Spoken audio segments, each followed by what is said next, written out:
Or early.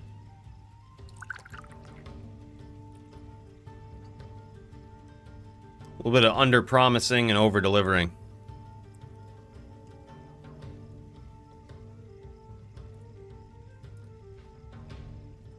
It's what I'm all about.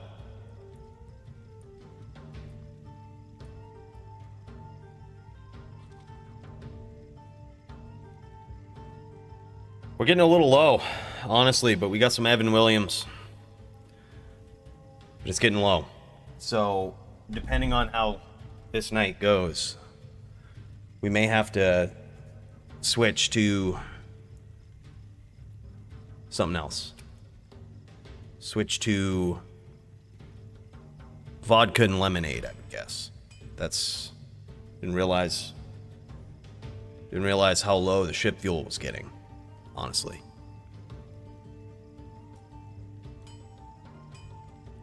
By the way, what's up, guys?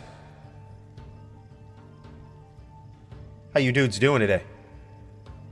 You ready for this shit? Because I am.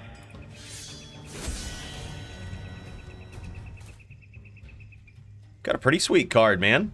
It's short and sweet. We just threw Dio on there. Dude, do you guys remember what Gertie was on last week? Dio needed a match, and I was like, maybe he was on Cold Sork or something, in which case I'd feel bad. If Gertie's on Cold Sork, I think we'll just like redo this, and we'll just throw these guys both to like second chance duels.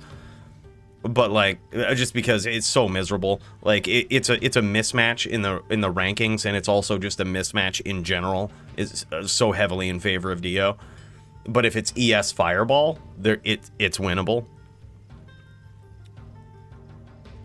Yeah, so I couldn't remember, but that's on the bottom of the card right here. We just threw that on. Yo, what's good, Abrasive? Yeah, but we have a pretty sick card, man. Brand, speak of the devil, going up against Silly on ES Fireball versus Druid. Winnable match. Man. ES Fireballer, I think, is in a good place right now. I think there's actually a few builds that are in a really good place, and hopefully we get to see some of them tonight. ES Fireballer, you guys know, I honestly think that a good pilot on an ES Fireballer, that's technically, has what it takes to beat everything. I think it's in a really good S-tier spot, but also one sort of underdog build that I think has a lot of potential. I'm honestly tempted to build one of these because A, I haven't actually taken a build like this seriously since D2R launched, but B, I think it's actually in a good spot, and that is a Zon. I think a Zon built correctly is also in a good spot because they technically have an advantage against the Sin, some would say.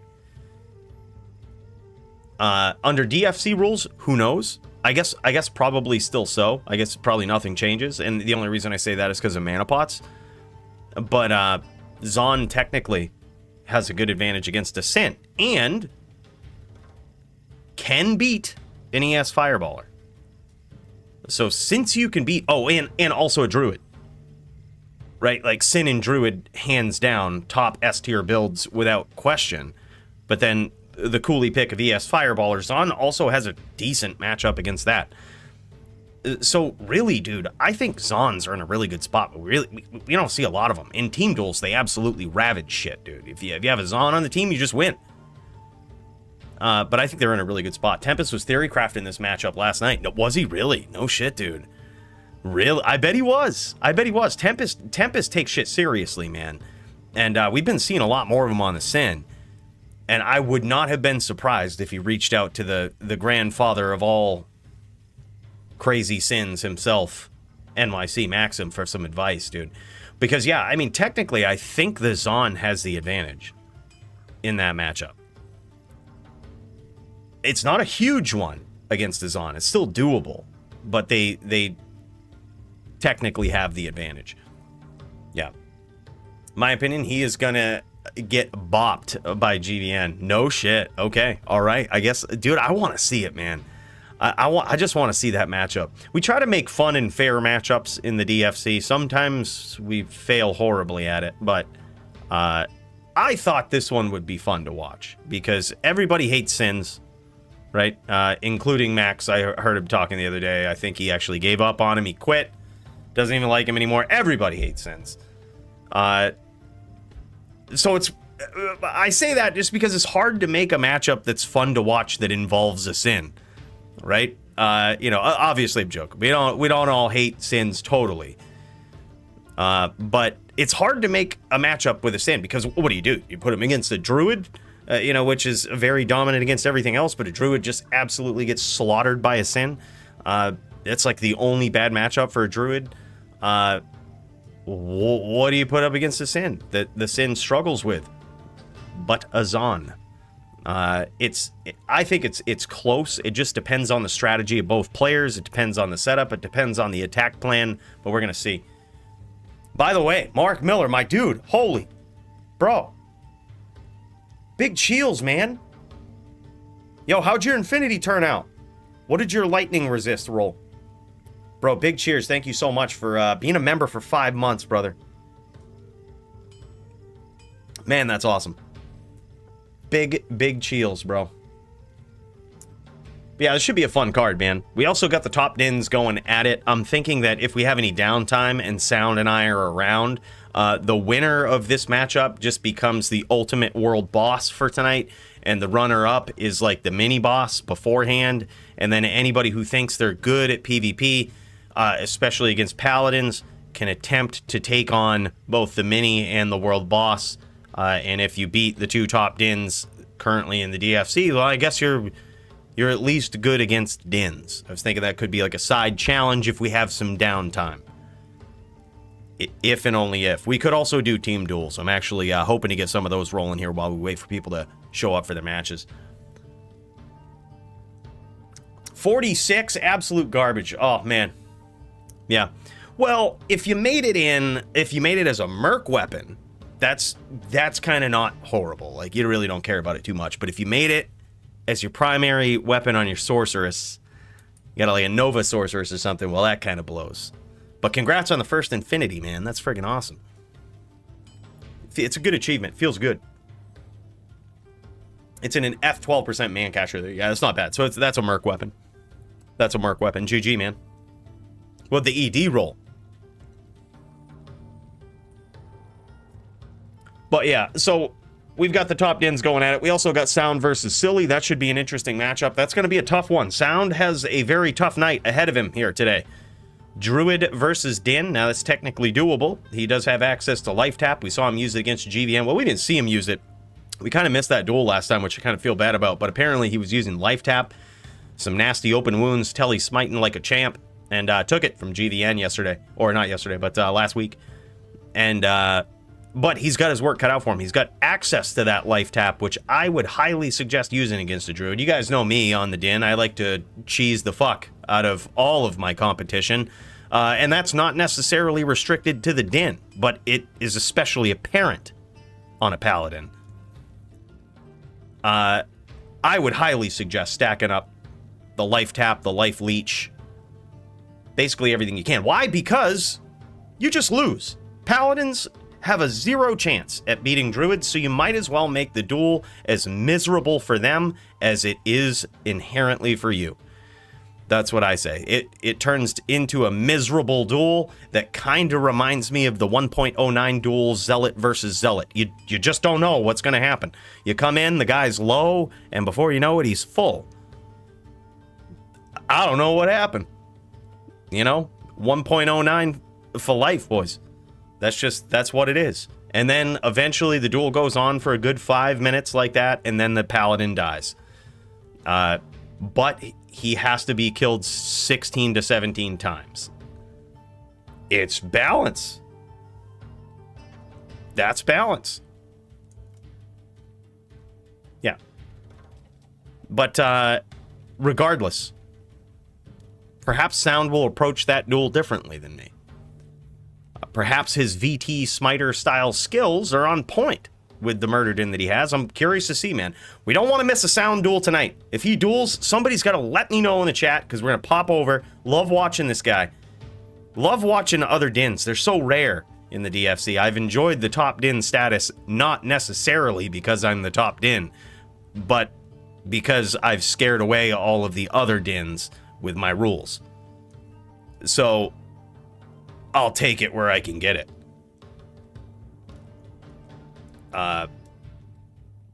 But regardless, it's so good to see another din come up in here and actually do well. Sound is actually doing incredibly well. Incredibly well, dude. Oh my god. You know what? We gotta make it. We gotta make a special trip. Hold on, boys. That's 5 gifted subs from Mark. Dude, we got a big cheers waiting for you right here, man. We went back to the spaceship, traveling around Sanctuary at the speed of light, bro. Just for that. That is awesome, man. Thank you so much for that. An official welcome. An official welcome to Dong, Dark, Sound, RH, Jesse. Guys, on behalf of our boy Mark Miller, welcome to the Juck Fuckery. Mark, thank you so much, man. Another big cheers to you.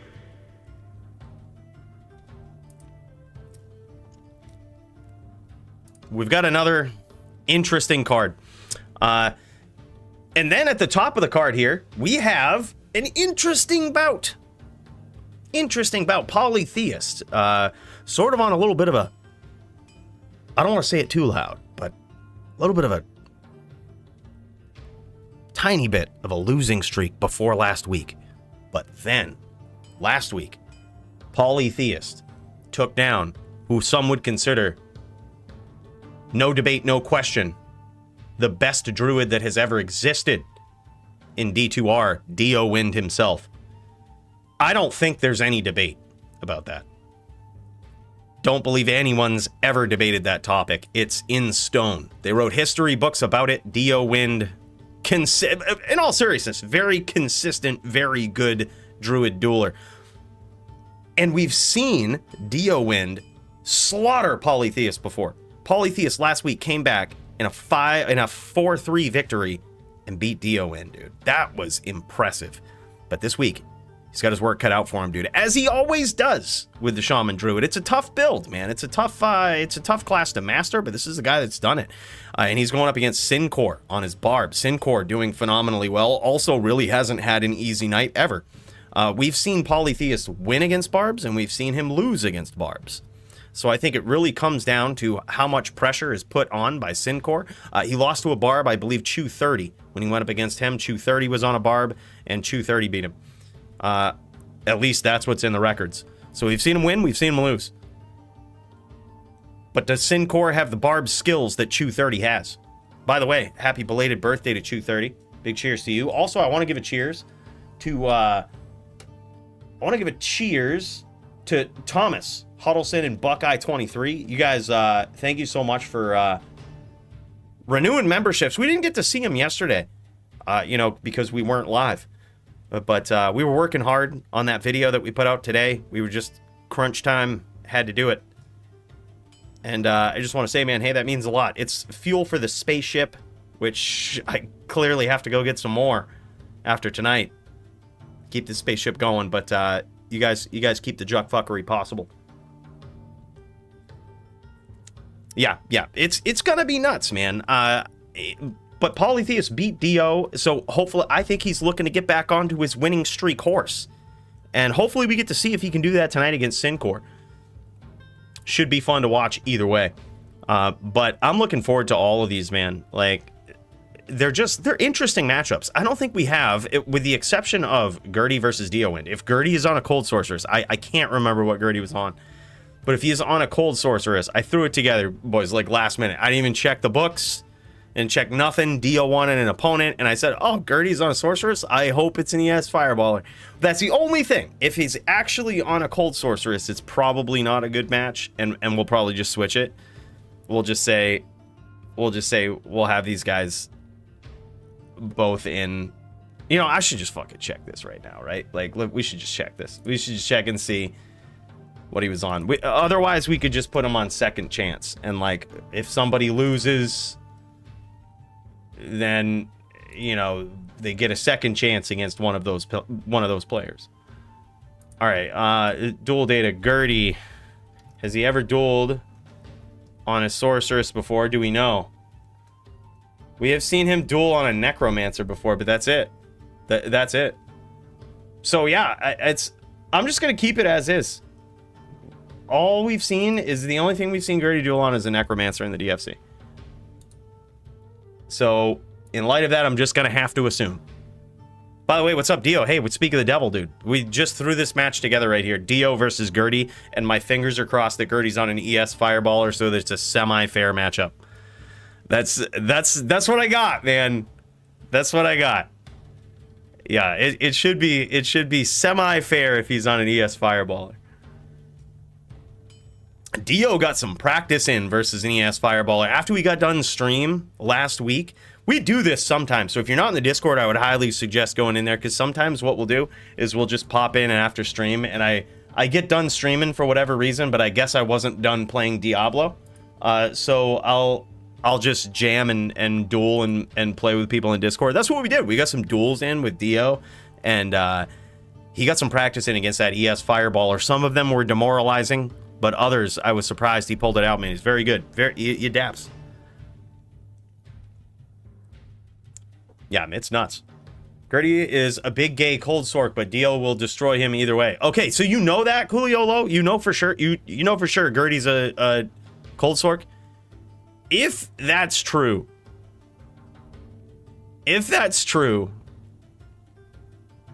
I'm inclined to do this. I'm inclined to edit this and just go Gertie and Dio have like second chance matchups. So we just kill that, because I mean it's just, yeah, second chance. I'm gonna do it like this. Actually, I'm just gonna add these. I'm gonna have them ready. And then when we find out for sure that Gertie's on a cold sork, I'm just gonna delete that. Like I don't even want it to happen. It's so bad if he's on a cold sorceress. Like we've seen the best cold sorceress that I've ever witnessed in my life struggle against Dio, and that's Doombringer. Like, and he, I think, has a perfect style to go against someone, you know, to go against a druid in general, and that is like he's just got that style where you're gonna. Have you ever been like playing against somebody dueling and like they're almost town guarding you?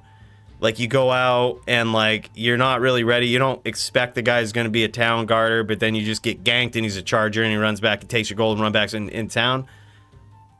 That's how GM dueling against Doombringer feels.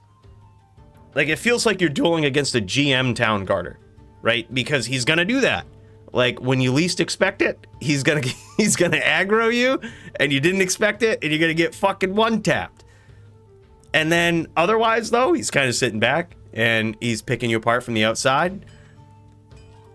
It's frustrating but admirable at the same time. That's basically what it is. Town guards and hammer storms. Yeah. Yeah, exactly. You know what I'm talking about. You've been there before. Yeah. But honestly, if you're playing up against a druid, that's probably the right style, right? Like, you certainly don't ever want to aggress. You're unless they're not ready for it. Unless you've like kited them or developed this false sense of security for them where you're never going to aggress. And then they take their time recasting their cyclone armor because they see you teleport away or something. And then boom, you're right on top of them. They accidentally casted their wolves first, and boom, you smash them with Ice Blast, Blizz, something. Like, that's literally what Doombringer does. Like, he'll lull you into this false sense of security and absolutely smash you for it afterwards. Like, yeah, it's nuts. He's in it for the duel of attrition. But even he struggled against Dio, so I can imagine if Gertie is on a cold sword, it's gonna be an uphill battle. He did. That's what I thought. Was he? I thought Gertie was on like a bone necro though. That's what he's in. That's what he's in the data for though. Was a bone necro. So I don't know, dude. I don't know. I guess we could check for last week what the matchup was, but yeah, I thought it was I thought it was Bone Necro that he was on. The only Cold v Fire Sork battle we saw last week, well, actually, we didn't even get to see it. We did it off stream, which is really a shame because I'm sure you guys would have loved it. Doombringer just showed up right after we got off stream last week. And, like, remember I said I was kicking around in Discord just chilling after the stream? Well, that's where I got my duel in with Doombringer. And it was Fire versus Cold. I won. It happened in the Outer Cloister. I don't know, dude. It felt weird. Like, I thought that he would damage me more, but he didn't. He was practically full damage as much as he could be, but it took me like 7 or 8 fireballs to kill him, and it took him like 2 or 3 consecutive blizz hits to kill me. So, but if I let my mana build up, it took him 2 or 3 more, right? Like, it was hard for him to do it with any space in between. So basically, Doombringer felt the same sort of demoralization that most people feel dueling him. No, in all seriousness, I think it was a fun duel, but mainly because it felt like I couldn't die at points. That was the reason why it was fun. So let's be real about it. He plays multiple characters, I'm pretty sure. Okay, cool. I hope he has an ES Fireballer, man. That's what we kind of signed him up on. We've never seen him on a Sorceress, so I wasn't actually sure what to put him down as. But then we also have some other really cool matchups. We have Dirty. A lot of people get confused because Michael J on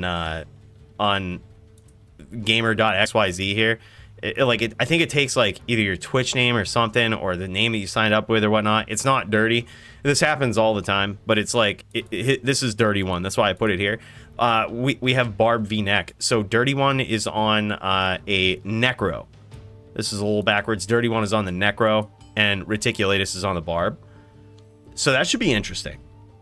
That's a very fun match to watch. I think Necro's in a good place right now. They're ironically probably the healthiest PvP character under DFC rules.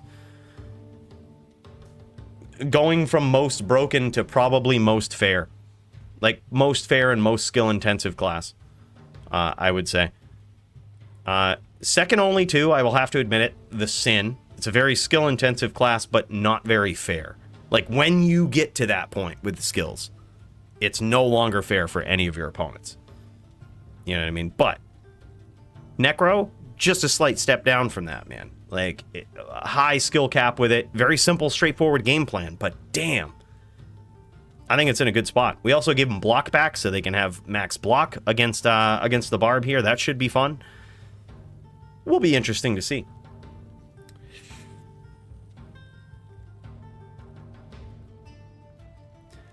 It was never like that. Yeah, dude. Well, before it was back when we had mana pools and shit. It was just Bone Spirit spam.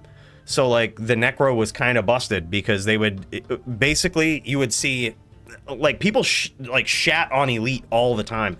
But his strategy was perfectly understandable. It was perfectly, like, that's what you should expect from a Necro. Like, when you get... They're gonna aggress you till they get low. And when they get low, they're gonna elite you. They're gonna get off screen and can make you run into a train of Bone Spirits. But unfortunately, like, it costs a lot of mana. It was very tedious to watch. Sometimes the duels could take forever, you know.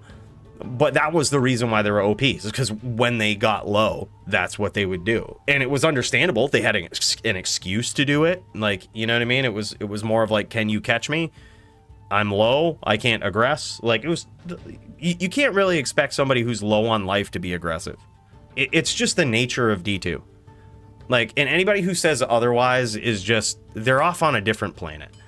Like, there's some rule sets or there's some people that, like, shit on that. It's just... You just can't expect someone who's low on life to aggress. Like, and when you have 2 people low on life, well, sometimes you have an aggressor, sometimes you have kind of a late duel. It's just the nature of it. It's how it happens. I would rather see that than D4 PvP right now, where it's all about who can crowd control their opponent the most. Like, honestly, I would rather see late dueling versus that all day. And Diablo 4 has truly reminded me of how good Diablo 2 PvP is and how lucky we are.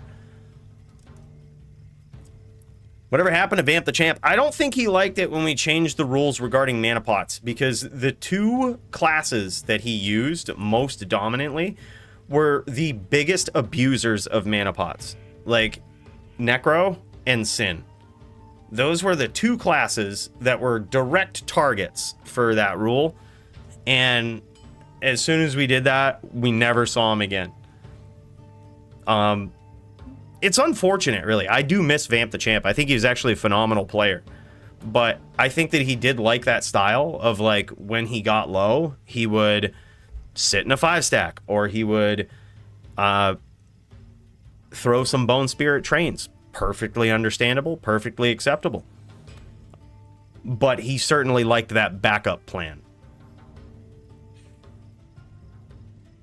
Oh, do you really, dude? Max, I'm totally making a Rogue Season 4. Tomorrow, I'll probably stream it. I'll probably stream, just fuck around a little bit, stream it. But I'm totally going Rogue. Do you know why I'm going Rogue Diablo 4 Season 1? Is because I'm so sick of them not nerfing the Rogue. Like, I'm kind of sick of it. Like, I expected in this patch, full of nerfs, right? Like, full of nerfs. The Rogue to have something done to it. Like, Rogue can no longer has 4 CC escapes, or no longer has perpetual CC, or, like, when you get hit by a trap, like, it won't, like, you can't get stunned by it again while you're still in the animation getting stunned by it. Like, you can't get stunned by it again. Like, we're fixing that or some shit. No, they didn't do any of that. They're just like, oh yeah, that skill nobody uses? We're just gonna make that better. Otherwise, Rogue is healthy. Like, it really got no nerfs.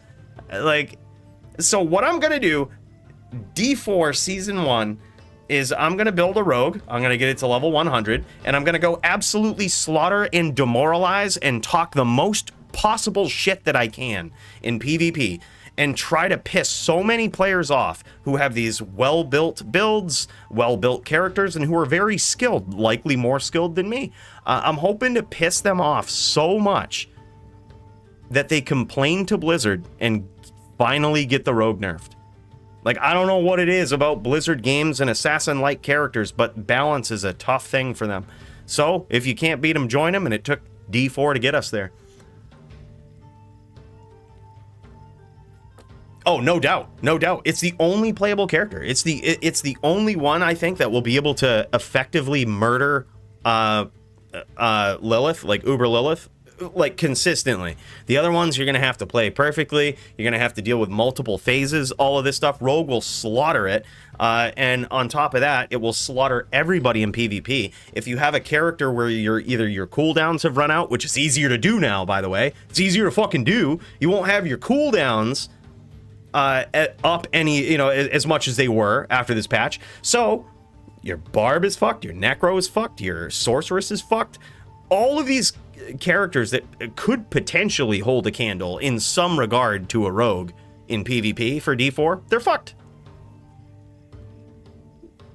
Rogue wins. If you don't pick a Rogue in this season, you picked the wrong character. Like, it's the season of the Rogue, not because they did some crazy shit with the Rogue and gave it some awesome abilities, but because they nerfed every other class into the ground.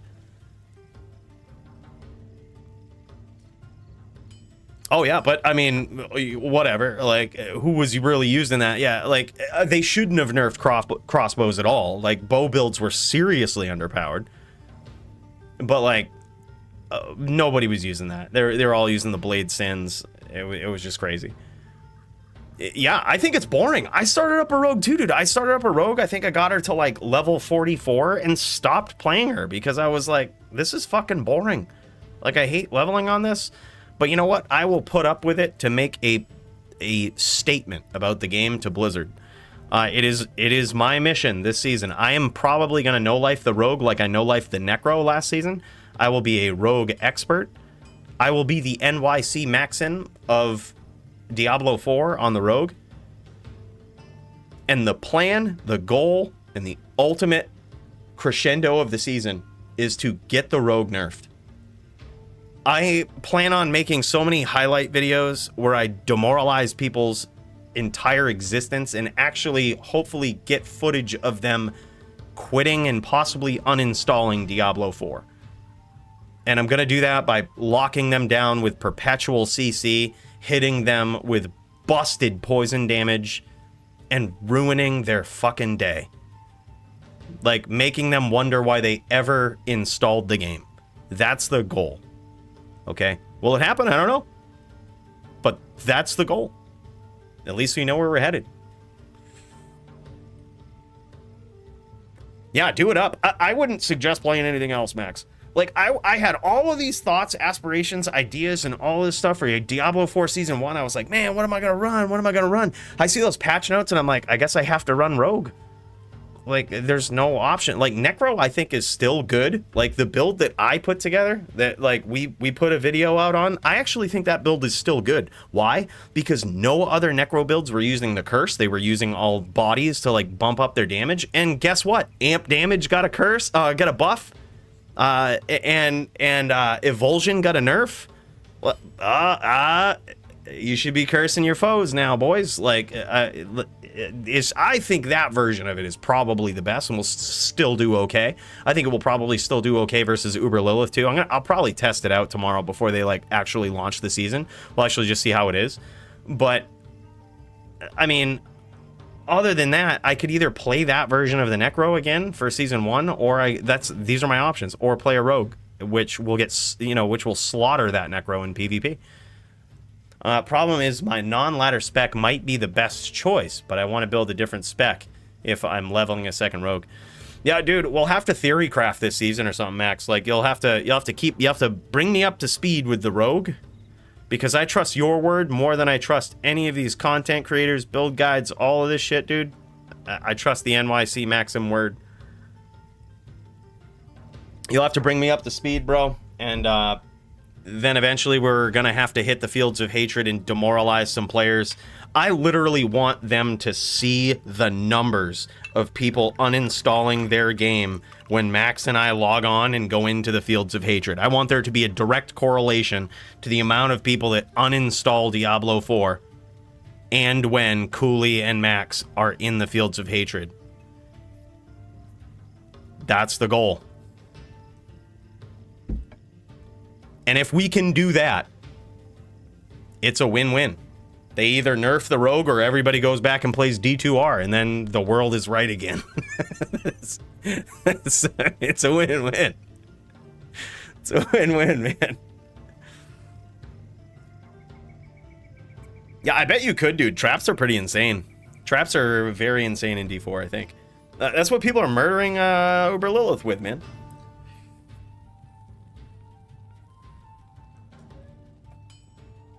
Yeah, it does so much. Lucky Luciano did a video where he was like, post nerf, he killed Uber Lilith with his Rogue, and it was pretty nasty. Like, really good, dude. I think Asmongold even looked at it, which is pretty dope, dude. Pretty dope.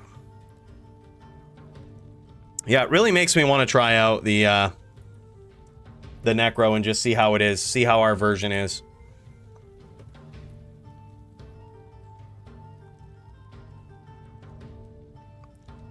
But yeah, right now we gotta get ready. We gotta get ready for the Din v Din matchup, dude. I think I'm ready. Hold on, let's check the cast rate breakpoints. Oh, we're way too high. We'll go here. We'll go here. And now we're good, right?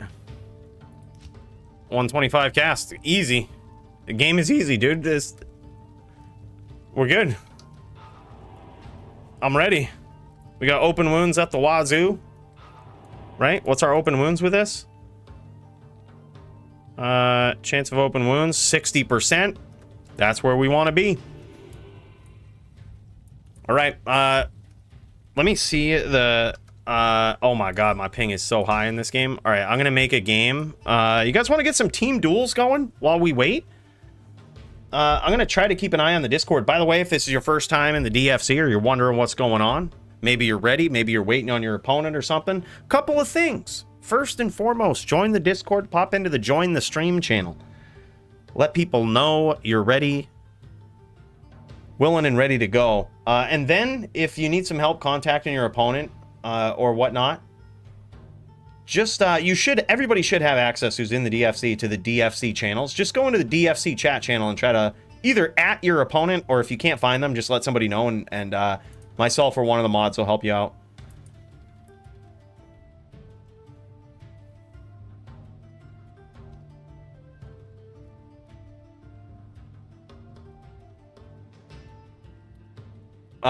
Also, I just got a message from Root, dude. Just got a message from Root, who's definitely on the level of Dio, I think, who is interested in being in the card. So, in the event that Gertie, well, we could just throw that match together either way, but in the event that Gertie is a cold sorceress and not an ES fireballer, then we could just put Root v Dio and Gertie versus Second Chance.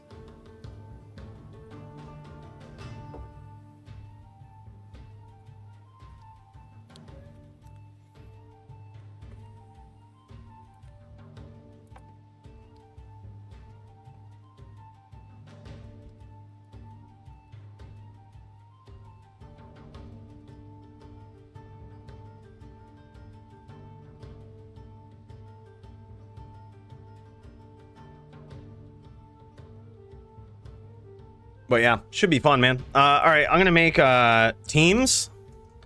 Password DFC. Game name teams. Password DFC. Never mind. I'm gonna get a failed to join. Has this happened to a lot of people like recently? Apparently, this is something going around. I was hearing about this in a pub game the other day. Apparently, a lot of people are getting failed to joins when they create games these days.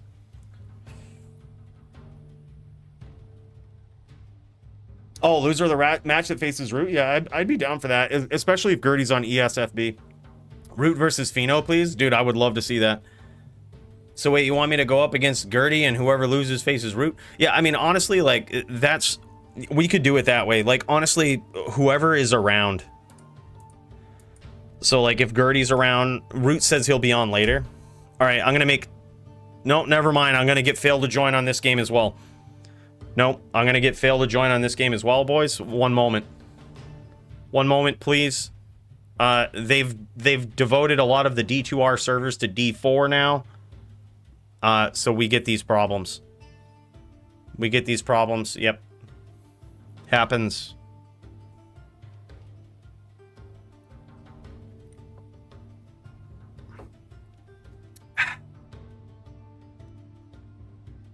All right, what do we got to do?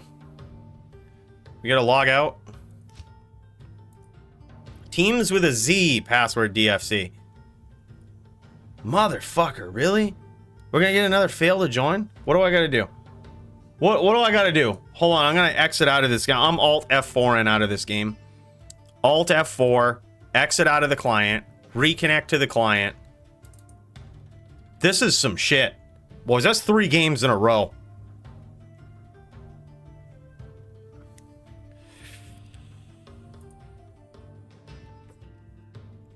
Yeah, Dio's on that Canadian ping, too. Might actually be better.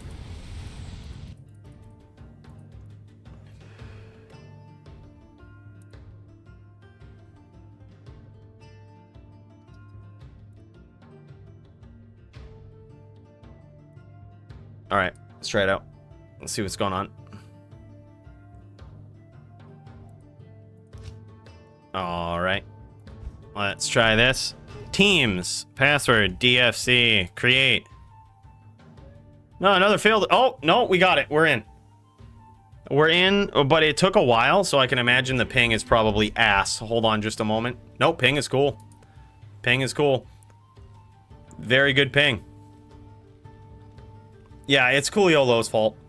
Fucking A, Cooliolo. You gotta ruin everything. All right, teams, DFC. If y'all want to get some teams going. Oh, I see a lot of druids have joined up here. Okay. Oh, okay. All right, then. Okay. I guess we got to do this. I guess we got to go with some juck fuckery, man. A lot of life leech. A lot of druids joining up. I guess we got to prepare. We got to do this thing. We'll probably go here. Now, what's our cast at? 65 cast. That's going to be a problem. It's going to be a big problem. I guess we switch this out. I need to get me a really good 210 amulet with like stats resist or just life resist. Yeah, good enough. And then we could put on Zeal for up-zealing. Yeah, fuck these druids, boys, just in case. Alright. Wow, look at this. We got a full grip, man. Alright, I'm going to... Alright. Everybody leave team. We'll pick. Alright, I'll be a captain. Dio will be a captain. And it will be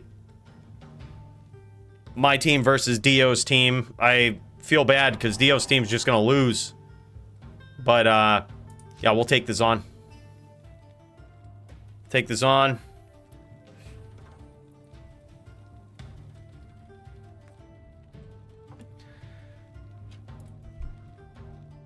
And I got like 300k gold I can get? Yeah, I got you, dude. As long as you join my team. If you don't join my fucking team, all bets are off. Alright, here you go. Thanks. Thank you.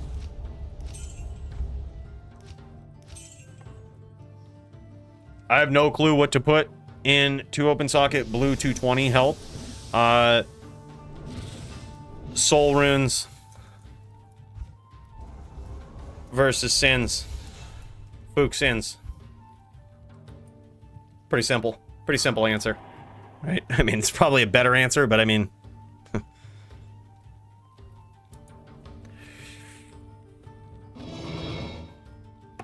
Alright, so Dio's picked a couple of his dudes. I guess we're gonna pick, we'll go Primo, and we'll go Numa. Yeah, fuck it. Yep, we're gonna do it like that. And then Dio is left with, the Druid. Yep. Alright, cool. I think this is actually pretty fair teams. We're gonna see how it goes. I'm gonna do a lot of up-zealing, a lot of, chain smiting.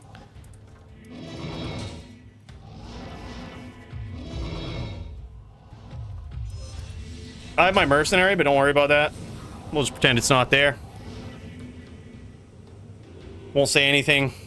We just won't resurrect him. Oh, this is Diablo 2 resurrected, but we're not gonna resurrect that merc when he dies. We're just gonna pretend he's not there.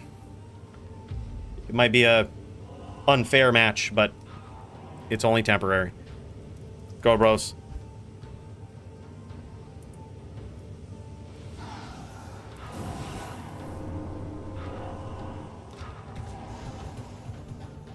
All right, teams have said go. Holy shit.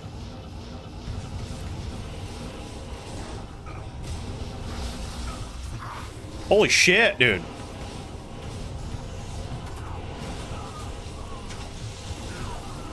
All right, we got somebody. We got him.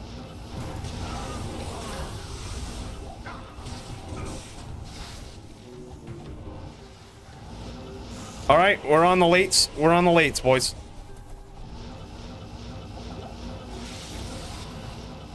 We're on the lates plan. We're out. We're one. Do I have no, I don't have Oak Sage. Okay.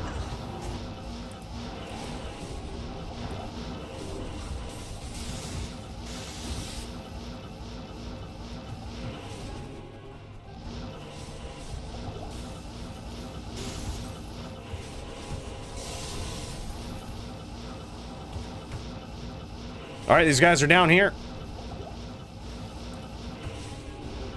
Oh, man, we got Mind Blast PK. That Zon is low, though. That Zon is low. I thought I could have, if I would have known that, I would have FOH'd him.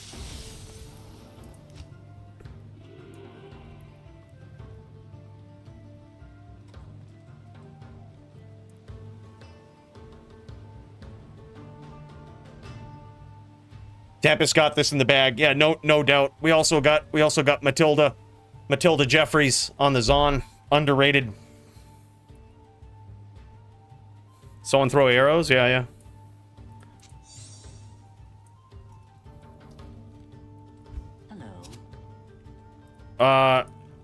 in 20 seconds. 3, 4, 5, Good day. 6, 7, 8. What the fuck did you do with that gold I gave you? I gave you 400,000 gold. Didn't buy any arrows?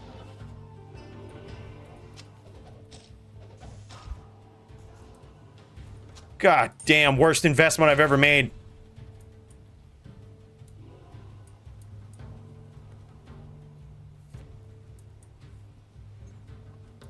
Oh, is it over? Oh, hold on. Zone was killed. No, I think there's one left. I think there's one left.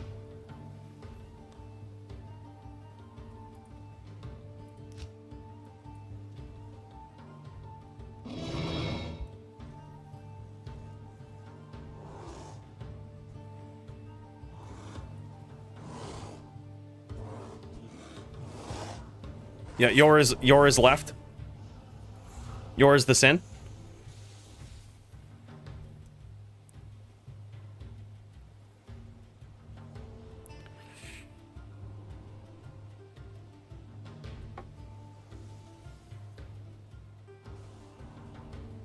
Should we cut the map when it's 1v1? Future rule. When it's 1v1, we cut the map. Just the top. Just the top, top corners. Even 2v1, yeah. Yeah, when one person is left. Map cut. I actually like that because it's like, it's, otherwise it just turns into a lates fest. When there's one person left, map cut. Like, even if it's 4v1, map cut. Like, if it's gonna be a lates fest, at least, like, you kind of know where the person is.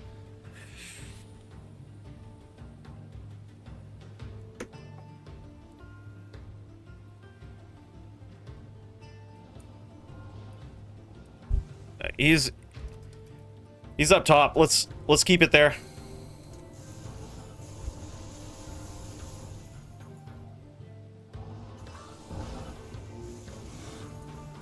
All right, I'm gonna go down and get my body.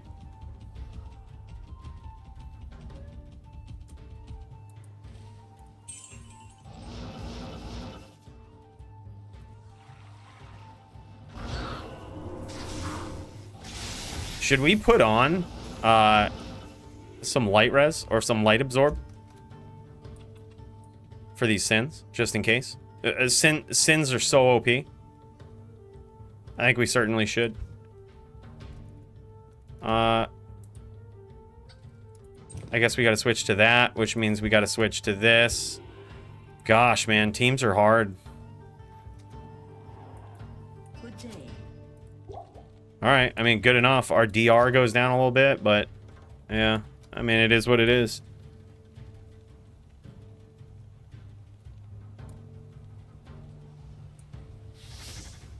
Yeah, just the tip / just the top. Yep. There it is, man. Good duel. All right, we also have Oak Sage now, which is really... Wait, no, we don't. No, never mind. I didn't put on Wisp. Fuck it.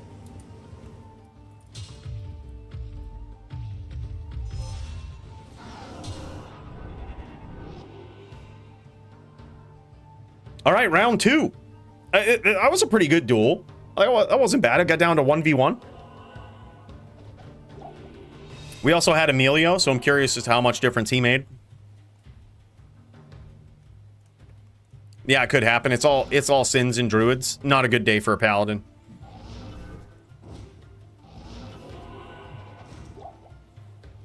He's going poison charms? Primo druid with poison charms? What? Poison resist charms? Or legit poison charms?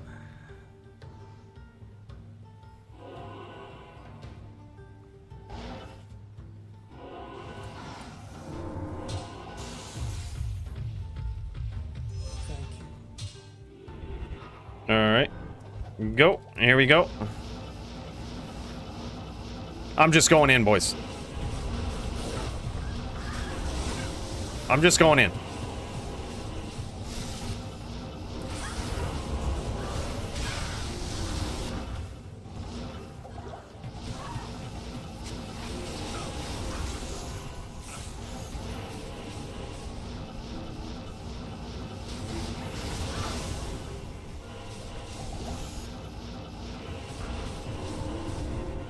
Yeah, so it's 1, so we'll map cut it.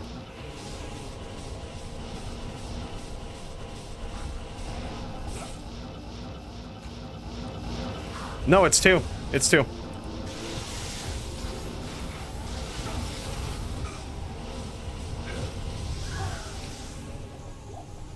Goddamn.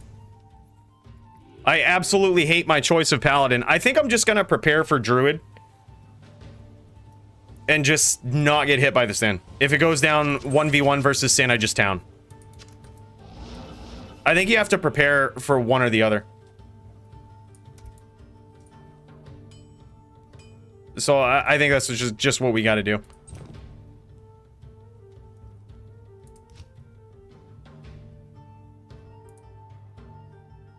And we will over-prepare for the Druid. We'll go down to 65 cast and everything. Yeah, no fucks. No fucks. Slow as shit.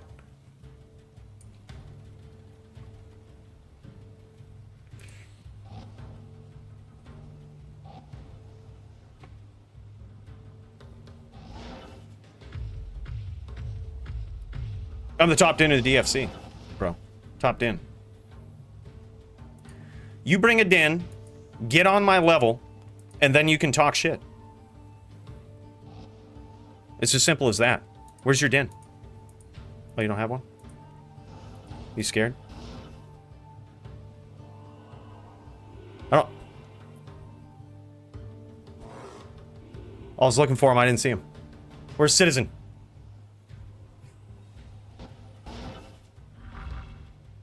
So, Pino's self-proclaimed root. What's up, Pino? Yeah. I even beat Fino once when he was on American ping, and it was a 5-4 duel. So technically,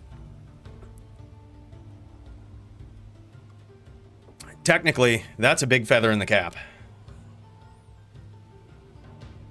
Yeah, it was very good, man. Very good. Honestly, like one of the best hammered ins I've ever seen, man. So good. So good.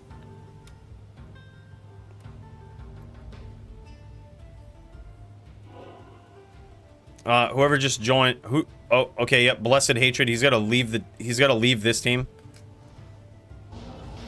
and join the other one. There we go.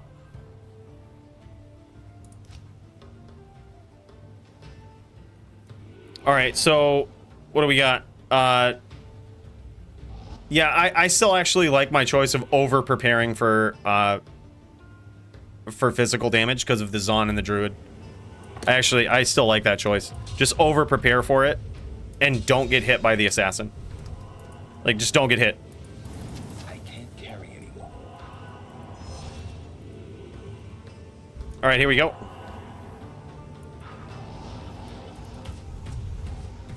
right, we're just gonna kick back. We're gonna protect the Zon. Now that is a winning combo.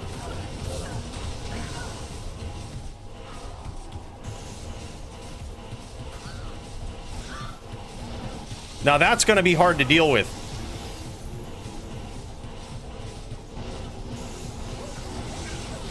Just don't get hit. Just don't get hit by the Sin. Dude, I just got cracked by a NATO with full DR because they hit 1 billion times. In case you guys didn't know, that's full DR. 1 billion hits with the NATO. Hit 1 billion times, one NATO.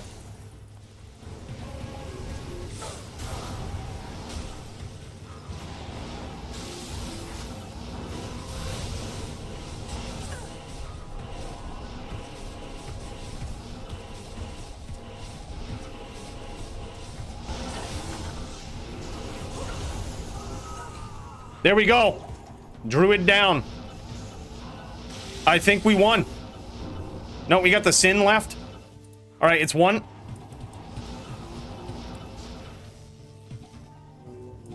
Yeah, I'm practically dead. We're just gonna shoot some arrows. Shoot some arrows and don't get hit.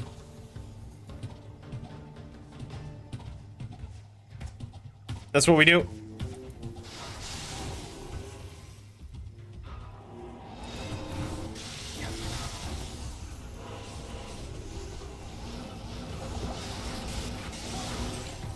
We got hit. We got hit. I mean, we had to pick our poison. That time, we died after the Druid and the Zon.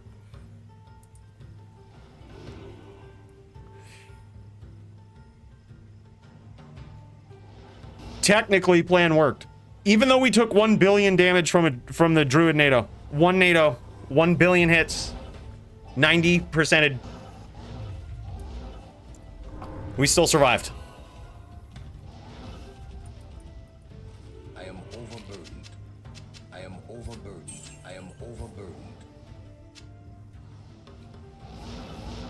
All right, let's do it again. I might actually put on something that gives me Oak Sage charges, though.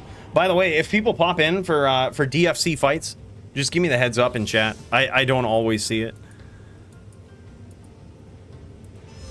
All right, we gotta get bowed up. All right, go. I can't carry anymore.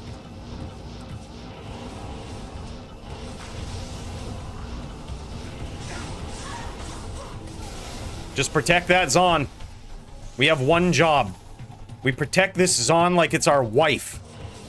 Like someone's talking shit about our wife, and we ain't having that kind of shit. See, there we go.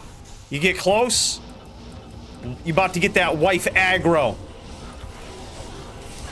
And then we shouldn't engage with the Sin though. Sins are OP.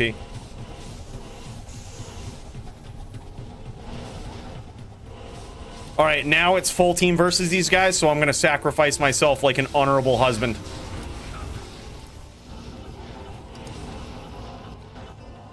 Like an honorable husband.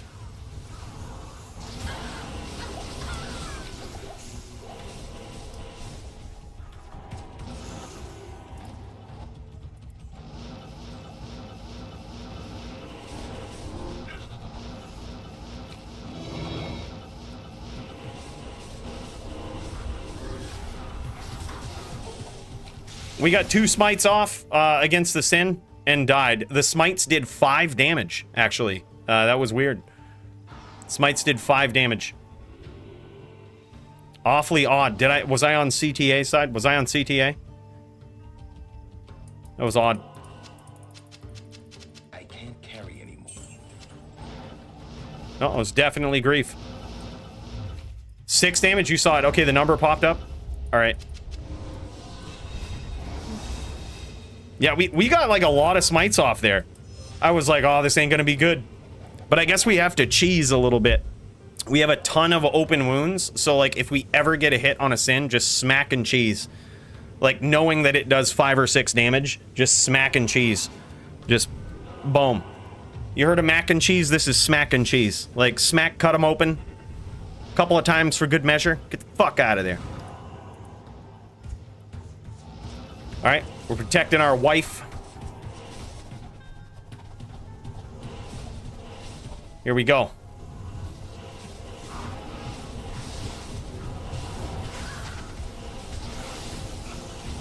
There we go. How dare you approach my wife with blatant disregard? What do you think this is, a dating app?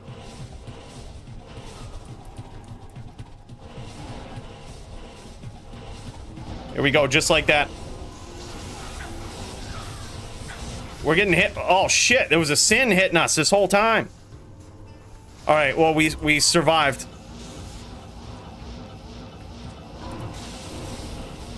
All right, now we shall sacrifice ourselves like an honorable husband.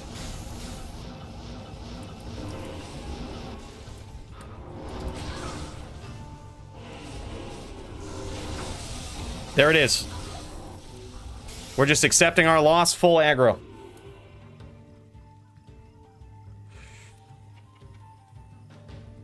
I guess another thing we could do, though, is, like, not prepare for any of these guys and just spam hams. That's also something legit that we could do. Like, not prepare at all. No DR. We already get 90% in with one NATO and full DR anyway. And we don't really engage with the druid enough to, like, justify all of this life leech. I think that's what we do. I think we spam hams. We gotta have a little bit of... We gotta have a little bit of, like, charge damage in there. But we'll go... We'll just put on the, we'll give ourselves some oak. Yeah, here we go.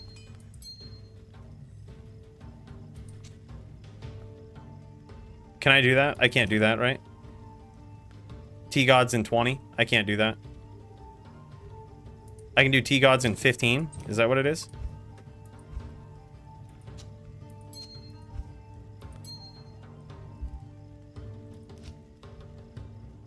$195 cast, goddamn. Alright, okay. Alright. We just gotta go for it. T-Gods 20 is BM, yeah. I think it's T-Gods 15. Or, I forget what the fucking rules are. It doesn't feel right, though. I shouldn't do that. It doesn't feel right.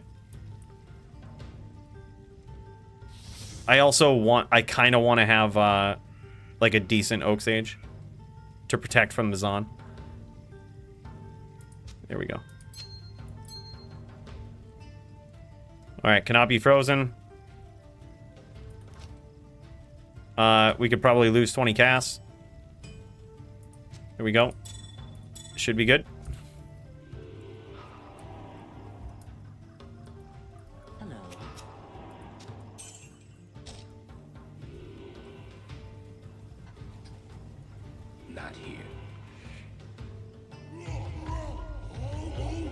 Oh man, we got a barb now? Shit, yeah.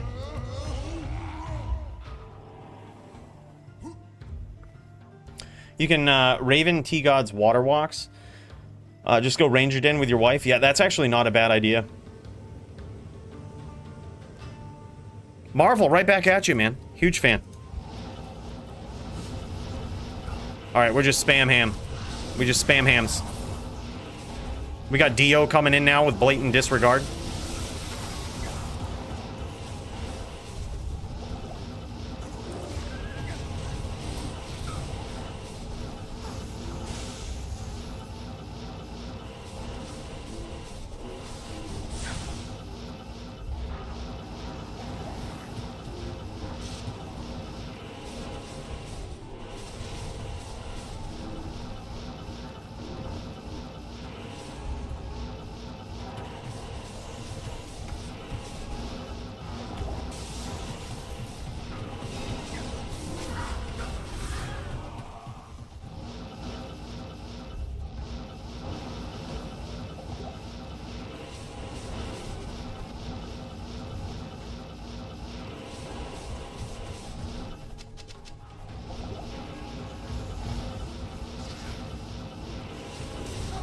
What?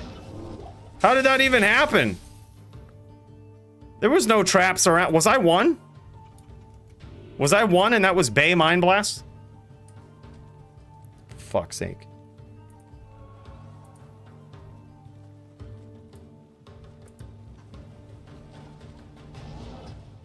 Yeah, I think that's what it was. I think it was Shadow Bay Mind Blast.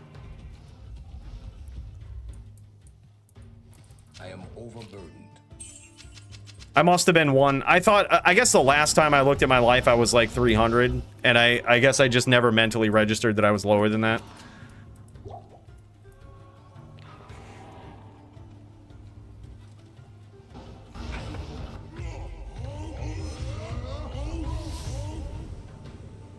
right, we got to keep an eye on this.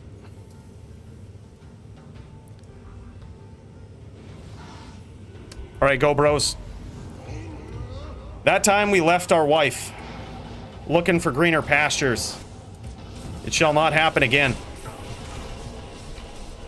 See, just like that. Hold on. Let's really get the cheese going here. Get the cleansing up.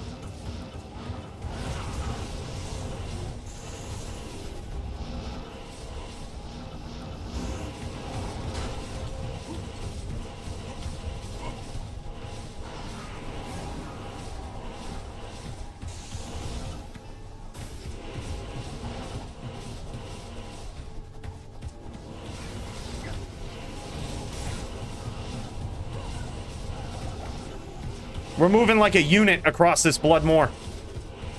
Me and the wife.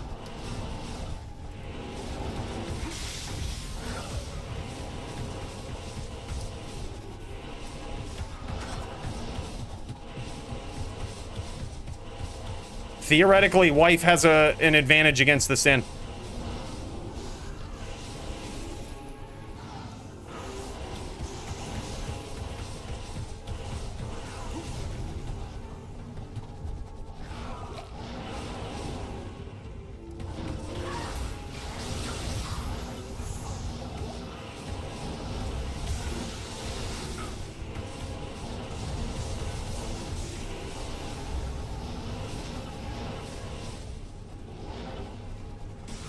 Wait, wife's getting thirsty.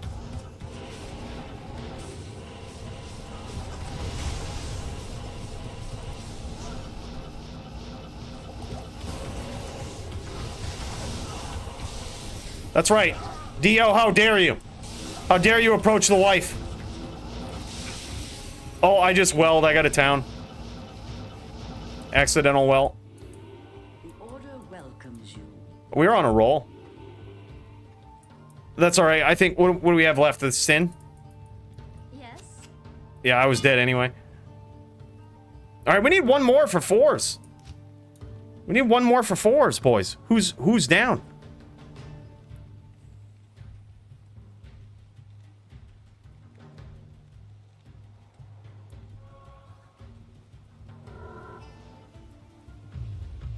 Citizen, bring your din in.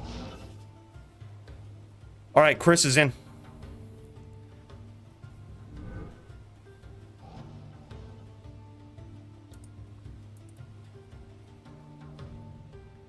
What Teams password DFC?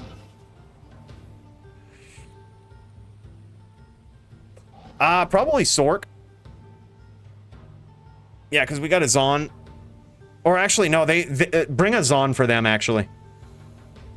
I think they lost their Zon. Yeah, Zon, never mind. Zon's really good on Teams. We kicked off all of our DR. We don't give a fuck. Is that the smart thing to do? No. But you know what? I think we ought to kick off more. I think we ought to go 125 ham spam, dude. 125 ham spam. If we're gonna do that, I guess we technically don't need cannot be frozen, but yeah, let's just do it like this. 125 ham spam. Yeah, let's go. I guess we don't technically need these, but I mean, what else are we gonna have?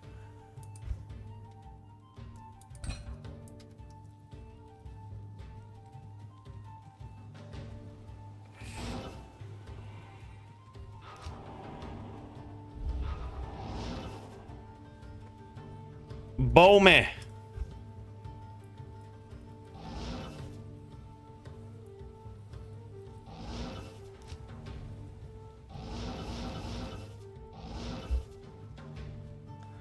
Why is it 5v3?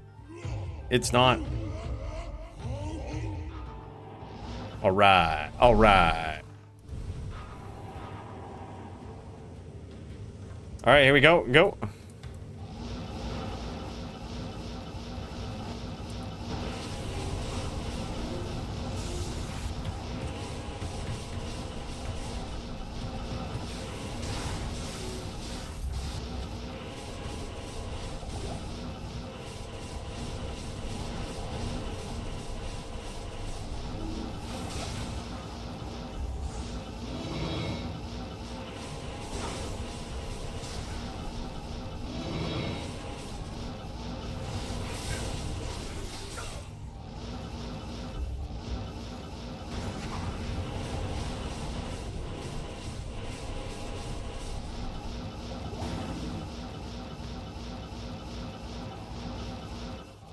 Oh, what happened? What happened? They're all in town? Did we win? I was doing bail runs. Oh, yeah. Oh, okay. Yeah, we're good. We needed you, Cal. Is that a wait? Is that a Javazon? Oh, that's it. Yeah, that's your Javazon. Bro, in which case, maybe Sork. By the way, Mark, my dude. Bro, we had to head up to the spaceship for a special commemoration. For another 5 gifted memberships, bro. Big cheers to you, man. Thank you so much. Bro, that's awesome. That's awesome. An official welcome to the team. Dirty, Lol Silly, Jesse, Toshank, Max. Big cheers to you guys and a welcome on behalf of Mark Miller. Dude, thanks again for those 5 more gifted memberships, man. Bro, that's awesome. Really means a lot, dude. Keeps the juck fuckery going and the fuel flowing. All right, here we go. Ham spam time, boys. I think we actually landed some hams there. I think we might have landed a ham against the Sin.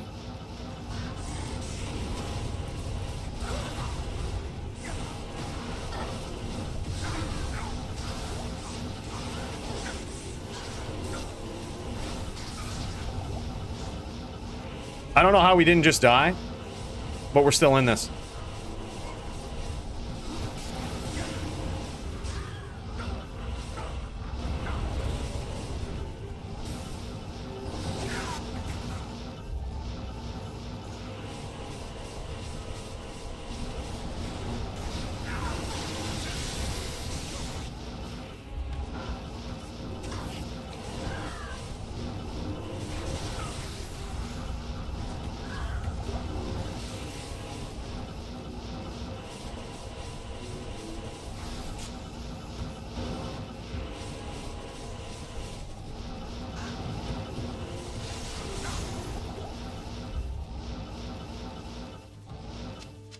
I am overburdened.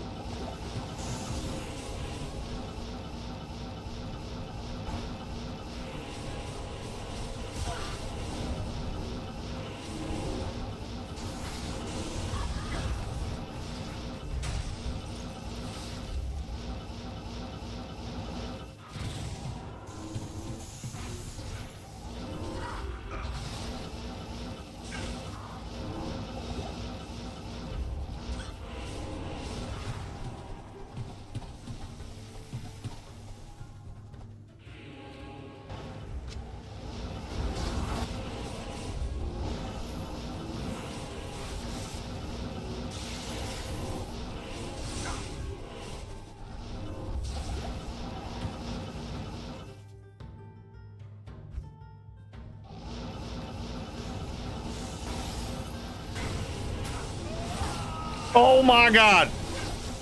Matilda! Jabbing Dio to death.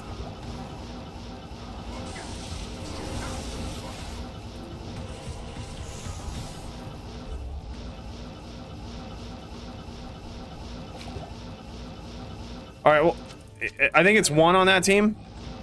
Let's try to keep it up here. Yeah, there we go.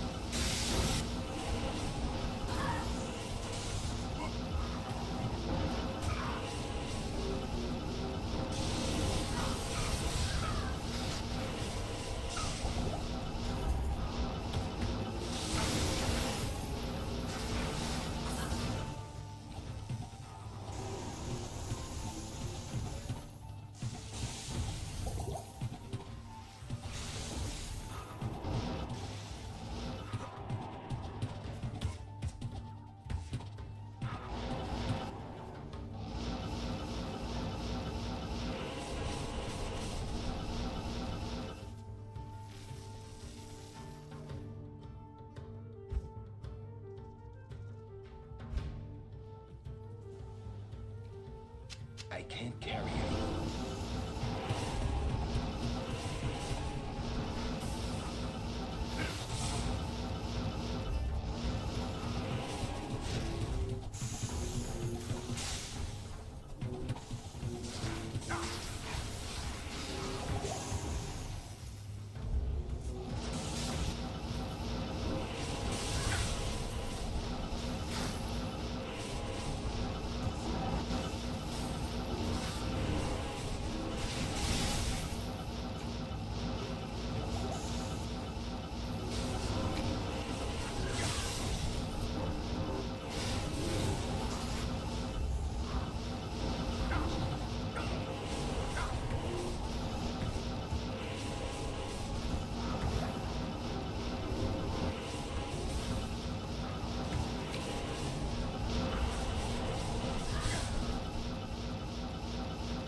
Yours 25%, so technically one ham. Thing is, when a sin is low, they're never on your screen. And luckily, the wifey gets there, dude. GG. Nicely done. Comp froze? Oh, I was wondering what happened. I kind of saw that as it happened. I was like, dude, what? That was odd.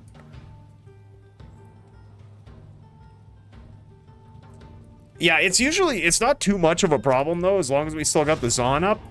Because they can't really sit in 5 stacks too much. Because the Zon will just outrange them. It starts to become a problem when it's like you have all close-up characters and the Zon just runs in 5 stacks. But I mean, it is what it is. It's D2R, boys. The best PvP in all of the Diablo games.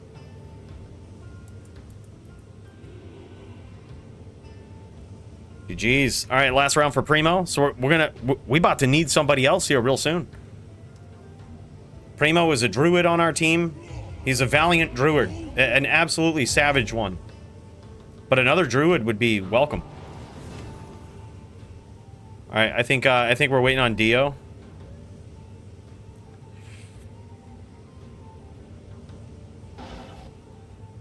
Dio AFK. All right. Dio AFK.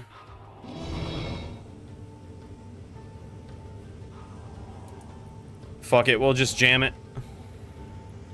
All right, bro. Yeah, if Primo drops, then good duels, man. Good duels. Yeah, Primo was headed anyway, so we just go 3v3 until somebody else shows up. Go, bros.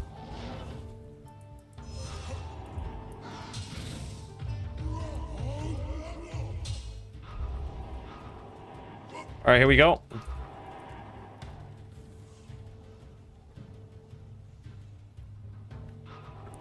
Cow carrying the Harmony Bow. I like it.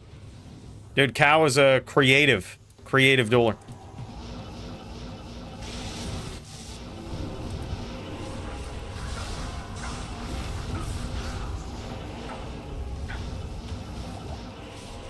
Just ham spam, boys.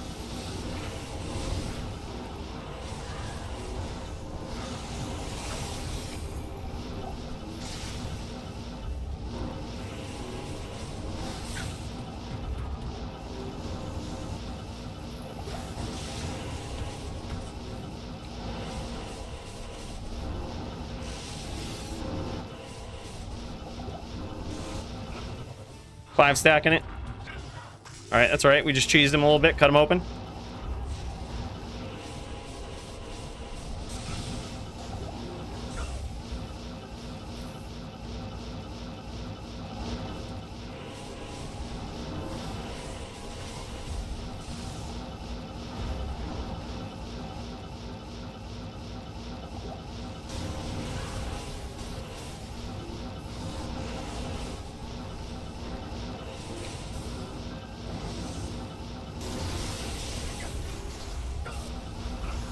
God, I hate Sins more than any fucking character.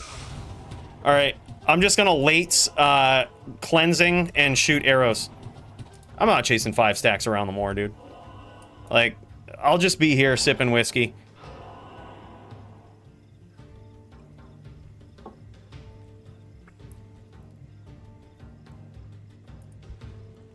Yo, Brand, there's a spot opened up, dude.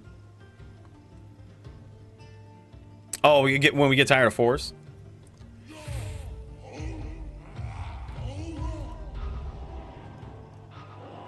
Yeah, we just over here cleansing. Free cleansing. Hospital up here, boys. You want some life?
We'll take it. All right, what's the team comp right now? So we got 3v3. We're going up against a Zon, Sin, and Druid. I think it's grief time. 125 ham spam is fun, but we have no shot against a Din can't kill a Sin, period. It certainly can't kill one without a grief.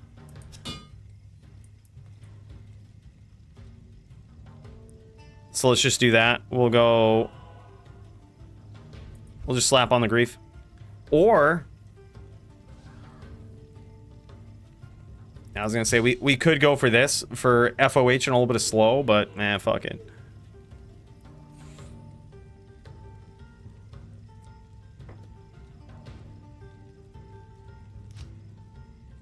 We have 85 cast. All right. Swap to this. Swap to this. Good enough. Don't get cracked with the bow out. All right.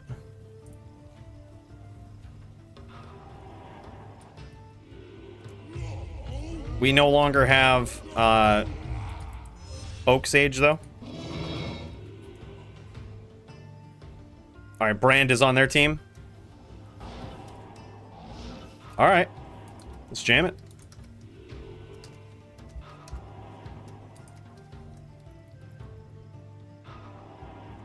Go, bros. Let's do it.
Get him. We good? Oh, no. Is Cow Clapper left? Oh, no. Okay, we got Cow Clapper. GG. Yes. I think I cheaped the Druid when he was bowing. But listen, boys. Simple fact. You never bow in the moor. Okay? Never bow in the moor.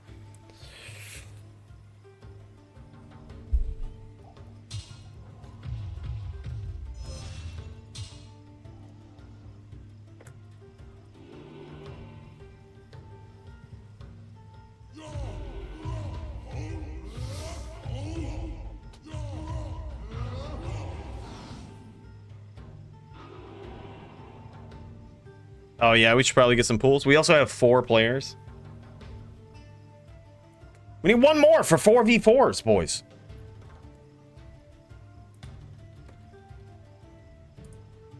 One more. Who's up for the challenge?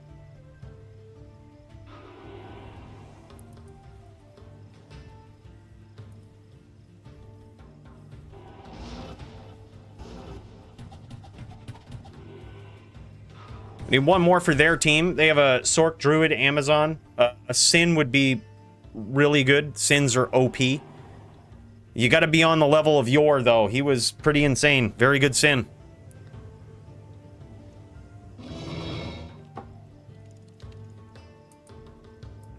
Who's up for the challenge? I know it's a lot to ask to get slapped by this Din. The self-proclaimed and even at one point proven top din in the DFC. It's tough, but if you guys are up for the challenge, the opportunity is there. One spot open. It's an uphill battle. You've got this Din, his wife Matilda.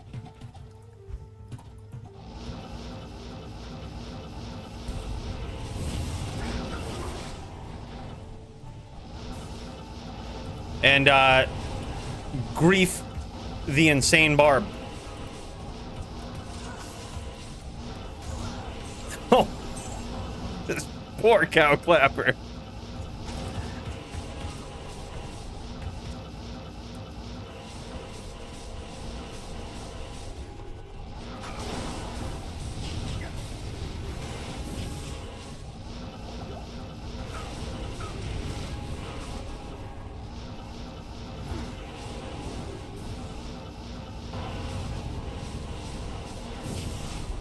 I don't know how we got that. Sometimes it's skill, sometimes it's rando hams.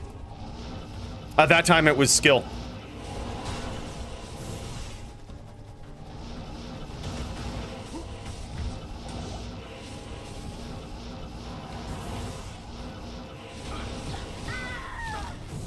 That time it was rando hams. The order welcomes you.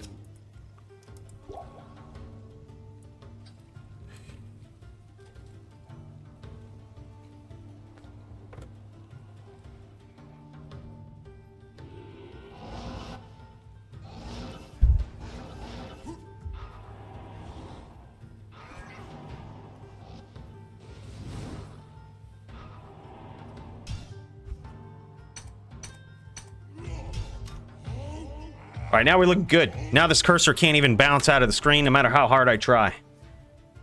Now we can get some nasty CTs. I mean, you thought I was CTing before.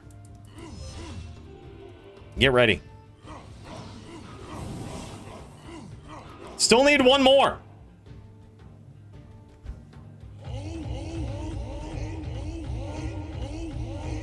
I think Monkey's sitting this one.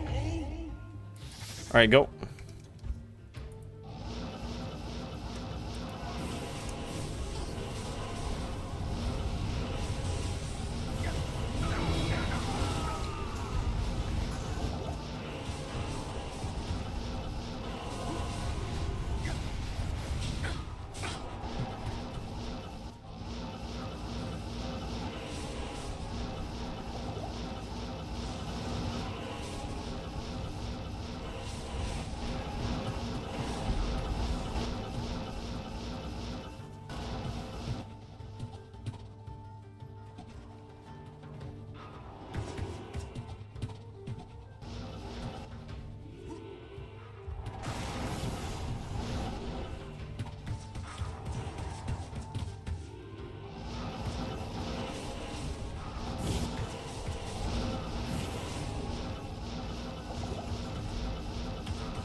One of those arrows was gonna get him. It just so happened to be the one from the wife, Matilda.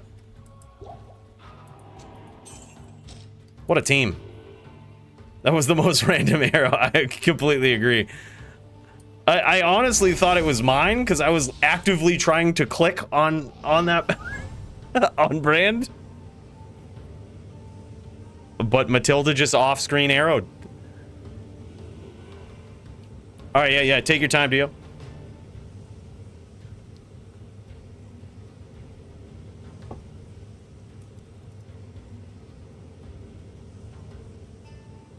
Oh, Max is here. Yeah. Ask for a sin and you shall receive. I guess I really ought to be careful what I ask for, though, because now we got a fucking elephant sin up in this bitch. All right. All right. Are we prepared for such juck fuckery? Light res time? Yeah, do I have the aura? Do I have the... Nope. Nope. Well. Look. It's okay. Do you think that's gonna slow me down?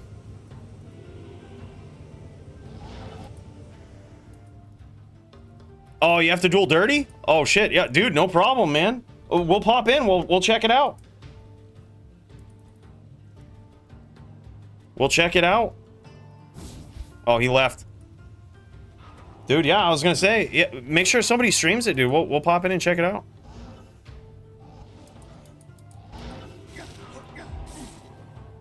Till then, one spot open on this team.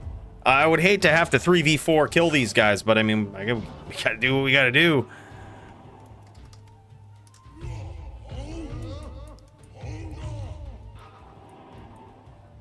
All right, here we go.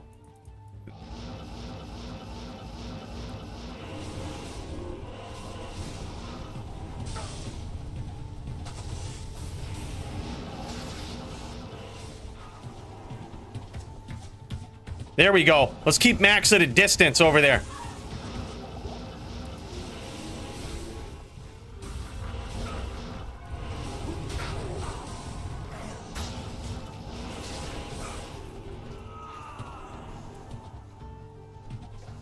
Let's keep Max right at a distance. Oh, dude, look at that. I just got one trapped for 1,400 damage.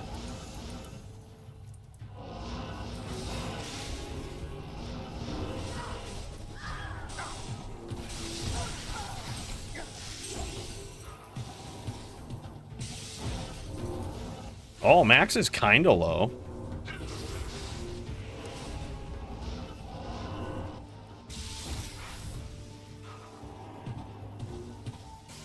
All right, I guess it just comes down to me versus Max.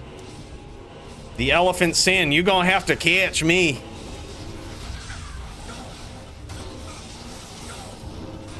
You gonna have to catch me. Oh, he got there. I think we won him though. I think we won him.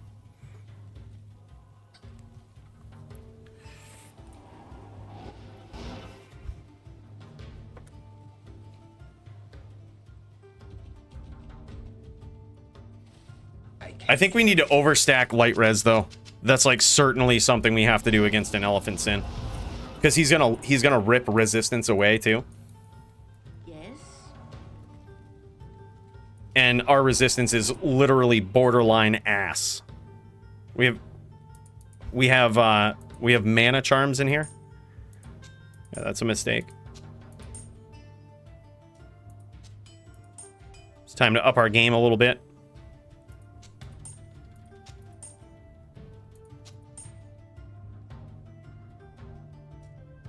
All right, we'll do that.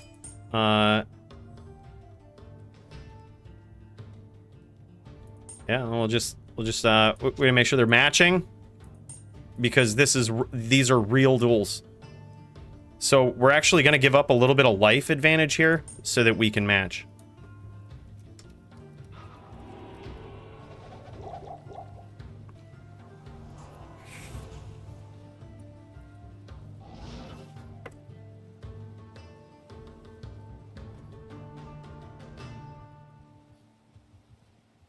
The dirty boy is here. Dirty, I thought you was dueling. I thought you was dueling. We thought you had a duel.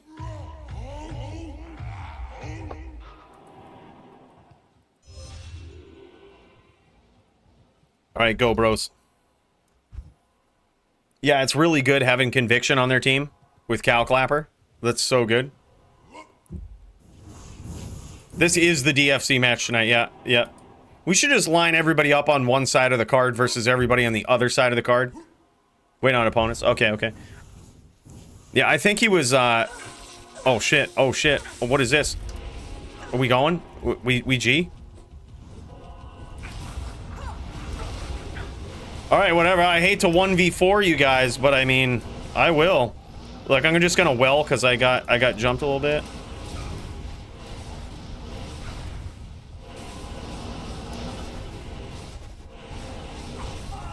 I hate to 1v4 you guys like this, but I'll fucking do it.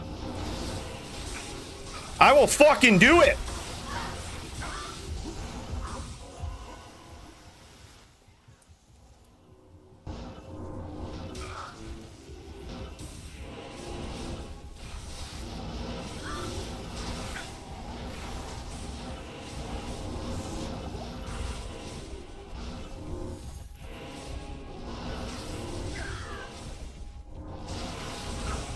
All right, I was just gonna give that to Max. I like Max too much to pile him up in a you know 1v4. I have too much respect for Max as the creator of the most unique sins we've ever seen. Didn't want to do that. Didn't want to do him like that. Greetings.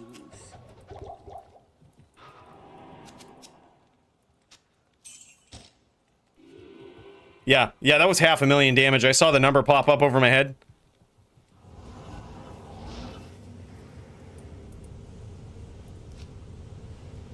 All right, I guess me and Grief are 2v4ing. It's how we roll.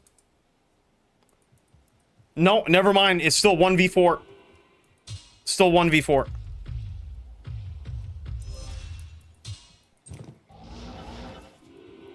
All right, go bros.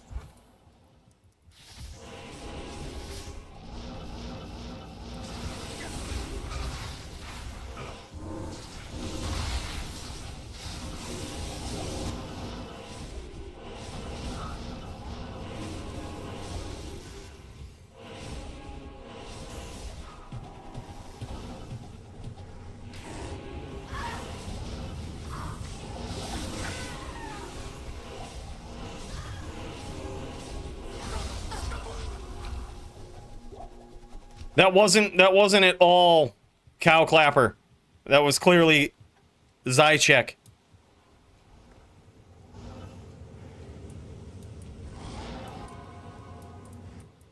Oh, fucking A. I clicked his bear, now I'm locked. God, I hate charge lock in D2R.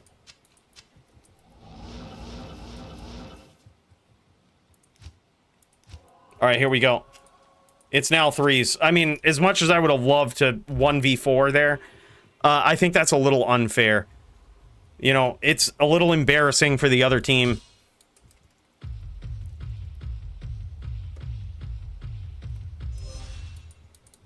Oh, you got yourself a good one on ladder, waiting to reset, do you? Rich, that's awesome, man. I can't wait to see it. That's dope, dude.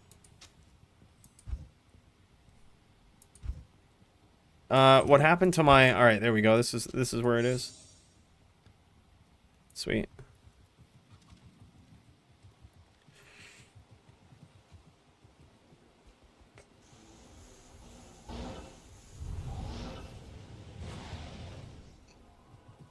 I actually don't have much Sin gear, to tell you the truth.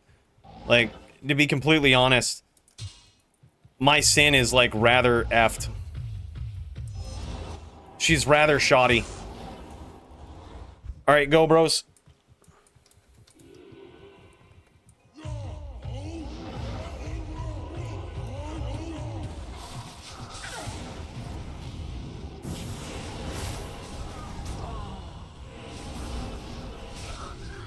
Max trying to lead us back into these elephant traps. You think I'm gonna fall for that shit?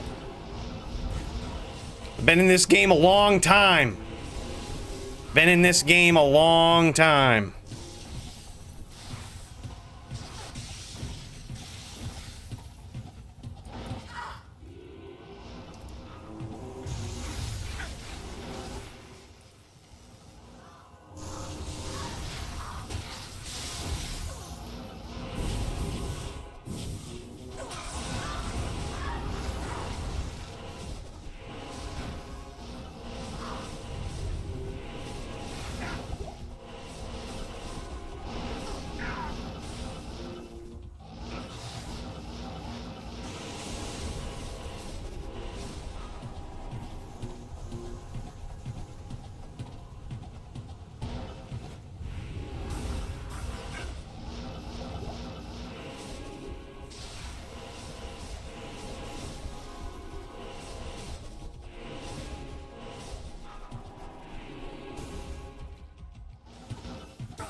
Been in this game a long time, boys. A long fucking time. Yes.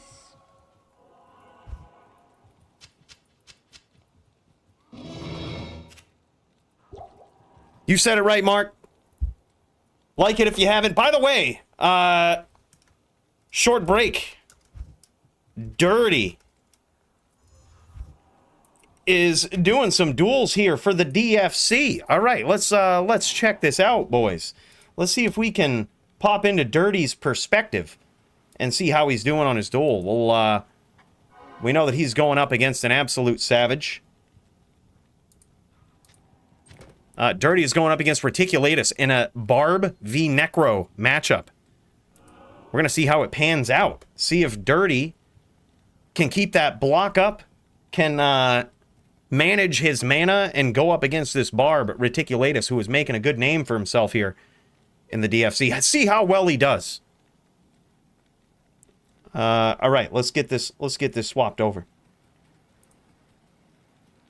Boom. Look at this. A little bit of widescreen going on here. Let me see if I can adjust this. See if we can adjust to the Dirty perspective.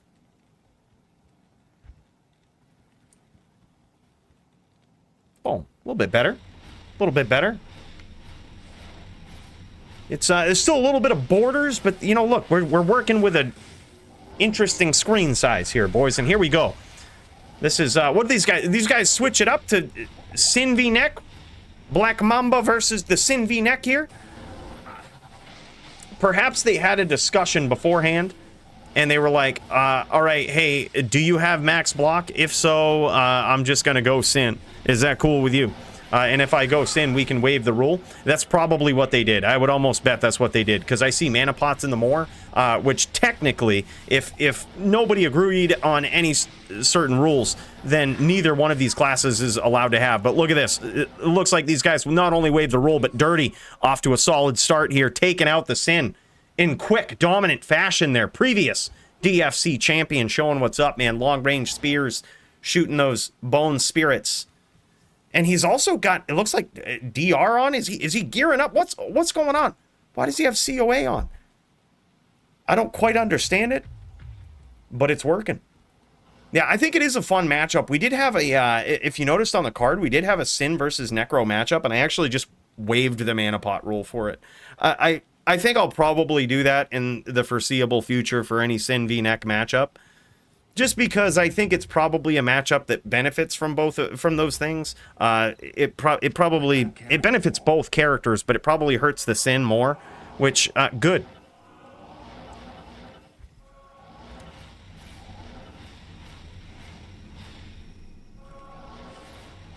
All right, and here we go.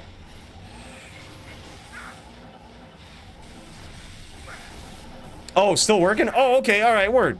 All right, these guys just dueling, just kicking some ass here. All right, I see what's going on. Thanks, Reticulatus. Appreciate it, man. Yeah, I was like, what's going on? We were a little confused. And I was actually looking forward to seeing Neck v Barb, dude. I think that's actually a fun matchup. This is also really cool with mana pots, though. Also really cool. Yeah, I think we'll do that in the foreseeable future. It was honestly, when we made the rule about no mana pots, that was one of the matchups that was like the most heavily contested, was Necro v Sin. So like we're just gonna waive it, see how it goes. It gives Necro slight advantage versus Sin, but Sin has no bad matchups, with the exception of maybe the Zon. So if we can do this and give it a fair matchup against the Necro and a bad matchup against Zon, I think it's perfectly balanced. But other than that, I mean, I think we're looking good. I mean, at this point, I guess the only character that is barred from having mana pots completely is really the Sin. So perhaps that's just what we should have done in general. I guess Zon still.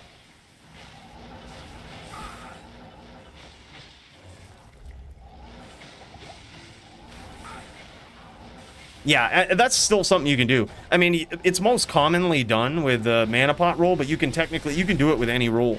Like, if they wanted to waive the rule that says no potions and use full juves, they technically could do that too. That's legit.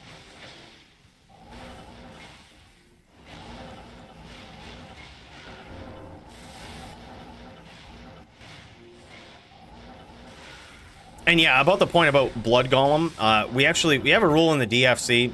We put it in place back when the Necro was the most dominant class with mana pools and all of this, and we never really took it out because I think it makes a lot of sense. But like, Clay Golem is just banned because the Necro is so powerful, has so many tools up its sleeve now. I mean, spears hurt so much, Bone Spirit hurts so much. They buffed the damage in D2R, so instead of limiting what players could make with their character and like how much points they could put in something, which I think is stupid, instead we just banned Clay Golem. We took away some of their other tools to start with. We've given a lot of them back now because I think that they're kind of in a good spot. But Clay Golem remains banned just because it's really cheesy. Like the Necro already hits hard and then you just get a 50% slow on somebody. It just feels bad. Like Necro is powerful enough. GG, man. Look at that. All right, let's go back to these teams, dude. Let's hold up. While we wait, let's get another round of teams in, and we'll check back in with Dirty. It was a good test. We've got everything working. All right, we got some 1v1s going on in here now. Got some 1v1s.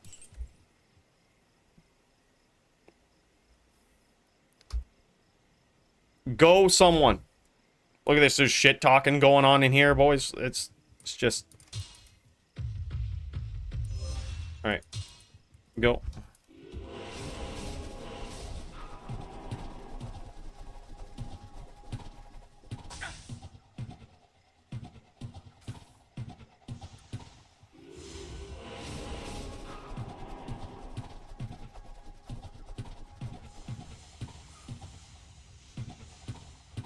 Oh, we're getting shot at.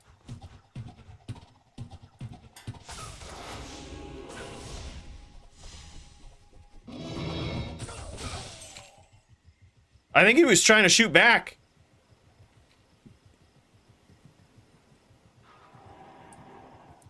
Good evening.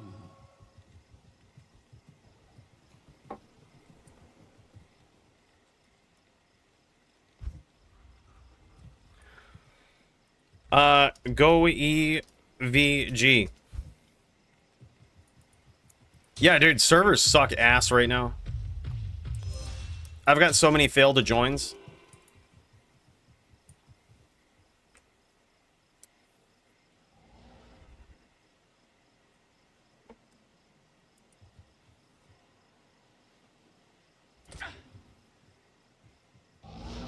There's 2 wells on this map. I love it. This is like the best BM map you could possibly ask for.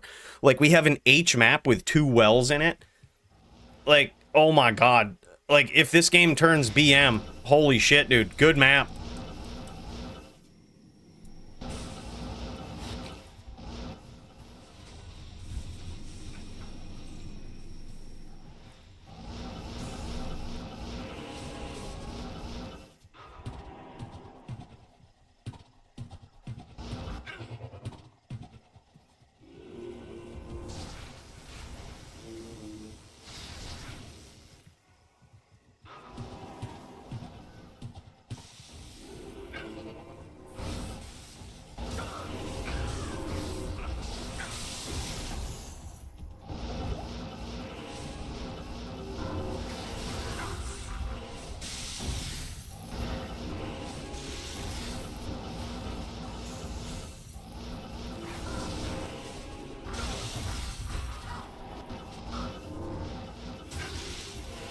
I actually didn't even expect the teleport on him there. I missed a golden opportunity.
I don't know how we didn't just connect there. I think Claw Block just blocked 17 times in a row, which is impressive, but also frustrating.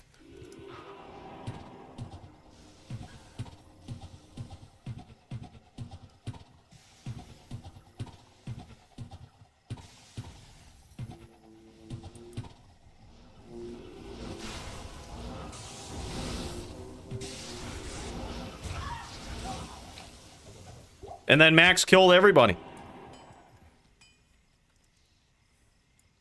Yep, Max just killed everybody.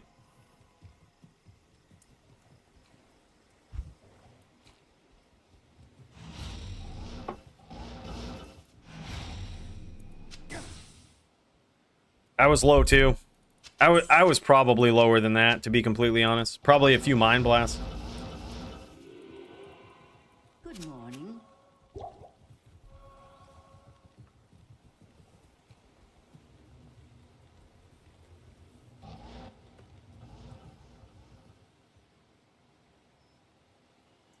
Yeah, Rich, just seeing that, by the way. Yeah, you need basically a widescreen. You can you need a widescreen to get to that widescreen setting, but then on a widescreen you can set it back to regular too. Go Temp. We are not set up for a Necro, but you know what? We're gonna jam it.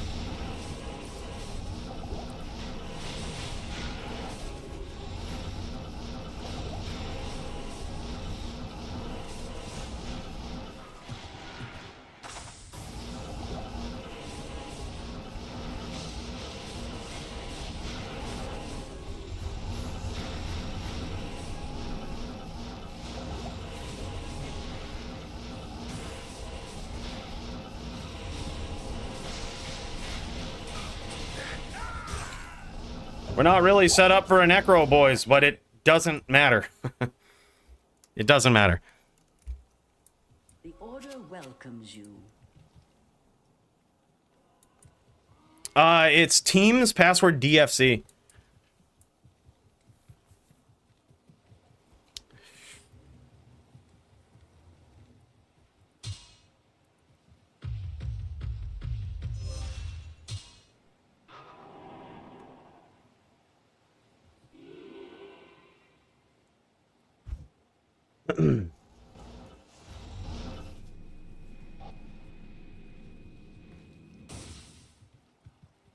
All right. Go EVG.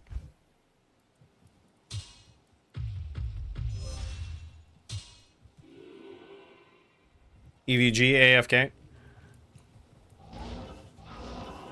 All right, go Temp.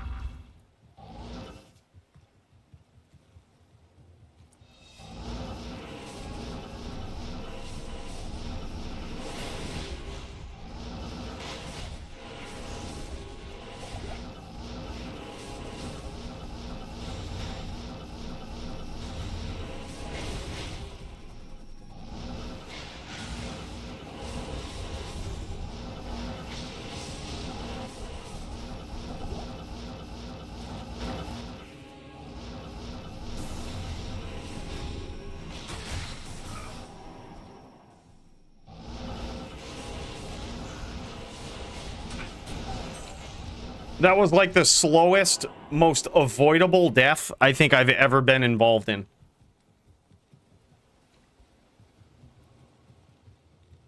It's time for 125 Necro setup. Maybe I'll even throw on Cold Resist. In case we have to go against Doom.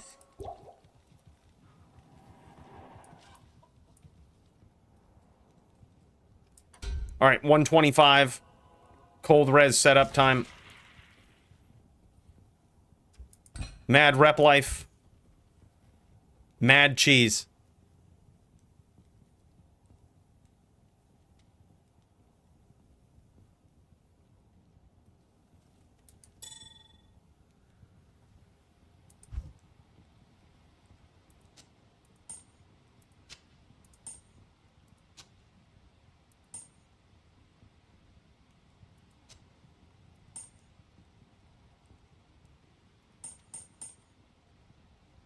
I mean, it is what it is. Oh, I guess we do have enough. Like, yeah, we almost have 360. Which means we could go... Yeah, we got one Raven, too. We're almost there. Good enough.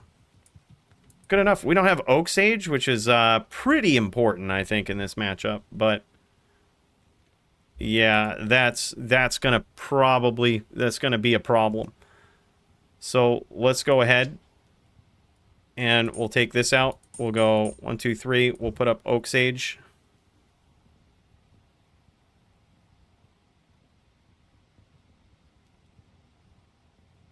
Where's my ring? There it is.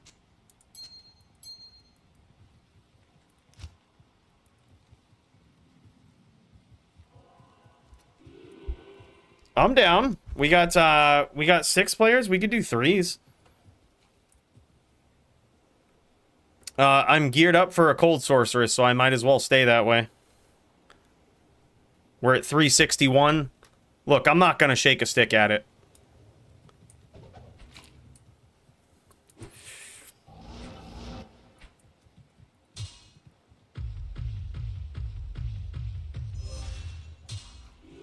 Smite Boys AFK, eating wings and pizza.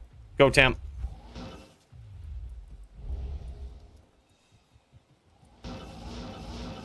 I actually don't know if we have 125 cast here. I didn't check that. We at least have Oak Sage. Another very avoidable death here.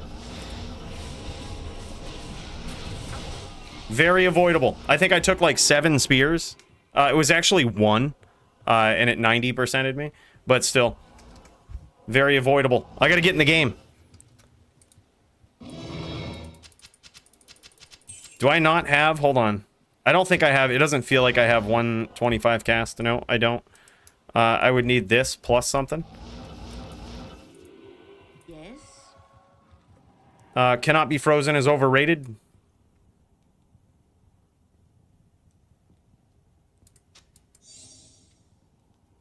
So, yep, we'll take it off. We'll go cast and cold res. Fuck it. Cast and massive cold res. We overdoing it. All right, there we go. Yeah, close enough.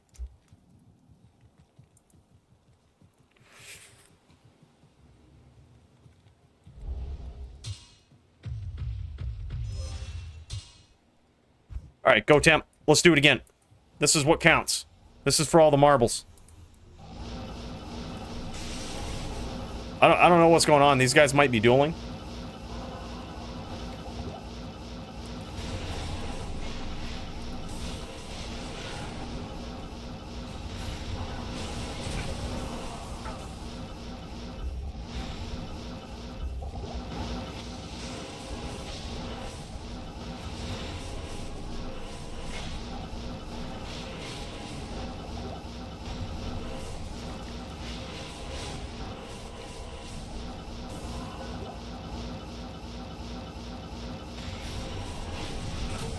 That was good. That was actually very good. Nice train. Nice train with a follow-up spear. That was high-level shit right there. Capitalizing on the aggression. That was good. I am overburdened.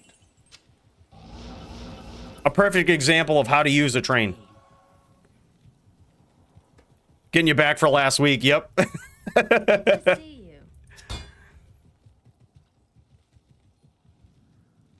Yeah, we posted it, Carter, but, yeah, it, like, D4 Season 1 is starting up tomorrow, so we just figured that, like, instead of doing that on a day where, like, everyone's playing D4, probably, including myself, figure we just do it. Figure we just do it today. Yeah, D4 is kind of meh, though. Like, I think this may be, like, if there was ever a season where I would quit D4, this is probably the season. Like, if my expectations don't go as planned and I don't absolutely obliterate people, demoralize them, and make them uninstall D4 with a rogue this season, I think I might just quit. Like, because what are we waiting for? Them to build the fucking game? Like, the game's been unfinished, I think, now for months, ever since it was launched.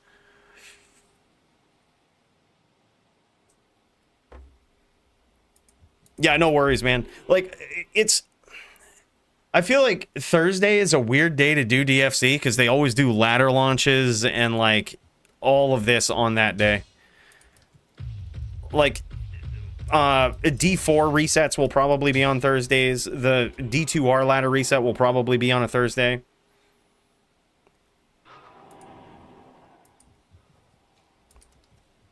Yeah. Yeah, they're still finishing D4, I think. Yeah, they didn't mention any of the damage modifiers or anything on, or any of the other stats on any of these uber rare items like Oculus.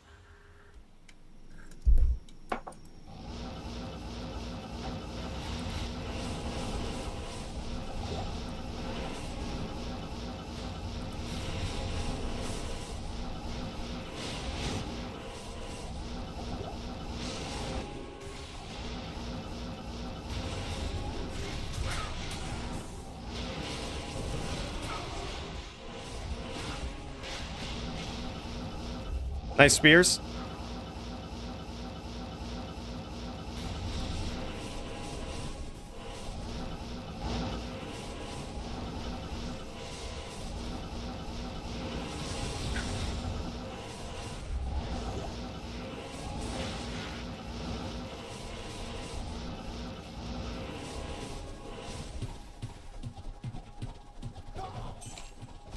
Invisa Spirit. I should have seen that coming, though, to be fair. I should have actually seen that coming. I saw the angle that he took, but I figured that I would see it. I figured that he wasn't far away enough where I wouldn't see it. I was wrong. Invisa Spirit snipe. The order welcomes you. I knew it was coming.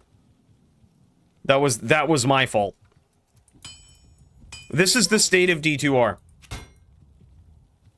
We put the onus on ourselves when we get killed by invisible projectiles, because if we were good enough, we should have seen them coming. Yeah. I would agree, Dunk. Simple and complex is a good way to put it.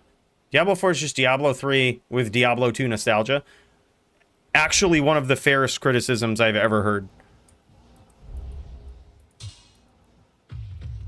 That's pretty true. And it's even more true now with all of the uniques that they're bringing back. Like, they're just bringing back uniques from D2 that are shittier. Not in town. Greetings. Yeah. Yeah. The game is unfinished, dude. Game is unfinished. That's my official stance on it.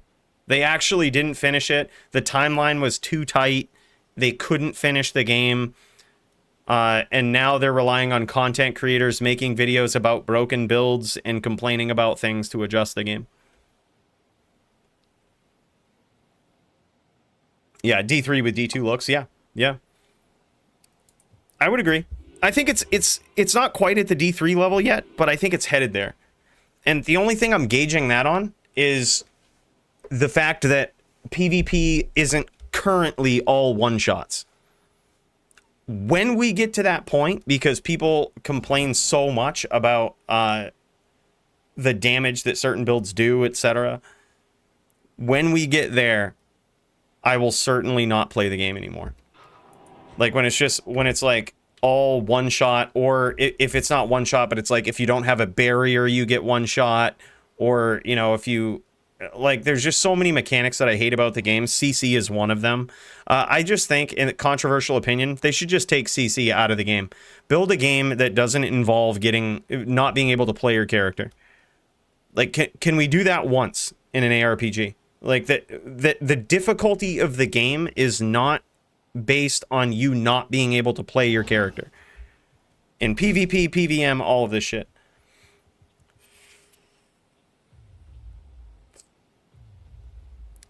Well, Max, you say that as a Sin player that has CC'd people since the days of D2.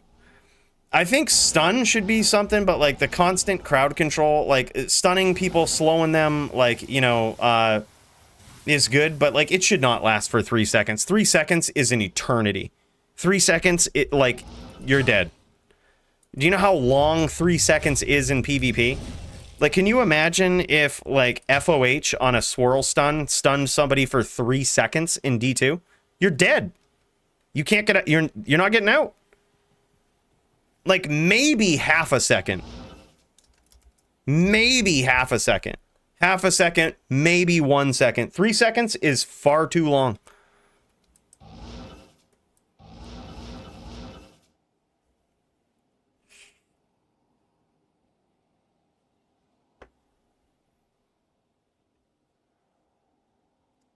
Oh yeah, they removed those too. Yeah, yeah, no doubt. They had like the original betas, or I guess you could call them like alphas. They had like these ideas for rune words that would work like totally differently than D2 rune words. But I guess so many people bitched about them that they just took them out.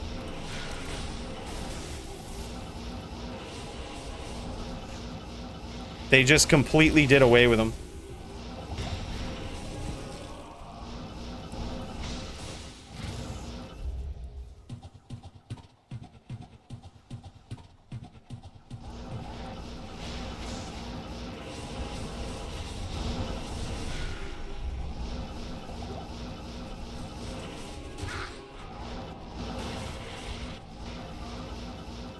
Sometimes it's rando hams, and sometimes it's skill. That time, it was skill.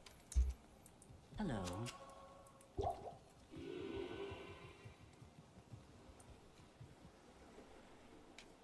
Yeah, D3, that's a fair assessment of that too. It was all about just getting the set for your character. D4 now is... Here's why I think D4 is unfinished.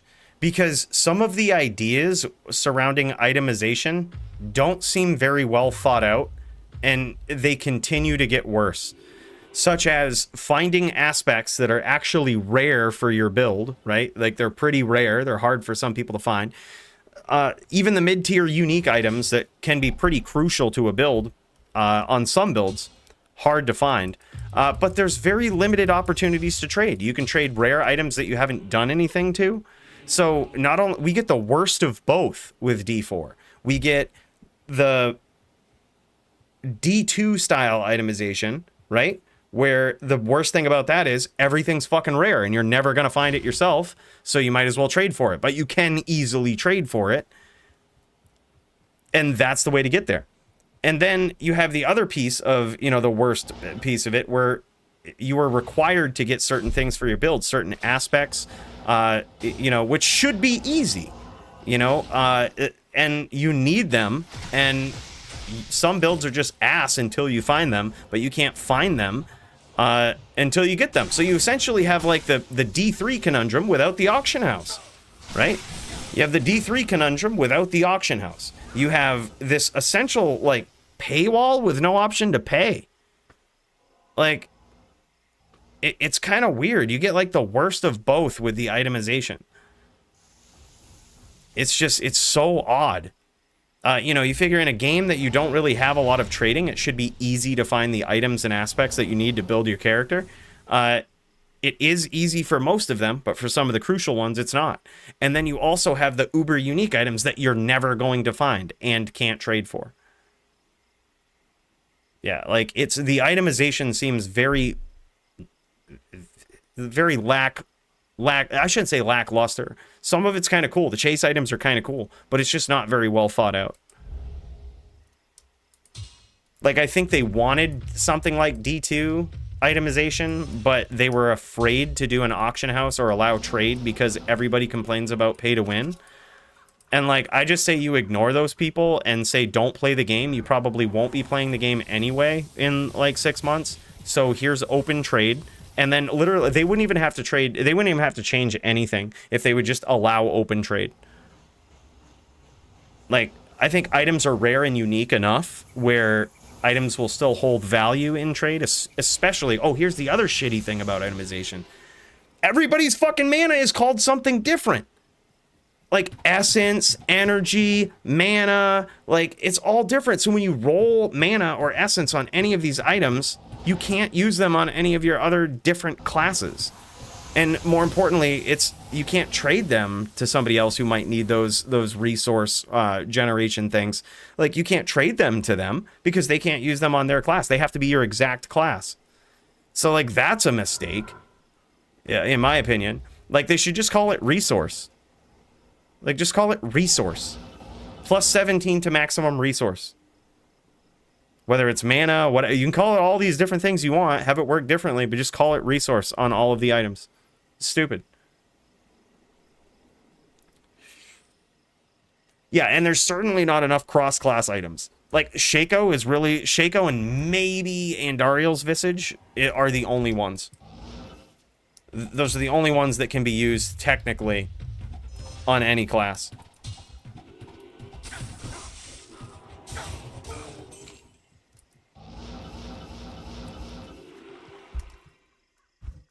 Go some too.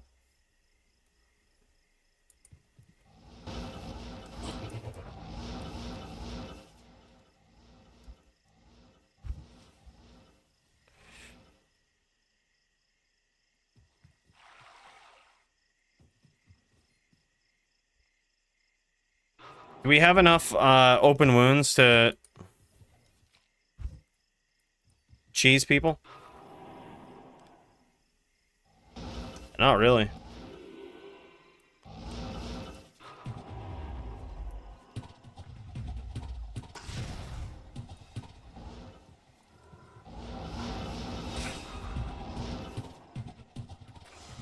You trying to shoot Bo with the Bo Din champion?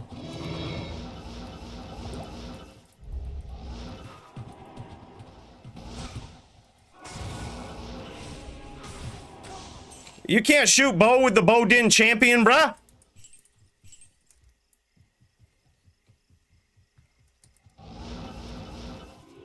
Yes. Let's get these teams rolling. Dude, I'm down. Alright. EVG, Mind Goblin, Smite Boy. I'm just gonna pick all of these guys and we'll go up against you two. I feel like that's honestly fair.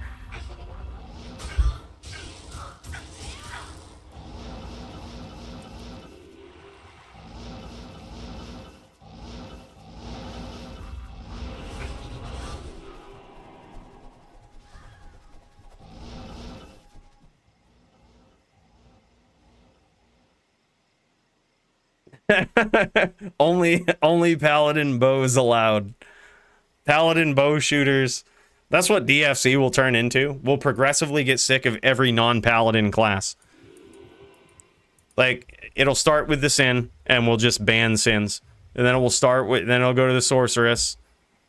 And we'll be like, oh, this fucking Cold Sorceresses work so different. We'll ban Cold Sorks. And then from there, we'll be like, well, if we're going to ban those, we might as well get rid of ES Fireballers. And then it'll be Druids, because those will be the dominant ones. And then Necros. They might stay around for a while, but they'll be the last one. And then eventually it'll be like, you know what, dude? Fuck all of this variance. Let's just do Bow Paladin builds. You're not on a Bow Paladin, you ain't a real dueler.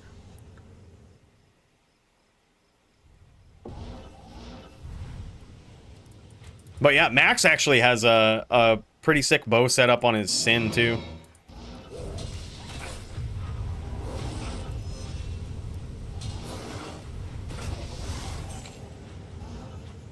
Alright, we G?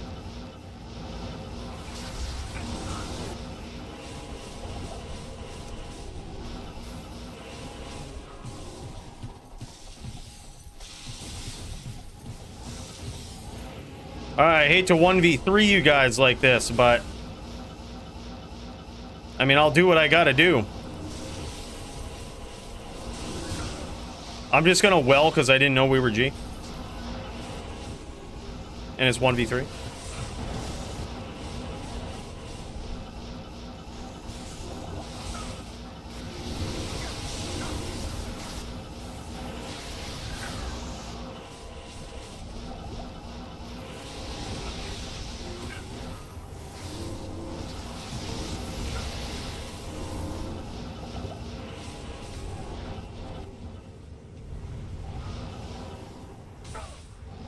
I'm just gonna. Oh, I was gonna well. I mean, good duel.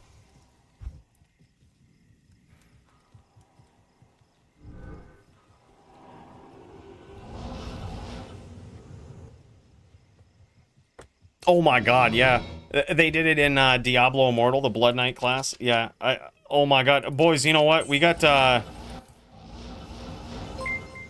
Bales?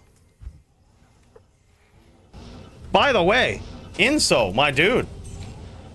Hold on, we gotta go. My dude. Inso, big cheers to you, man. Thank you so much for the membership. Much appreciated, dude.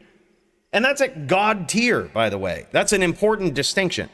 The top membership of all memberships for Inso. Keeping the spaceship fluid flowing. My dude. Cheers to you, brother. Thank you so much. Inso, how you been, man? All right, we got PK'd. Bros, we might want to do some bales. I'm down for some bales, dude. While we wait for some duels, you guys want to run some bales? I certainly can't teleport. I should be the guy that like teleports, but I'm running my barb. Hold up. I'm gonna make a game if y'all want to join. You want to get some bales in? This is what I'm gonna do. I'm gonna be a complete leech. I'm gonna be on Midas, the gold fine barb. We're gonna make Inso Bales -02. But somebody's gonna have to telly because all I have is a teleport staff essentially. But I don't actually even have that with this setup, so I'm gonna completely rely on somebody else.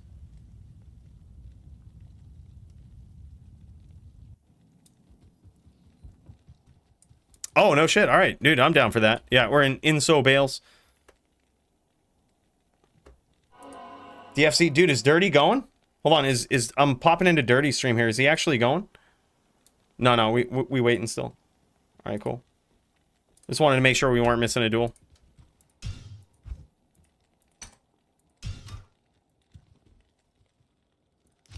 All right, here we go. We just need someone to telly. Just need a committed teleporter. And these are 96 bales, too. We just got to level 94 on the gold fine barb, so we looking good.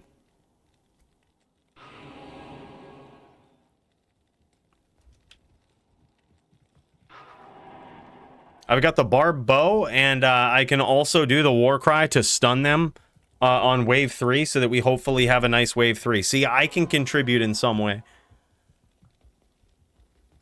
It might be, Brand. It might be. Everybody's surprised by the fact it's on Wednesday. Even though we announced it last week. We announced it last week on stream this weekend. Reminder post. Look, I don't know how much more I can... I don't know what else I can do. Besides, drink the rest of this whiskey. At this point, that's the only thing left. All right. These guys are going to need a sick barb bow. And by sick, I mean it's rather low, but it's probably better than all of their battle ores. So...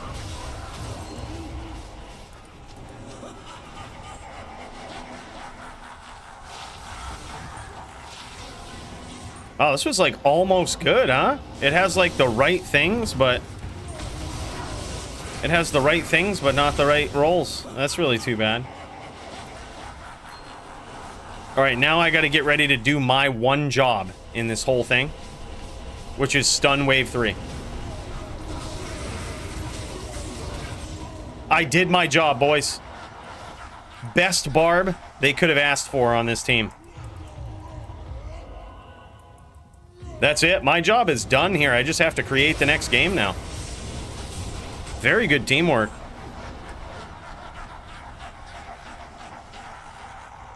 All right, GG. All right, Reticulatus, let me do... just give me a heads up in the chat when you guys are, like, ready to go. I might not always notice, like... you know me. I might not always notice. Oh, shit. These guys are all... oh. Inso Bales -03. I was gonna say, I hope I don't miss that. All right, sweet. Somebody else is creating. That's probably a good idea.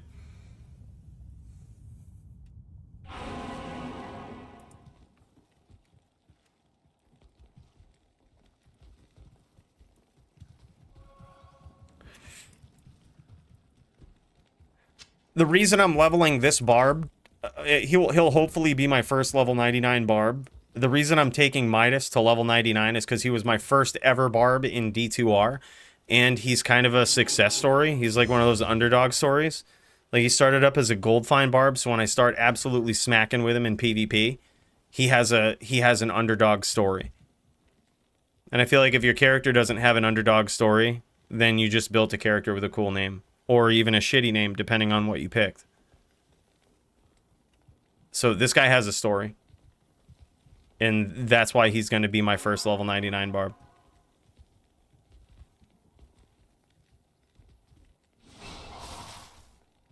Because he's going to go from gold finding to gold finding, if you know what I mean. He's going to be PKing people, taking their gold.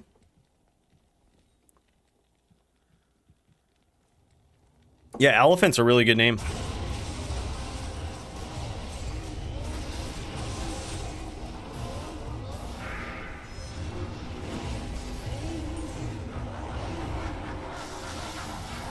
And it's sort of an underdog story, right? It's one of those classes. It started out as a meme, and now it's here. It's here to stay. It's really good.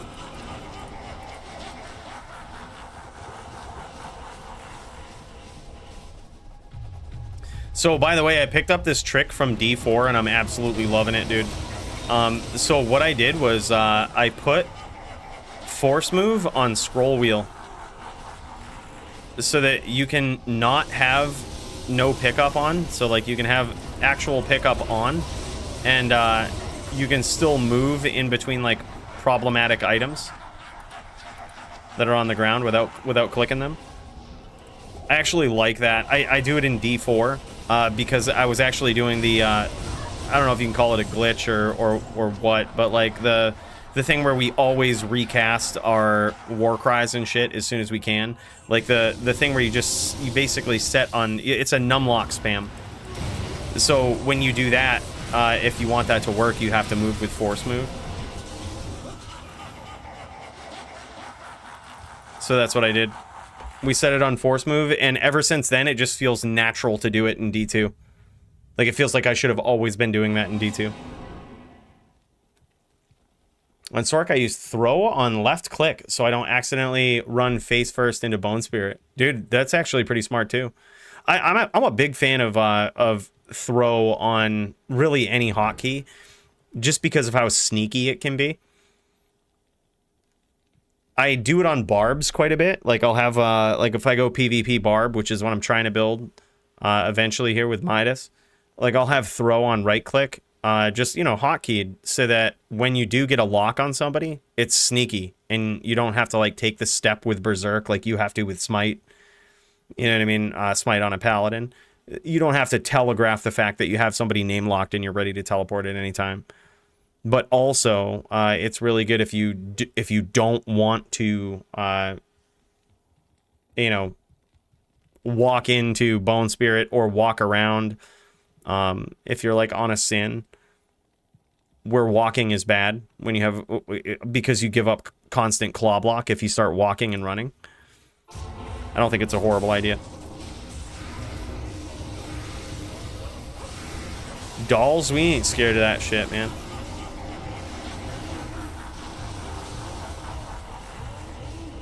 We ain't scared of that shit. This is non-ladder, all basically PvP players in this game.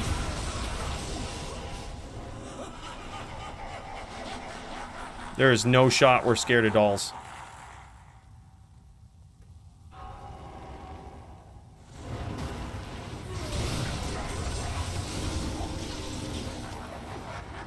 Got my sin 96 yesterday, dude. That's awesome, man. Oh, we got 2 unidentified jewels. Hold on, let me do my one job as a barb. Stun wave 3. That's it. I had one job. We are done. Oh, wait, no, I didn't do it. They got off a Hydra. That was bullshit. That shouldn't have happened. I had one job. Yeah, that's awesome, man. Congrats. Yeah, level 96. Feels good. I feel like it gets shittier after 96, though, for sure. Like, 96 is one of those levels. Like, 95 feels like you've achieved something, right? Because you can gamble on things, and they're always at the proper eye level. Yeah. Yeah, and the Mosaic Sin is really good, too. I enjoy leveling with that. That's what I have on ladder. Just full Mosaic. It's the best leveling build. I honestly hope they never nerf it. Like, I know right now, people might be saying, oh, this is so OP and shit, and they might nerf it, but I hope they don't. Just because it's exactly what the Sin always needed. It sucked in PvM, but it was overpowered in PvP, and Mosaic has no effect in PvP, but makes them astronomically good in PvM. Like, it was one of the best changes they've ever made. It's now fun to, like, jam through on a Sin.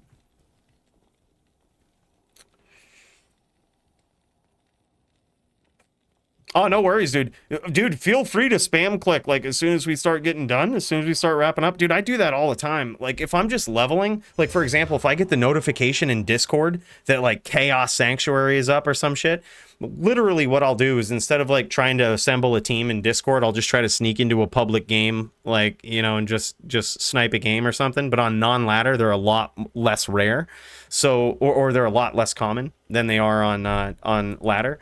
So what I'll do is I'll just wait for a really good one that looks like it's running fast, and then I'll just sit there for like a minute and snipe. Just like spam click. And then we're in. And I feel like after you do it once, you rarely have to do it again, as long as you're quick.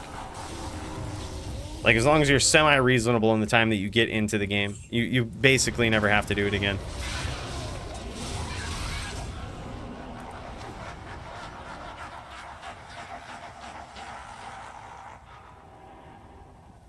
Yeah, that's not bad.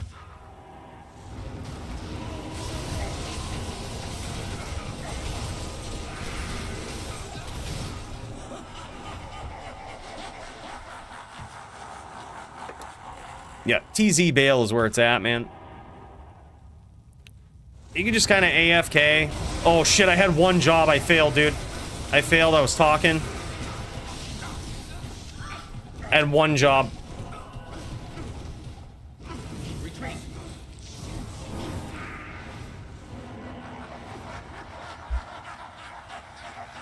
Start now? Alright, GG, man. GG, bro. Alright, yeah, I know. I gotta stop failing. Alright, we'll finish this run, and then what I'll do is we'll cut over to, Dirty versus Reticulatus. Should be actually a fun match to watch, dude. Necro v Barb. And then, I'll hop back into these games after. Oh, someone just said, cheers, big fan of the streams. GG, man. Good dude. Thanks, man. Big cheers to you. That was awful nice to say. All right, let's pop in. Dirty versus Reticulatus. Bros. This is getting real. These guys gearing up. Gearing up for an epic battle here. This is Reticulatus' Barb. Now, I hate to root against Dirty, my boy, but I gotta say, it's kind of fun seeing a Barb just tear it up, dude. Like, it's kind of fun, not gonna lie. Because the skill cap, the skill level that it takes to be good in PvP on a Barb is so high.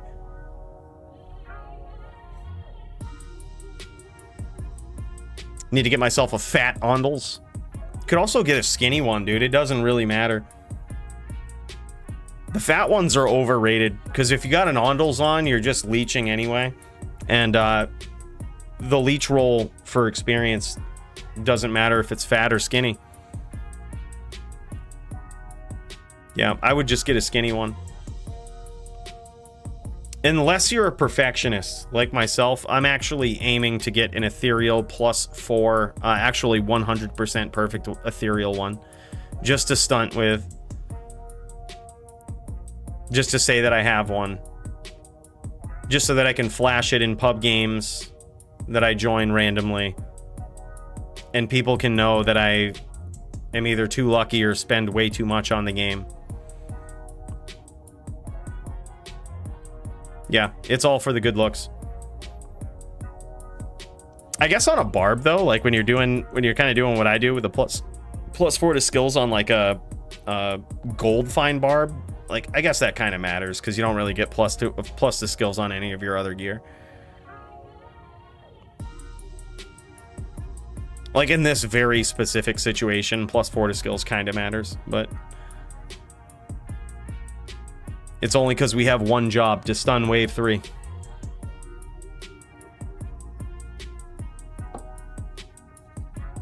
All right, these guys, looks like Reticulatus getting a pool going for him here. Barbs are allowed mana pools.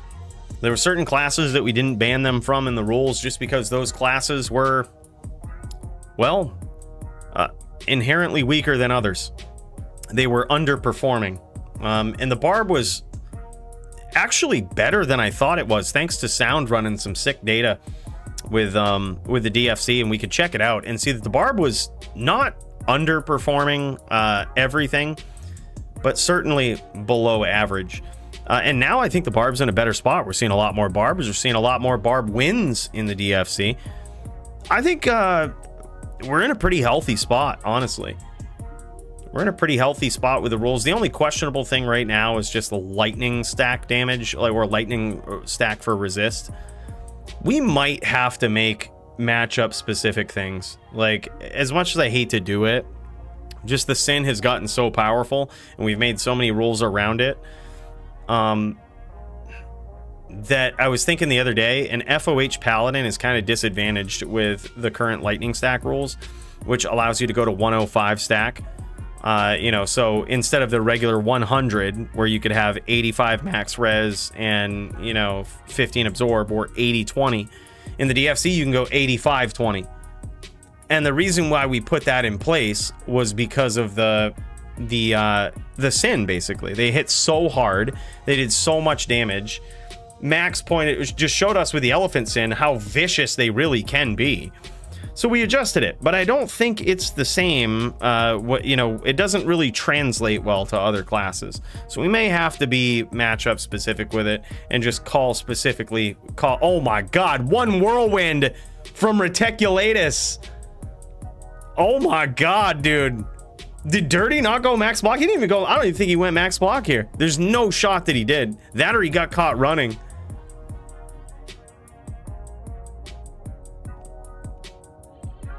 I hosted Bale and got 2 runs before game crash. I cannot figure out what the problem is. It never did this before D4 launch. I completely agree. It's something that people have observed since the D4 launch, is that D2R, people have been failing to join games and the game has been crashing and also acting very weird. Last week on stream, it was so weird. We were doing some duels in between DFC duels, and one of the things that we saw is that I think it was, I can't remember if it was Tempest or who it was, but somebody was in the game and it was saying the wrong character name. Like we would get killed by somebody and it would say the wrong person that we got killed by. And it wasn't like the other person was there spamming and we got caught by their shit. No, it was another character from that same person's account that clearly was not in the game even. We were getting killed by. It was the weirdest thing, dude. Game's been acting weird ever since D4 came out. Yeah, shit's getting real weird, dude. I think it was because they committed so many servers to D2R. It was a very popular game, and then they recommitted those servers to D4 after the server test and all of that, and now we have less servers on D2R, which inherently gives that more bugs. And D4 is just inherently a shittier game, so I think they ought to just buy more servers. Did he leap attack there? Oh my God. Oh man. Got to keep that oak up, man, to absorb some of those bone spirits. When you get caught without it, sometimes that's it. Oh man. I think Reticulatus had a prime window right there, but just missed it. I don't think he was ready or didn't expect to teleport on him there. I've been there recently. This must be Chew with the left click whirlwind. Dude, yeah, left click whirlwind, man. Chew is savage on the barb. We were actually just talking about Chew not long ago. He had an impressive win against Polytheus on the barb. And yeah, he's definitely one of those players that does left click whirlwind. I'm not sure if he also does. Oh my God, 6 Zerks! 6 Zerks from Reticulatus, man. A nice name lock and a 6 Zerk to follow it up. Oh my God, that was good. So what Reticulatus did right there is he noticed that Dirty was using a lot of Bone Prison. Now that can be a big problem if you're teleporting in and whirlwinding, because that Bone Prison will absorb a lot of that damage from Whirlwind. It'll absorb the hits. You basically just won't get hit when you're in a Bone Prison. So instead, what Reticulatus did was catch a name lock and just start zerking, which is a very specific targeted hit that DR cannot protect you against, by the way. It converts all of that damage to magic damage. So you are taking an ass load of damage through your Bone Armor, through your DR. The only trade-off there is, though, it does rely on the IAS. You know, it does a lot more than Whirlwind does, and it does rely pretty heavily on you being able to name lock and click your opponent.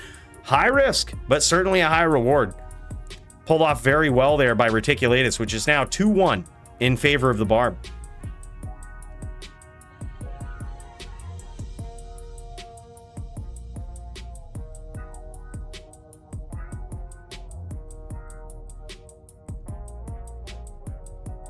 Yeah, I just think that this is what they need to do. This is what Blizzard needs to do for the Diablo franchise. And this is going to sound very D2 elitist, and that's because it is.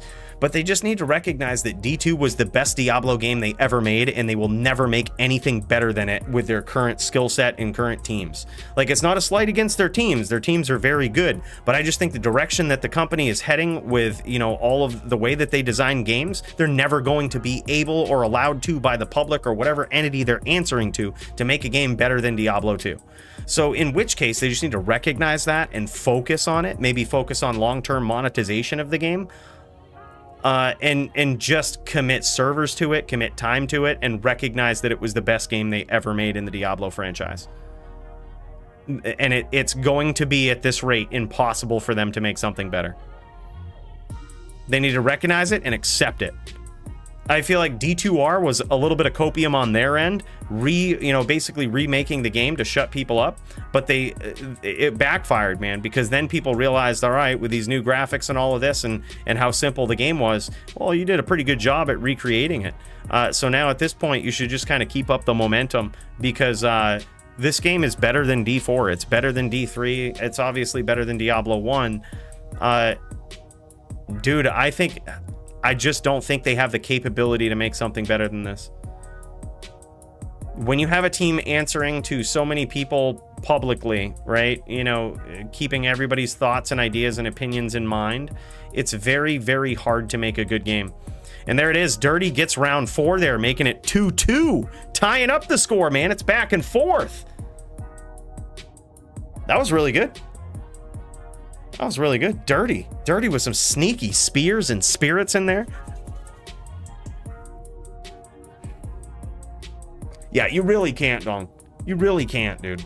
Like, it's just made so well, man. The trading, the economy. Look, the fact that people bitch about bots and the economy on D2R suggests that the game was built properly. Because it puts an economy out there that the developers don't have full control over. And I know it sucks when people bot and it destroys an economy. But that's not the game's fault, right? That's not the game's fault. You could ban those bots. In fact, it'd be probably pretty profitable to do so. To have a team just committed to banning bots. Be pretty profitable. Those bots probably wouldn't give up. Website owners would still need to get their shit. They would rebuy CD keys. Hell, you could even have a sale after you ban bots. You if you can't get them all, just fucking sell them new keys every once in a while. That's not the game's fault, man. The game is good. It just means that the game is bigger than itself.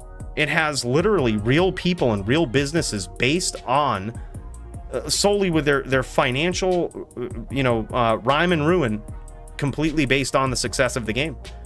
The game is bigger than itself.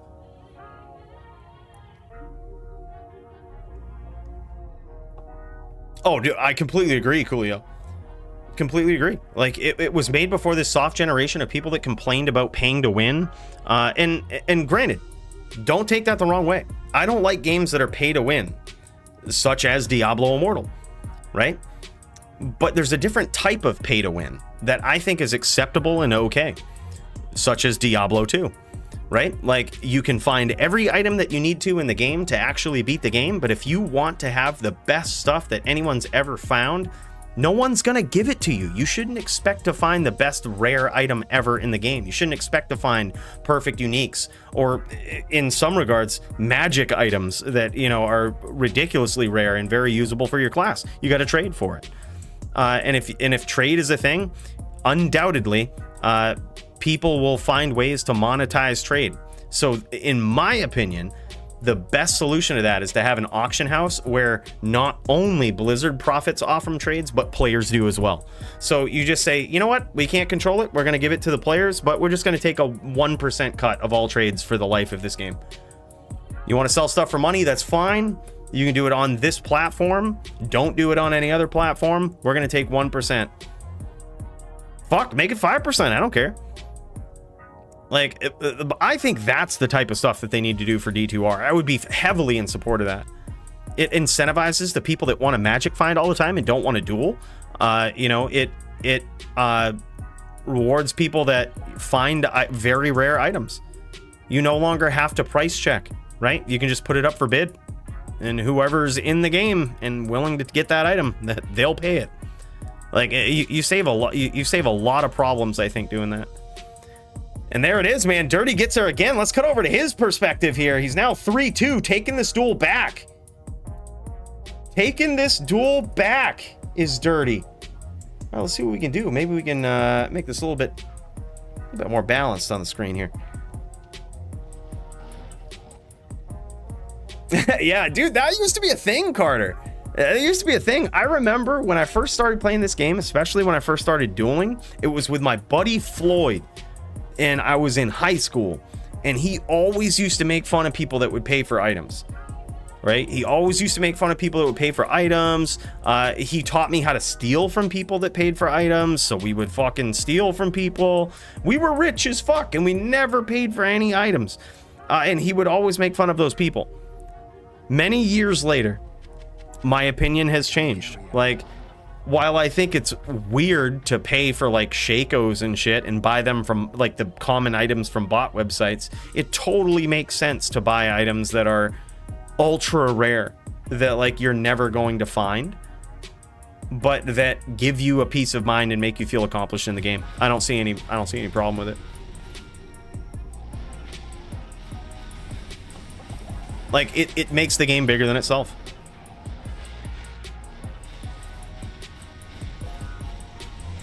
Found myself back to D2 a few weeks ago after playing D4. D4 was just boring, and the lack of trading and poor itemization mechanics equals weak sauce. I couldn't agree more, dude. I'm looking forward to Season 1. Honestly, what I see D4 becoming is a seasonal game.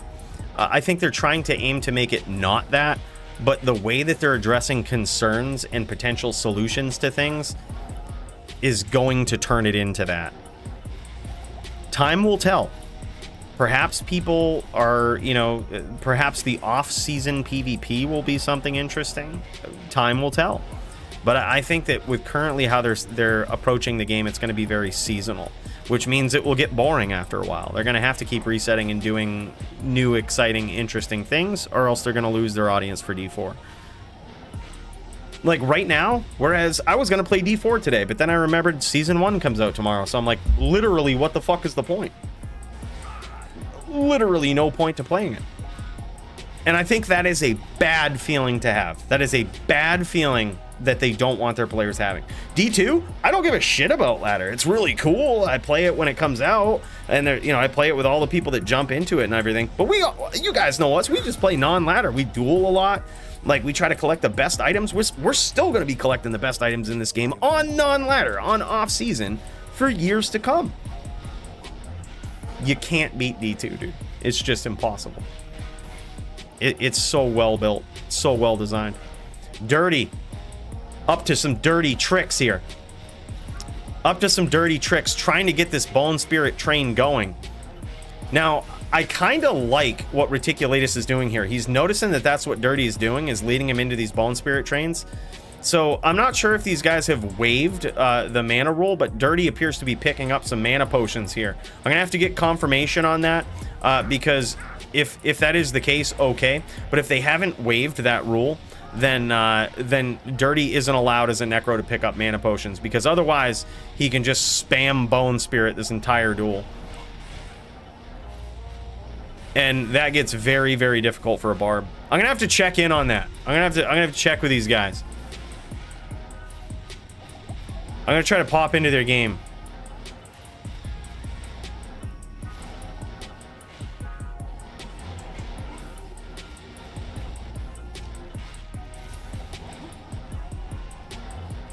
I'm unable to hack their game.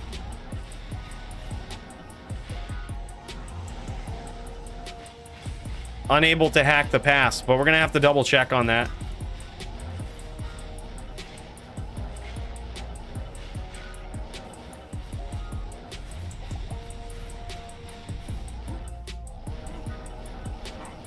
They agree to in-game chat? Not sure though? Okay, okay. We'll double check.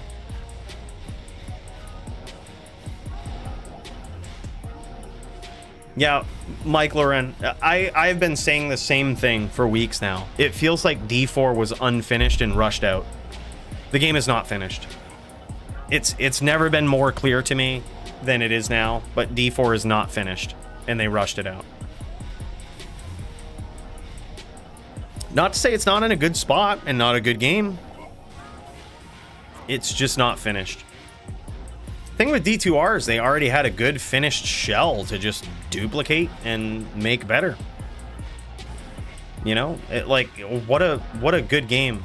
I hope that they take it as a lesson. Or they probably won't, but like I hope they take it as like, okay, Diablo 2 Resurrected is really good. How do we monetize this for years to come? Both these players looking for an angle here. Currently, Dirty being up one duel here. It's currently 3-2. Dirty is up. He's looking to protect himself here with some Bone Spirit trains. Battle order's running out here. He might take this opportunity to re-battle order. And Reticulatus, trying to be patient here. Might actually be trying to frustrate Dirty. But Dirty just painting this entire moor with Bone Spirits. Now, I would say he's, you know, it might be a little bit late there. But what he's doing is he doesn't have max block on this character. And if both of these guys are allowed to use mana pots, it totally makes sense that the Barb can chase a little bit. So right now, I wouldn't say there's too much lates going on, but what we don't want to see is just Dirty off-screen in these Bone Spirit trains. I think he's doing okay right now. You want to basically methodically look for the Barb. It is as weird as that sounds, from off-screen. Like, methodically look for them off-screen and try to predict where they're going to be. But it looks like Reticulatus is very low right now, and he's probably trying to get Dirty to come in a little bit, which I think he totally should. Like, Dirty is at practically full life here. And I think in this particular matchup, Spear is not used as much as it should be.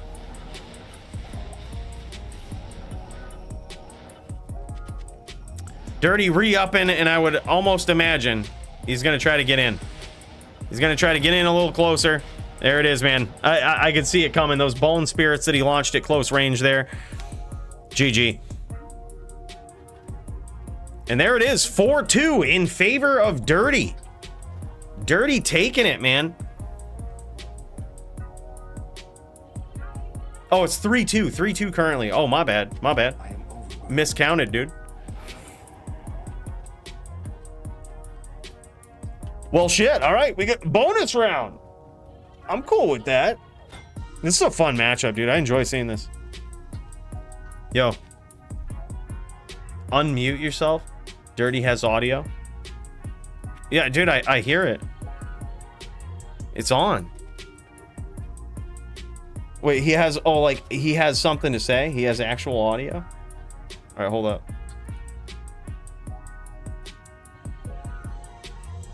The fuck?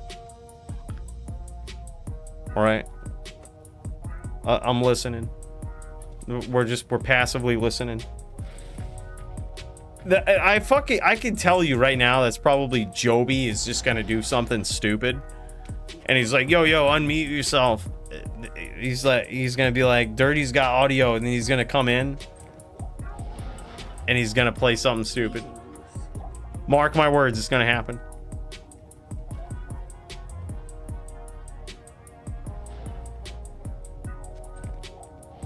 It's gonna be some quote from me.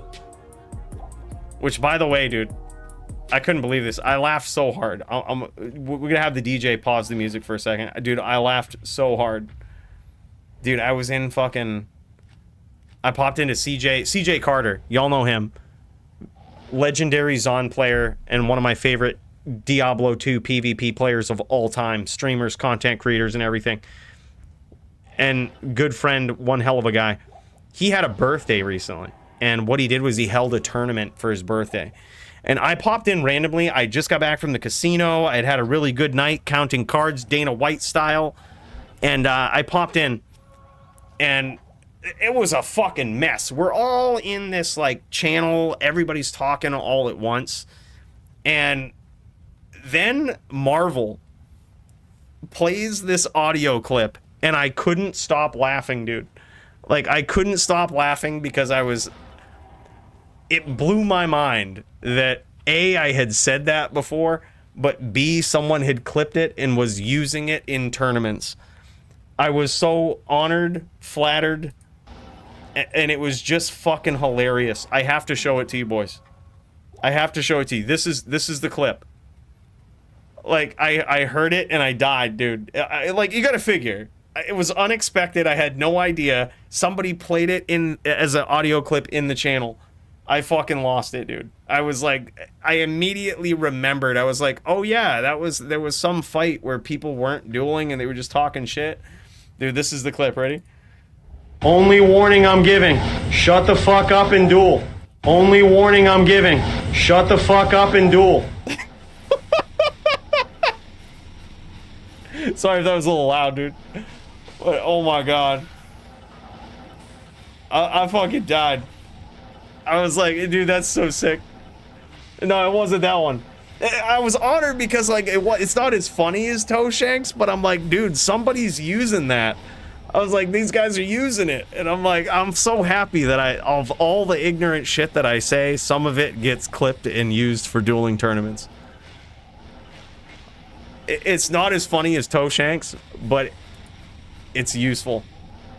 And for that, I'm so glad. Yeah, you guys remember that, right? Like, you remember that DFC? Like, there was some weird shit going on, and like, I can't remember. It was just people just talking shit.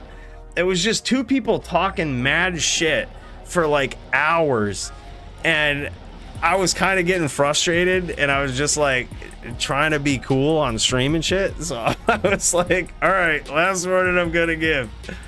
Shut the fuck up and duel. And sure enough, dude, I can't even remember what DFC it was or anything. I can't even remember who was dueling, but I certainly remember the situation. Yeah, I thought that was great, man. I was so happy somebody used it.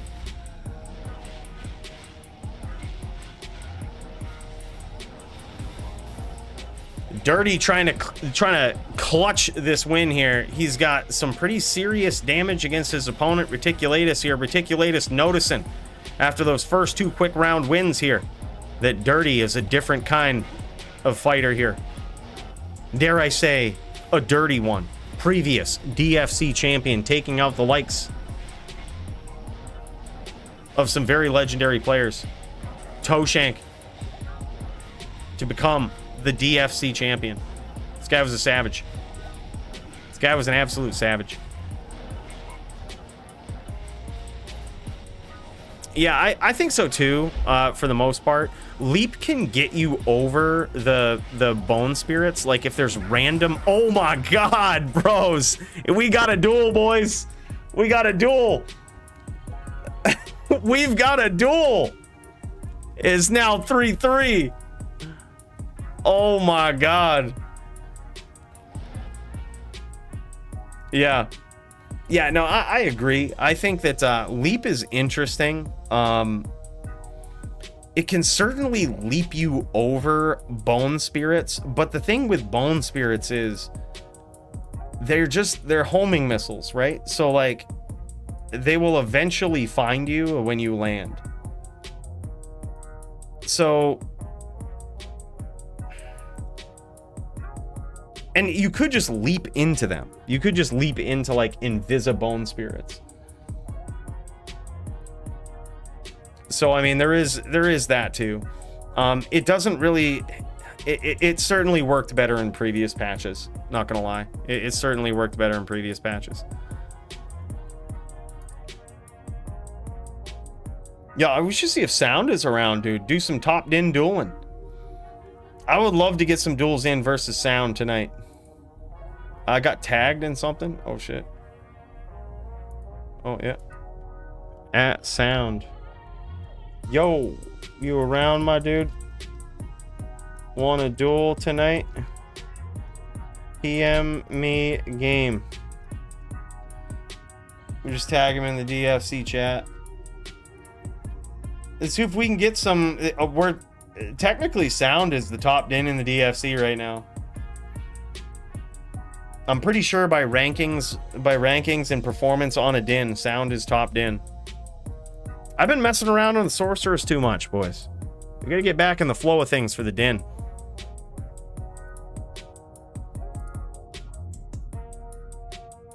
All right, let's fix this aspect ratio here and check out. Oh my god, Dirty just landed some nasty hits against Reticulatus here, but it's now 3-3. And as we've seen in the last round, anything can happen. Anything can happen.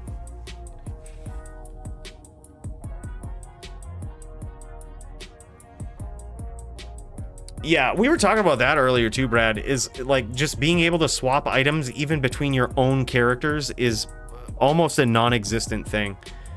It's certainly a pain point for me, and it boils down to literally one thing that's so easy to change: resources being called something different from every class.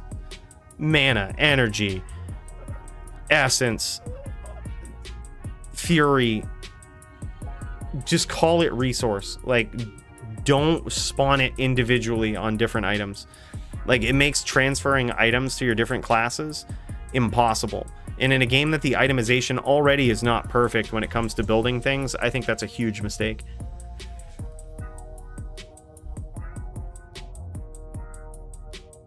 Yeah, I'm telling you, dude. When did it, like, look, I ain't trying to say nothing. But when did I ever complain? How long have I been saying D2 economy, love it or hate it, with bots and everything, is a perfect ARPG economy? Why? Because the devs have no control basically over anything that happens. When it comes to an economy, you do not want the governing entity having control over what's going on. Unless it's like with dupes, you know, they can get rid of those. They can easily do that. Duping, hacking, botting, they can fix those things, and you would expect them to, right? But it's just like the invisible hand, right? Take it right out. Take it right out. Let it take care of itself.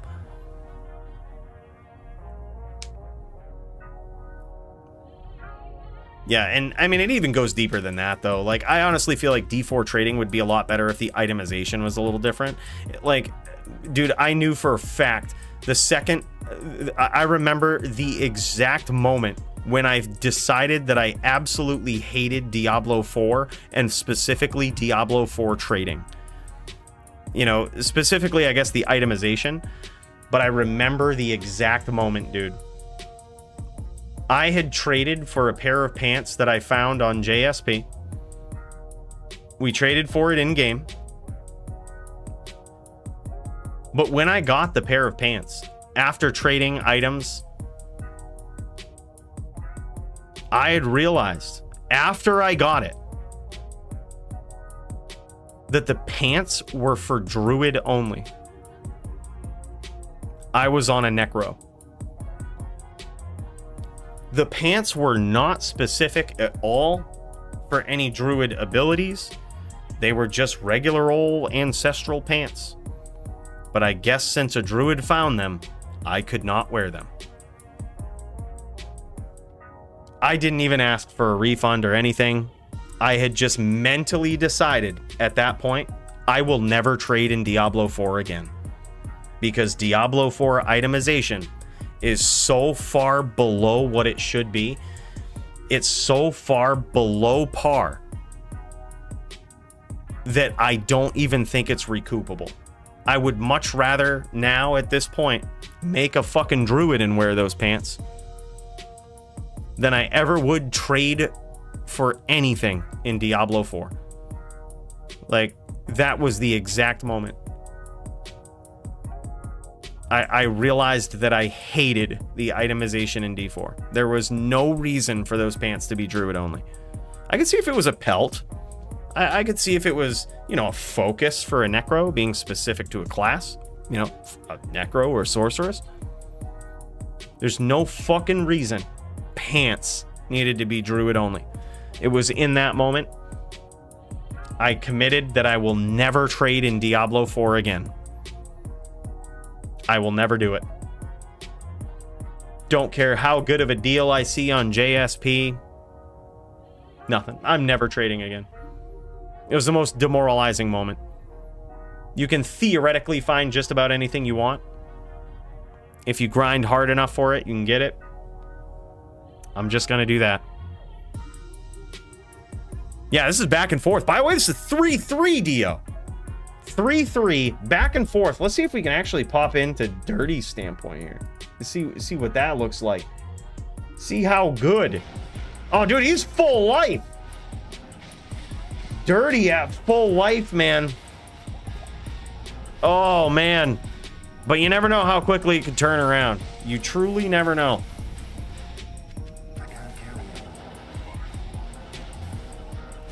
Reticulatus trying to get these final hits in here. He's gonna have to be methodical, gonna have to be accurate. It will likely have to be a Zerk. If I had to guess, he's gonna have to get in, grab the Zerk, be very opportunistic. Dirty landing another spear there.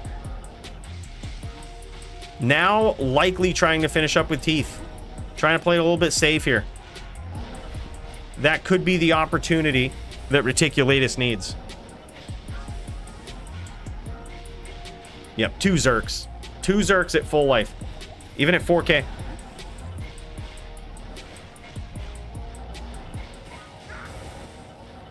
Oh, I couldn't agree more, dude. Yeah, they just need to monetize this game. Just realize there's no better games that they'll ever make for the Diablo franchise. I hate to say it. It sounds very divisive. It sounds elitist for D2, but it's just because it is. But it's also true. It's the best game they ever made and likely ever will.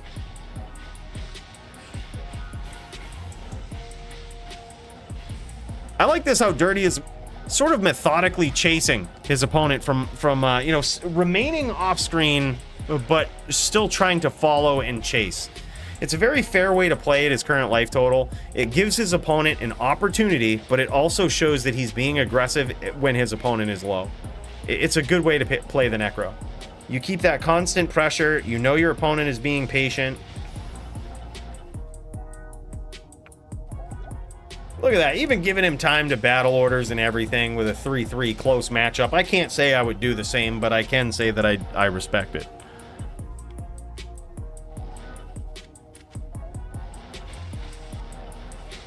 Yep, when you're dueling against me, boys, don't bow in the more. All right, that bow runs out. It's it. And there it is, man. Dirty finishes it up with a long-range bone spear. Very close duel with Reticulatus. Very impressive. On behalf of both players here, Reticulatus showing some real skill with that barb. Dirty clutching it out on this Necro. Very nicely done. a good choice, I think. He didn't go max block. Gives his opponent some fair shots, I think, but also keeps his cast up so that he can... You essentially want to outcast the bar up. You want to give them so much stuff. Punish them so hard when they come on screen. When they start attacking you. And I think this was a very good setup from Dirty right here. Nicely done, man. What a duel. What a duel.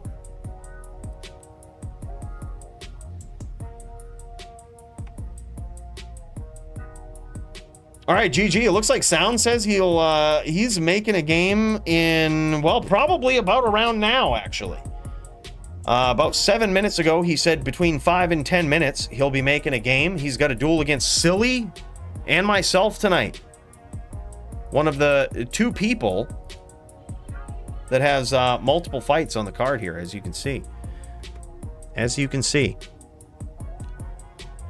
This should be interesting. Sound versus Silly, Sound versus Cooley. This is clearly for top din status. Whenever there's another top din, we gotta give that fucking loser Cooley a shot at the guy before we officially say, you know, Sound trying to make it official tonight.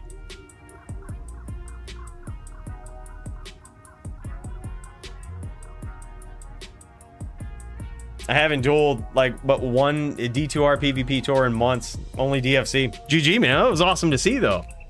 That was awesome to see. Good to see you on back on the Necro, dude, and tearing it up.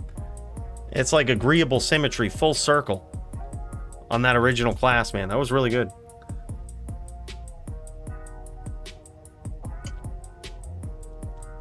Yeah, dude, I think they just need to come out with expansions for Diablo 2. And they need to add an auction house. Like, they just need to pimp it out, man. Pimp it out, add an auction house. Like, literally, all the things people complain about, they're actually doing the wrong things in Diablo. Like, when people complain about pay to win and JSP and all of this stuff, right? Look what they did for D4, trying to address that. Did they address it? No, they didn't. People find Shakos and they sell their accounts. People find these uber uniques and they sell their entire accounts for real money. So you didn't stop the real money trading. People still trade on JSP. You didn't stop that, right? Because you have limited trading. So you haven't stopped any of these things, right? You've just made them worse and the itemization sucks, right? So to solve all of these problems, they actually need to go the other way. They actually just need to add an auction house. I hope they do it to Diablo 4, but I especially hope they do it to Diablo 2. They actually just need to add an auction house, right? If you could do it, if you could do these trades while you were offline, right? You could just set up a trade. This is what I want. This is what I have. And as soon as somebody logs on, they either give you those items and they get what you have, or maybe you have some in-game currency. Maybe like you don't limit gold and in-game gold is a currency. I don't know, whatever you want to do, right? There's a ton of ways to do it. But then there's less of an incentive for bot websites, especially if you add real money trading to said auction house, right? People can actually pay real money or in-game currency for it. There's less of an incentive for bot websites. There's less of an incentive for JSP, and there's actually less of an incentive to bot. Like, you've essentially killed a lot of shit by doing the exact opposite of what you're doing. Like, it's not, you either get rid of trade and have a shitty game, or you fully enable players in your game and incentivize and reward them and say, fuck the babies that complain about it. You just incentivize and award them. And believe it or not, trust me on this, you will have those people that complain and hate it, they'll quit. But for every person like that, you'll have somebody that has never played the game before be like, you can do what in that game? You can sell items for real money? What? Sign me up. I don't know why I'm playing any other game. Like, that's what will happen. For every person that's going to complain about that, you'll have 2, 3, maybe more people that are just like, yeah, sign me up. Let those guys go play Path of Exile or Last Epoch. Let them play whatever. Let them play something else. Let them play D3. But like the actual answer to fight back against the incentive to bot, to JSP, and to sell things for real money is to actually incentivize something with an auction house. You can't ever stop the real money trading. If you have trading, people will trade for real money. You cannot stop it. If there's any value outside, real money is the ultimate king, right? People will find a way to do it. So the only way to do it, if you can't beat them, join them. Incentive, like allow it in your game. I know it sounds out there and ridiculous, but the other answer to this is to ban trade, is to like get rid of trade. So which do you want? You pick the poison. Do you want no trade, or do you want completely free trade that is monetized in game? That's the way I see it. Like, you can't fight against real money. Money is king. Money will crush your company. It won't just crush your game, it will crush your company. Money is so powerful. You should stop trying to fight it and just instead use it to empower players. That's my hot take on it. But I know some people don't agree, and that's fine. I think it's healthy to have different opinions. Well, the reason the D3 auction house didn't work is because it was actually a paywall. It actually created a paywall. You couldn't find certain items in the game without buying them, essentially. So you had to get certain high tier items to get through a certain part of the game, but you couldn't find those items unless you could farm those areas of the game. So you had to use the auction house. That was why it didn't work in D3, but they used that as sort of leverage to never do an auction house in Diablo again. And I think that was a mistake. Yeah, I mean, I think it's fine. I welcome other opinions. I just think that it's, with what I suggested, it's something that they've never tried, and it makes a lot of sense in my head. Like, it makes a lot of sense in my head. But I understand some people don't like that, and especially in a game like D2, though, this is what I say. The people that don't like that don't have to participate in it, and it actually won't affect their gaming experience. You could still trade in-game. You could still use said auction house to trade only for items found in-game. There's still, you don't have to participate in it. And you're technically not at a disadvantage if they have some in-game currency that's worth something. It makes sense in my head. I mean, is it a perfect solution? Probably not. But I think it's certainly a better one than they've ever done. Yeah, I mean, it's definitely capitalism. And that's the thing, too. I think this whole argument comes down to your values, and I'm certainly a capitalist. So I think it comes down to your values. And that's why I think people disagree, and that's why I think also people find it hard to like, they get pissed off when they disagree with people, is it comes down to a different value thing. The day that you notice that the reason you might disagree with someone is because of different core values, and just understand and accept that you have different core values, is the day you're just like, okay, I disagree with you, but it's only because I value this differently, and that's fine. You know, I hold no ill will to the people that don't feel the same way, but I just think if your values are capitalism, then that's certainly the best way to do it. Sound about to duel, I think. Oh, man. Thanks for the heads up, man. Let's pop in and check it out. Let's see what sound got going on here. A little bit of pixelation here. That's not on your end. That's on mine. We'll give it a little bit here. See if it clears up. Sound going up against LOL Silly. These guys have a very interesting bout here. This is Silly on a Druid versus Sound on a Din. Interesting matchup. And it looks like Silly is on a Wind Druid. These guys are going. Yeah, thanks again for the heads up, man. That's awesome.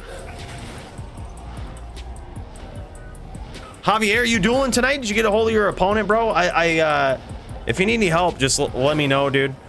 We can see if we can link you guys up. If you were able to find him in game, that's or in the server, that's awesome. If not, we'll see what we can do. Sound getting some damage off here. Walking, interestingly enough, choosing to walk against a NATO Druid. There is some value in that. You can actually block NATOs. You can actually block NATOs. What he's trying to do right now is kind of kite Silly. Silly does need to go up close, does need to get in close and actually get there. He's trying to kite him. trying to just look for a perfect angle. And what Silly is trying to do is cut him off, get close, maybe not necessarily stomp, but get close and throw a NATO. It's a very strategic duel, I think. It certainly favors the Druid, but with all of the tools at the disposal for the Paladin, I think it's kind of fair, right? They have Life Tap, they have Mad Life Leech. Sure, it makes the duel long, but holy shit, man, it can be a nail biter. Like right now. Oh, and there it is, man. Tap goes right back to full. Mark my words, though. He ain't safe. He ain't safe. See, what Silly's gonna have to do, and this is the thing that really sucks. See, like, look at that. He goes back to full and is immediately at half. Such a tough matchup. What Silly has to do is when that goes off, he needs to recast all of his pets when Life Tap goes off. That's the thing you don't want going off, right? The Life Leech, okay, there's not really much you can do about it, but like the tap, you have to cleanse that off essentially and recast all of your pets. But barring that, Life Tap doesn't go off too much. So what Silly has to do is get in, not stomp here, but he has to get very close and sort of surround Sound with NATOs. Make him teleport away. And when he gets in these uncomfortable situations and there's so many NATOs coming in at him from different circular angles, he's gonna do just that right there. He's gonna run away, and as soon as he does, that is when Silly can just stomp away and chuck NATOs. Like, it's almost free damage at that point. That's what Dio does to me all the time, and it's so discouraging. Comes in, circles me with NATOs, and then when you get uncomfortable and he knows there's too many NATOs, he just holds a lock. And as soon as you go, he's on you. And there it is again, man. Back from the brink is Sound to full life here. Silly probably a little discouraged, but he's literally not out of this, dude.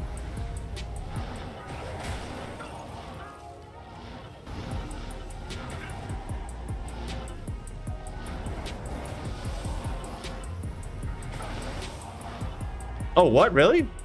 Absinthe once in my whole life. I drank a big glass at a party and almost instantly throw it. Dude, absinthe is hard shit, man. It's like 200 proof shit, right? Or like 198 proof shit. Oh, that shit is nuts. I've never heard about the sugar cube though. That's pretty sick. Oh my god, this is the fourth time. This is the fourth time that Sound is full life yet again, and he gets there. He gets there. And that's how to do it, boys. I gotta say, our boy Sound getting in there with the tap. He's getting those lucky taps. That's how to do it. Yo, what's up, Polytheist? How you doing, man? I'd say big cheers to you, but I just finished off all the whiskey. I'm gonna have to go mix something up. You boys mind if I do that real quick? Mix up some vodka. I'll probably mix it with some lemonade while we wait for this next round to start up. I think that's the only way to go. Greetings. Good day. Let's do it, boys. All right, BRB. We gotta get a drink going. What an epic duel. How many times will Sound rep to full, essentially? Some people might see that and be like, I can't, that's, man, that's so BM. I see it and I'm so fucking proud. Because that is the only shot that us Paladins have against these Druids, because we are just dead in the water otherwise. Yeah, 4 times. But trust me though, it seems discouraging, but it's really not. You just gotta, like, once Silly figures out that, like, he surrounds him with NATOs, forces him to teleport away, and then stomps him, his life, he's gonna be like, oh, okay. Like, that's how to do it. All right, BRB, boys.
What did I miss? Did he do it again? How many times did he rep the full? Did we count?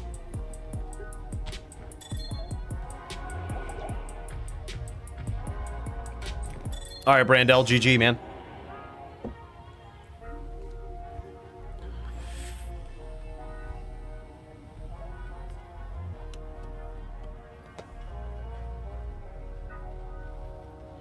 Yeah, dude, if you need to take a break too and finish it up later, that's fine. Don't feel like you have to rush. Sound and I could get our duel in.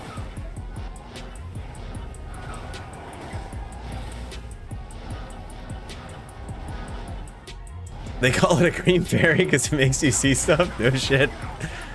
Oh my god, dude. And there it is, Sound. Sound taking him out again, dude. I believe it's 3-0, right? Oh my god. No, I think he's got a tour, dude. I think he's got like a tour. Whatever that means, whether it's a PvP tour or maybe he's a tour guide. You never know, but either way, I understand.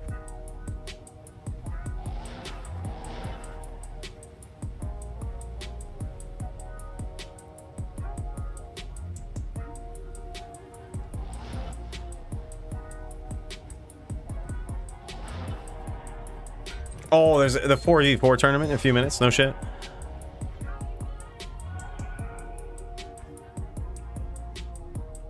Is that D2A? Where's that going on at? Oh, Stadium Reject Tour. Dude, fucking right.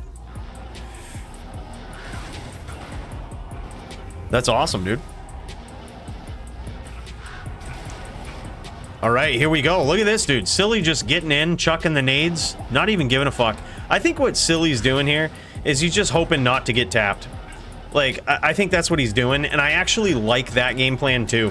And it's equally as effective, I think. You know, if you just fade the tap. There it is, dude. That's actually a sick win for Sound, man. A 4-0 victory. A 4-0 victory against a very tough matchup right there.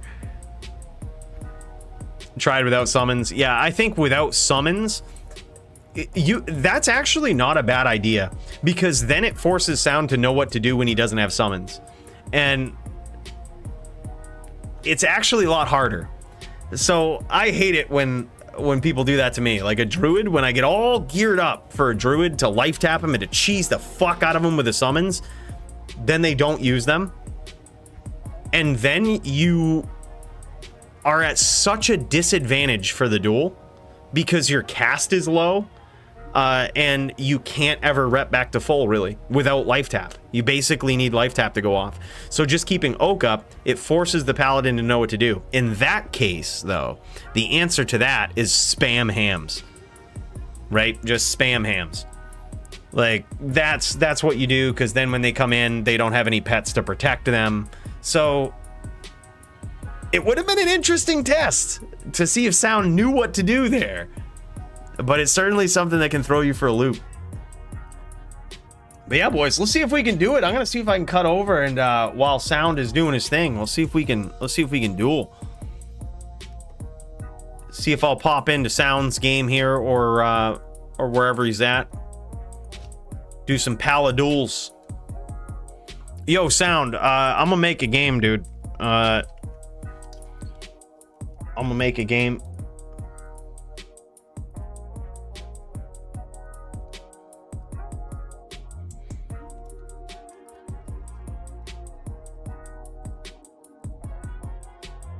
All right, here we go.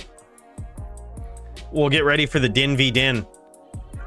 Sound going for top Din status. After that performance, taking out a Wind Druid there, that's pretty solid. That is very solid, man. I gotta say. We have got to get in the zone for some Din v Din, man. Holy shit. This guy's good. We're gonna have to step our game up. We're gonna have to step our game up, boys. This guy is no joke. How we looking? 125 cast? 135. I feel confident in my choices. Or actually, if he already has a game up that's already with the more cleared and shit. Or actually, if your game is already cleared, you could go there. All right, yeah, it is.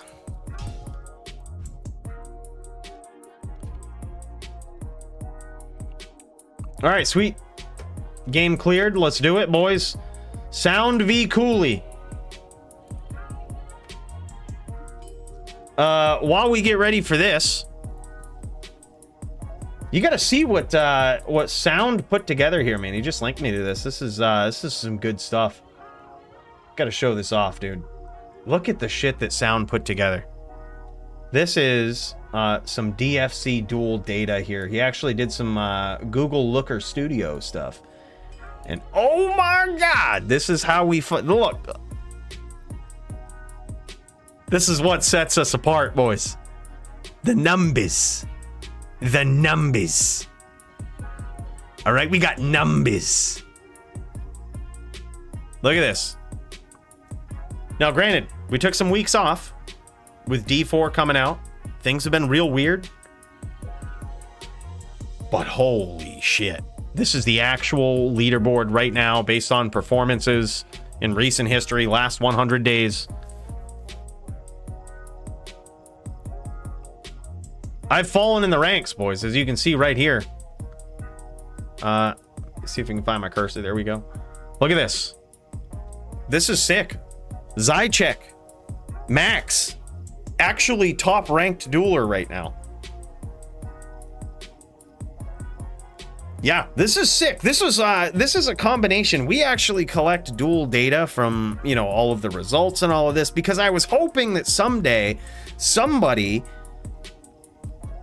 could put together something that was useful, looked pretty. I was hoping maybe it could be me, but that would require me to be smart. But instead, Sound, being the awesome guy that he is, not only topped in the DFC currently, but absolute savage data collector and data provider here. Look at this, man. We can go all the way down through. Look at the top rankings of literally everybody in the DFC ever, right? Like this shit. Absolutely insane. Currently, look at this, man. You want to know something very impressive? The win rates of these two players at the top. Actually, I mean, probably the top 5 people, right? In case there was any question, with the exception of with people that have any amount of reasonable duels, right? If there was ever any question about technically the toughest person to duel and possibly an argument for best dueler, look at Toshank's win percentage. This is his true win rate, meaning did you win the duel or did you lose it, right? Like the total match, right? Look at that. 78.1%, almost 80% win rate on this guy. Like, if you go up against Toshank, any random person, there's an 80% chance you're going to lose the match. Boys. That's crazy. Actually, seeing some of this stuff is pretty insane. Now, the I win rate is basically the win rate based on all of the rounds, right? So when you factor in all of the different rounds, you can see that Max up here at a 60% true win rate has an I win rate of almost 52% here. So you can tell based on this data how well people adapt, which I would guess Dio's, yep, I haven't even seen it. I was guessing Dio's would be a significant difference, right? His win rate for rounds is 46.8%, right? So when you add them all together, he's losing a lot of rounds, but winning a lot of total duels. And that's because he's forfeiting rounds as he's learning about his opponents. Data sort of tells the story and makes sense. Should have went bear only versus tap VT? No, I would say, I would honestly try no pets until they start spamming hammers. And then, honestly, I would just cast wolves and telestomp them. Like, that's just what I would do. Like, it's sort of a mental game at that point, but good. Like, that's how good duels should be. They're just a mental game. I say no pets. Oak only until you start spamming hams, and then wolf up, like maybe even three wolves and stomp, and then get out. Keep them guessing.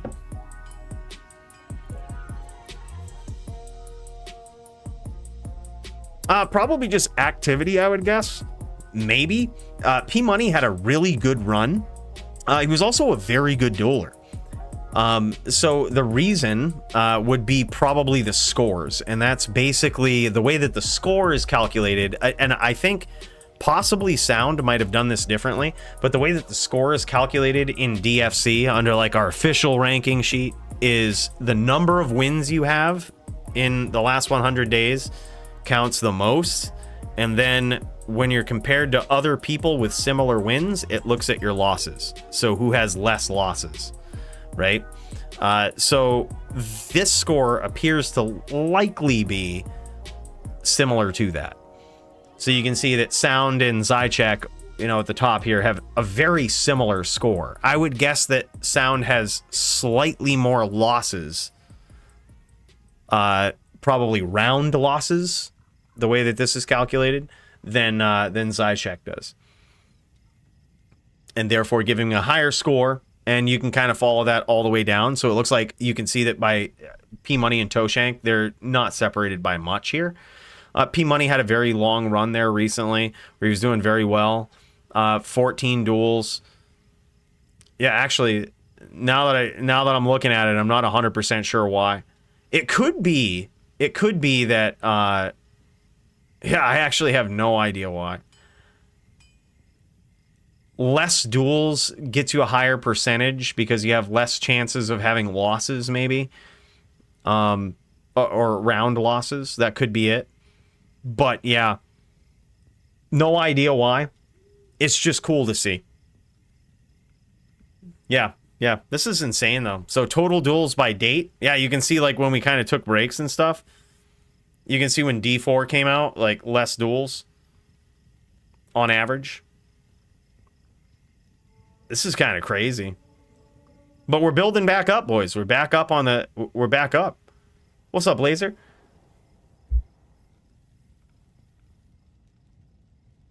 $80 rounds. Nice commitment. See, look, we don't mess around, dude. Committed to the DFC. 80 duels. Ranked 13. We ain't messing around.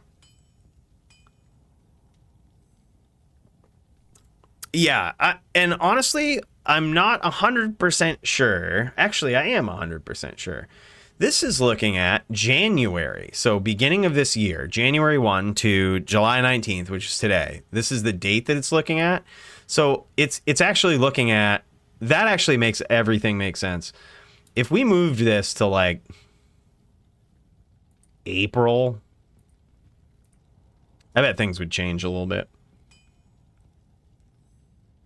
Maybe. Maybe not. May? I guess not. That or it's like slow to update. It didn't really update any of these numbers, which makes me wonder what it's looking. Oh, we're looking at 22. I need to look at 23. Okay, never mind. May of 23. Or actually April of 23. Do that. Does that change much? Not really. What just happened? I gotta click apply. Refresh. Something's going wrong. It's not taking our date range change. Add end date noob? What, where? Oh shit, yeah. No, we gotta add it's today. It's there. Not fixed. It's yeah, it's already there. It's looking at today. Apply. How come it's not working? What do we do? I'm selecting a date. What if I just click this? Click apply. Okay, that changed it. Oh, I have to click a date. I have to click a date when I scroll to this. So April 2023, 1, click the date, apply. There we go. That's what it is. All right, so that changes things, but still we see similar things because within the last 3 months, P-Money, Toshank, that's probably when they got all of their duels in. So let's go like maybe May. See if that changes anything. Doesn't change much. What about June? This is last like two months. No, it doesn't change much, dude. So either this is looking at all time with no ability to adjust it. We could just go absolutely rogue with this and just go like July 1st to, this is like last 2 weeks. Yeah, there's no shot this is looking, yeah. So this data is not updating based on the date range here, but it is updating the rest of this stuff, which is also very interesting to look at though. So like, let's look at this with the last 3 months of data, which probably includes duels since they patched things. You can look at matchup analysis. You guys wonder why we hate Sins so much and try to nerf the shit out of them? Do you guys still doubt my decisions on Sins and how to and why we nerf them so much? Do you guys like? Is anybody still making a fair argument for this shit? 70% win rate. 70%. True win rate. Let's see like what it looks like when we go last, like we'll click this. This is when like the new rules were in place. Oh wow, it's even worse. Oh my fucking word. Could we just ban Sins? Everybody okay with that? Sins ban.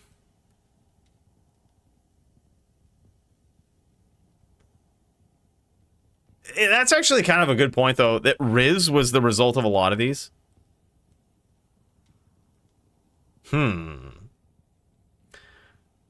Dude, honestly, we were going to collect data on this stuff and see how well the new rules were balancing things. So this is what we see now. We see Necromancer being bottom of the class, right? Bottom of the tier. Amazon's still shit. Dude... What do we do for Sins? I have no idea besides ban them. Like, like, I have no idea what to do. How do you fix the Sin? Yeah, I mean, that's true too. There might not be, I don't know, but there was 13 duels with a Necromancer involving a Necromancer. But it could be player, it could be, you know, it could be a lot of things. Also, we haven't really seen a TJ come in, or I'm sorry, a CJ come in, since with like on Amazon. We haven't really seen like who was it, like a TFC priest. We haven't seen anybody come in that's like absolute nuts savage. Abrasive, he was also really good. Who was the other who there was, I always forget his name, but it started with an A. He was also in Amazon, was absolutely savage, usually ran a Tribrid Zon. We haven't seen those guys in a very long time. So, like, Amazon could be underrepresented. We definitely haven't seen somebody such as Elite running a Necro. So that could be the underrepresented. Audacity, that's who it is. Yeah, you're right. Audacity. We haven't seen the likes of, like, an Audacity on a Zon. Haven't seen Audacity, TFC Priest, CJ. Like, those guys could probably change the tide of a Zon. But it's hard to tell. Hard to tell and not knowing. You know, either way. But Sins are just... Dude, this makes me want to rethink some rules on the Sin. And, like, honestly, some of the decisions we've made in light of the Sin. Because holy shit, man. It's got even worse. Like, it's just got even worse. What do we do? Just make it so you can sorb the shit out of a Sin? Make them be good? Like, you know... like, make them Whirlwind? I have no idea. Just throw out all the rules versus Sin. If you BM a Sin, you can beat him. And that has been at the source of every rule change we've made. Because we saw a tournament where we could BM, we could use Juves, we could do everything, and Sins were trash. They were a joke. But in good-mannered dueling, they cannot be beat. What are we doing wrong? My guess is that it's somewhere in between. You just got to BM them more. You got to, like, you know, you got to BM them more. But then again, we haven't seen a lot of people really BM the Sorb rolls, but maybe we just jack them through the roof, like 90% top res, 20% Sorb, whatever the fuck you want to do. But only against a trap sin. Nothing else. Everything else is 100. I have no idea. But something's wrong, boys. But then again, something to note, Riz made up for a lot of these, who was on a ghost sin. So that's also something. But yeah, very cool data, though, that has been put together here by Sound. That shit is insane, man. I love it. We're going to have to look at that. We're going to have to figure things out. We're going to have to make some data-informed decisions when it comes to the rules. We haven't actually made a rule update in a very long time. I think it's time. And seeing that data right there is actually just... Oh, my gosh. Sins make me want to puke, dude. Root says allow 95 ES Sork. But by the way, hold on. Let me just cut over to this real quick. Sorceress is doing really well. Like, Root, this is actually data that suggests we should never do that. Right? Like, this data says never do that. In fact, ES might be too high. Granted, duels are a little low. But Sorceress is pretty good. With a true win rate of 58%.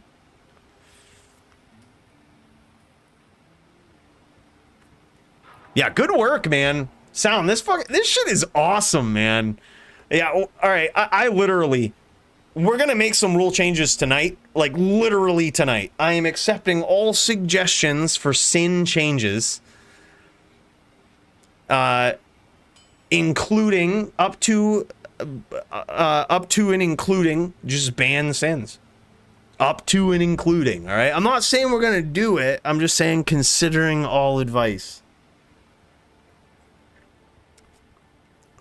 Just saying. Nice job, Sound. That shit looks good, man. That shit looks good. Very useful. All right, we're going Din v Din. One of the things, actually, I kind of don't want to cheese him too much, and I actually want to prepare for, technically in the rule set right now, I could go 85-20, but I can't do it with T-Gods, I don't think. But I am going to put on T-Gods just in case he FOHs. Oh my god, yeah, we got to fix that. We got some bad cold resist. Bad cold resist. Alright, we ain't gonna fuck around with this one. This is top Din status shit right here. We ain't gonna be messing around with this. Do we care about cannot be frozen? We probably don't, right? Not in this matchup. If he freezes us, he freezes us. We don't need to use IAS.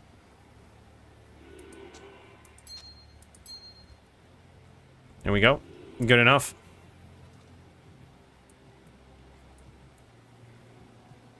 Yeah, I mean, that's true, too. It does play the FPK matchup pretty well. It's a very well-balanced, well-rounded character, man. It just is.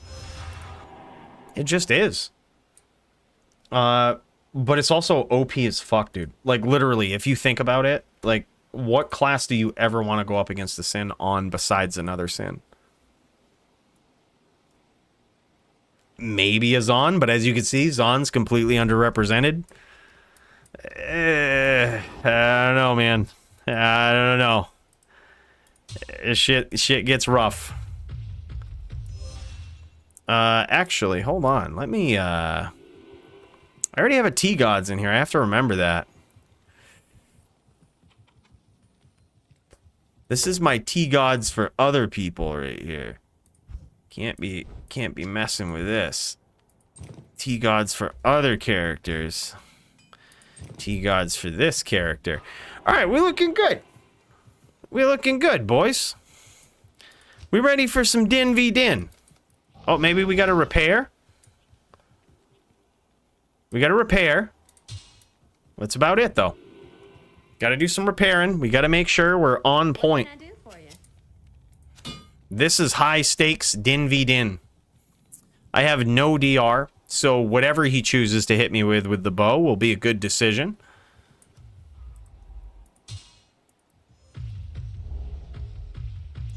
All right, boys, let's do it. Let's get some. Let's jam some jams, shall we? Let's. Oh, 1 second. We gotta get. Some, we gotta jam. Let's get some epic shit going. Go, bro. All right, here we go. Din v Din.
Oh, man.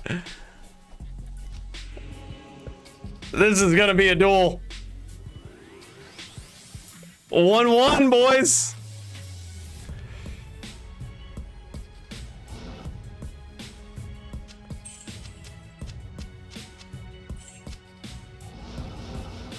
Double KO. Technical top Din in the DFC. Sound. I'm honored just to duel him on 125 ping. And to even get a kill. I'm honored.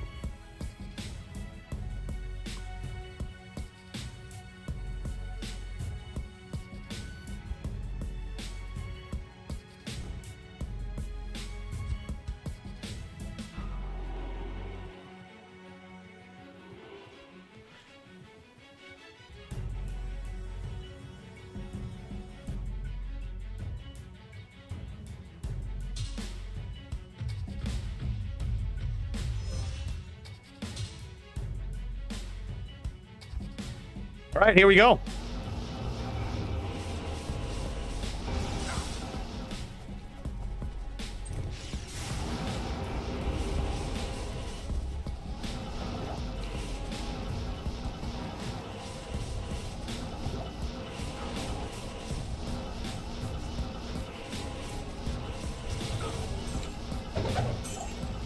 In and out, boys.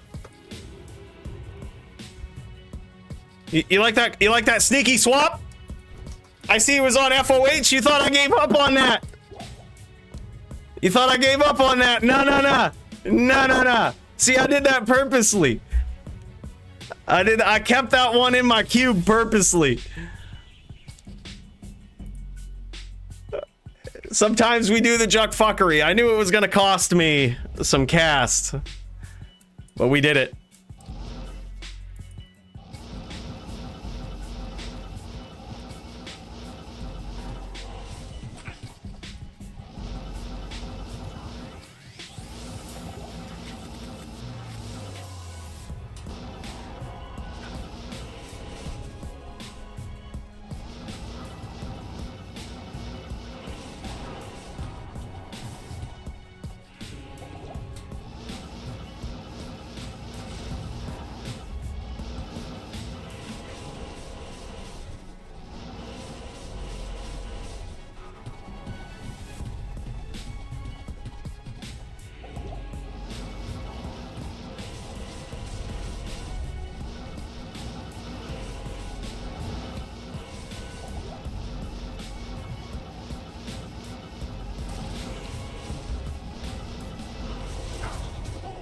Good duel, man.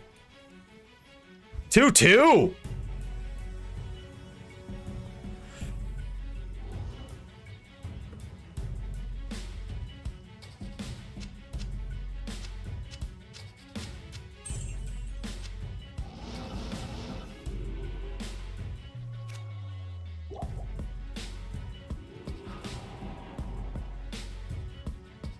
What can I do for you?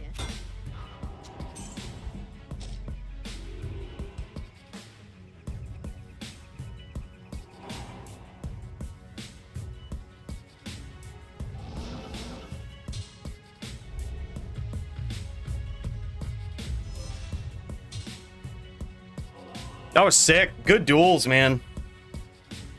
2-2, boys.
Good fucking duel, man. 3-2.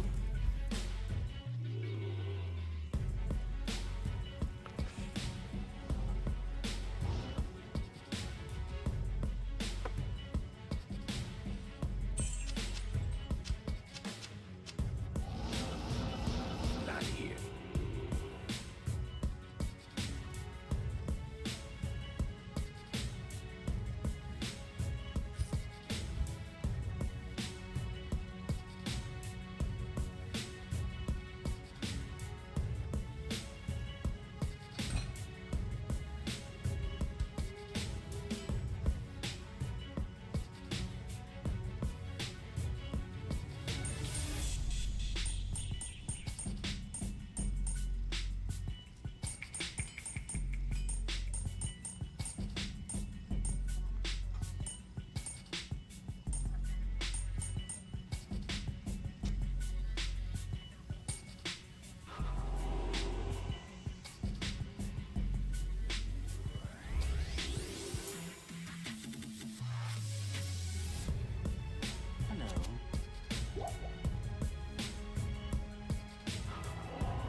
All right, we're gonna go for it.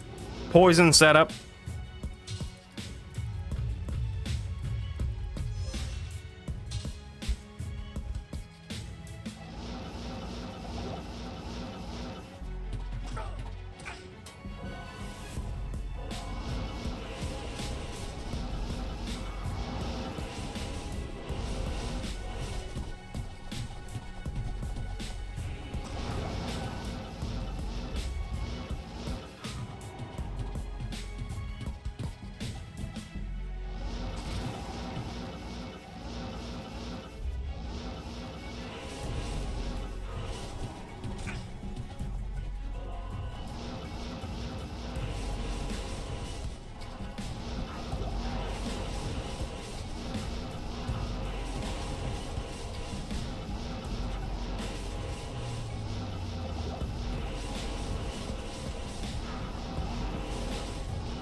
There it is, man. Good duels. Top 10 in the DFC, boys. Good fucking duels. That was sick. Yeah, we had to cheese. I was like 125 ping the whole duel, so I'm like, all right, I might as well just shoot poison. But it looks like he set up for poison in the last part too. So yeah, he had all the answers, dude. That was fucking good. That was well done. Nicely done, Sound. I gotta say, I am honored to be beaten on a murder din, man. I think this is the best fucking din you can possibly make, and that duel was sick. That duel was fun, man. Back and forth. Holy shit. Yeah, that was good. Top din.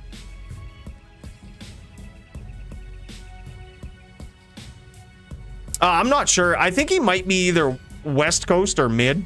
But either way, I mean, it's not too bad. It's not too bad.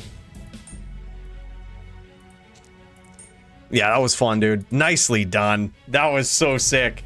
Oh, well deserved. And dude, with Sound's performance these days, man, oh my god, we had no doubts this guy could do it. I hit 170 at one point. Oh, no shit. Yeah, it felt very, very laggy. But hey, I mean, it is what it is. It is what it is. I honestly think he deserves that, dude. He actually played very well. That was good. That was very good.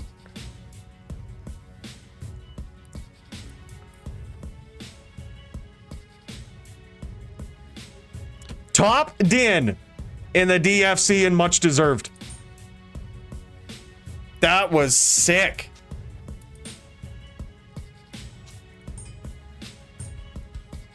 We'll come back, boys. We'll come back. Next time we're dueling on East. No, you know what? Next time we'll duel same realm. We're getting that title back. It's gonna be a long journey, but we gonna get it back.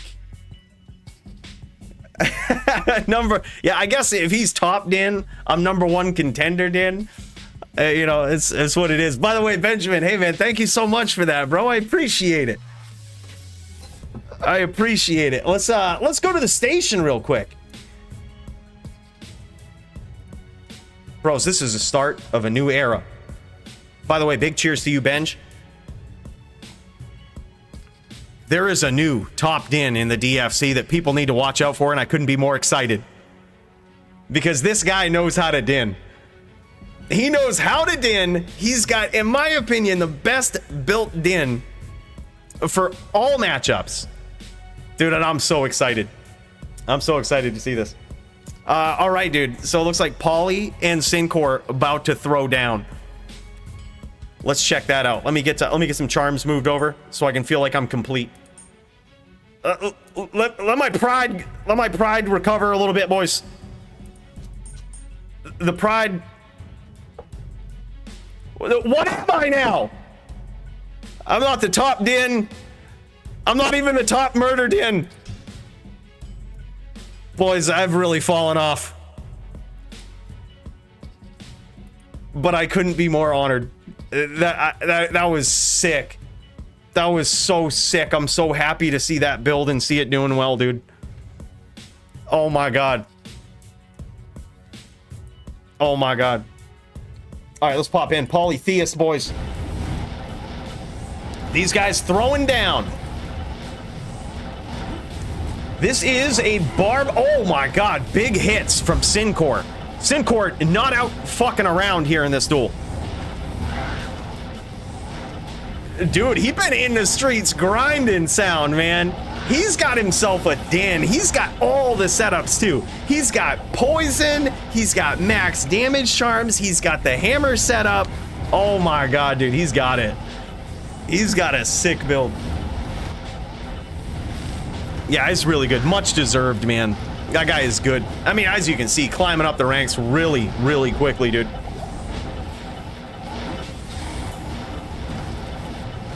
Yeah, that was good. Love that build. Love that duel. That was super fun. And now we've got Polytheist versus Syncor. Oh my god, Syncor takes him out with some very clutch placed Zerks. I believe both hits in that duel were Zerks. That was sick. Let's see if Syncor is sharing his screen here. Ooh, all right. Okay. I can't carry anymore. Let's see if we can pop over and check this out from Syncor's standpoint here. We'll try to bounce back and forth between both. All right, here we go.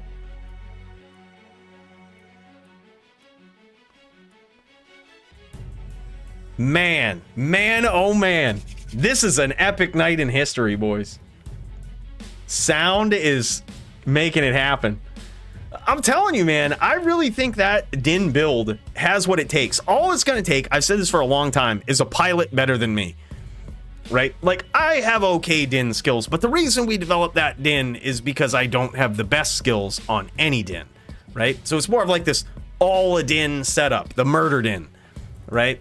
And he's got the answers, dude. And holy shit, it was so good to actually... I've never had a mirror match in my entire life against another murder Din. That was so fun, dude. So epic. Yeah. Sound beat my ass, dude. Like, I got 2 kills on him, but one of them, we killed each other. So, like, yeah.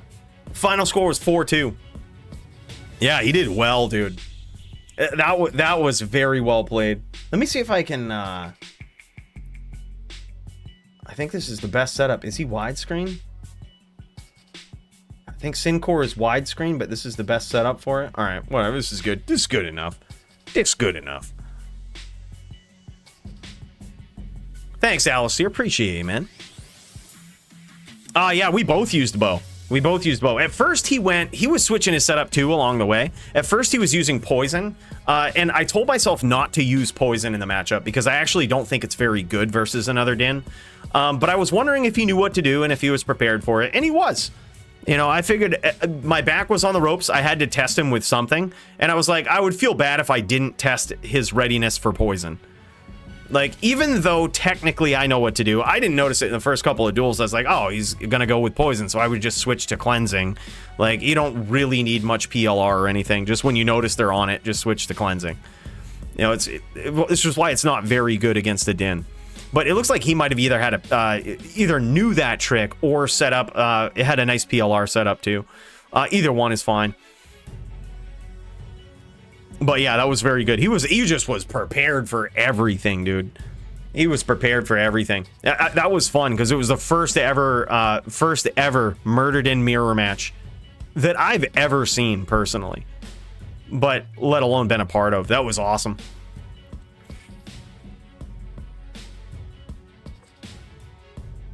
Really good.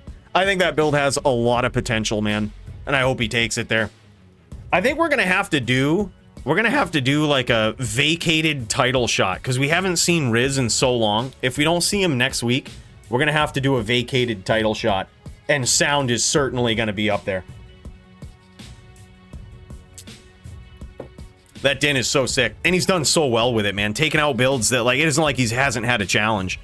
Like, that guy is insane. This is Poly versus Syncor. Barb versus the Shaman. Syncor very low right here, but so is Poly. Now, Syncor could use a mana pool here, but he's out of mana, and he needs a mana pool. He could very easily have one. It's not banned on a Barb.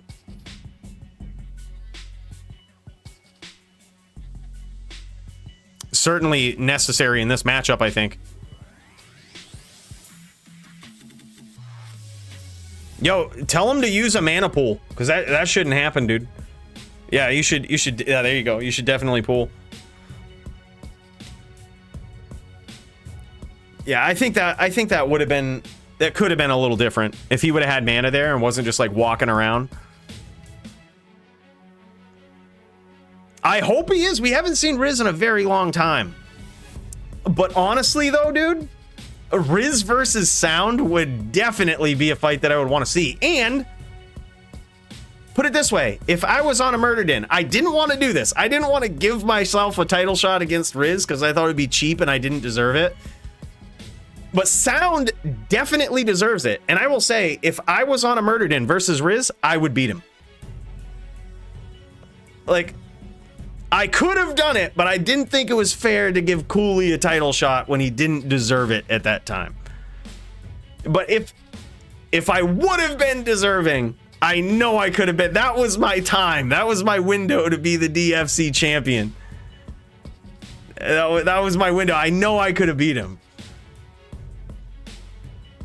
That was my only window, but I didn't technically deserve it. So I couldn't cheese Riz like that. That would be the ultimate cheese, not right to do.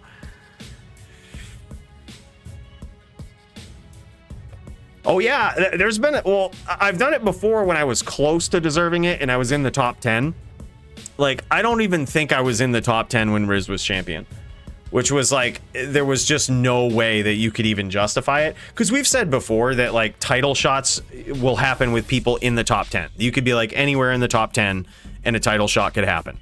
You could be number 9, number 10 and a title shot could happen. It just depends on how much of the current, DFC force the champion has run through or whatever is a good matchup, right? But for 2 reasons, I couldn't go up against Riz. It's not a fair matchup, I don't think, for a Ghost, but also I didn't deserve it. Like, I think I was on a losing streak at the time. Like, he was pretty safe from the Cooley murder den. Nice chain from Syncor.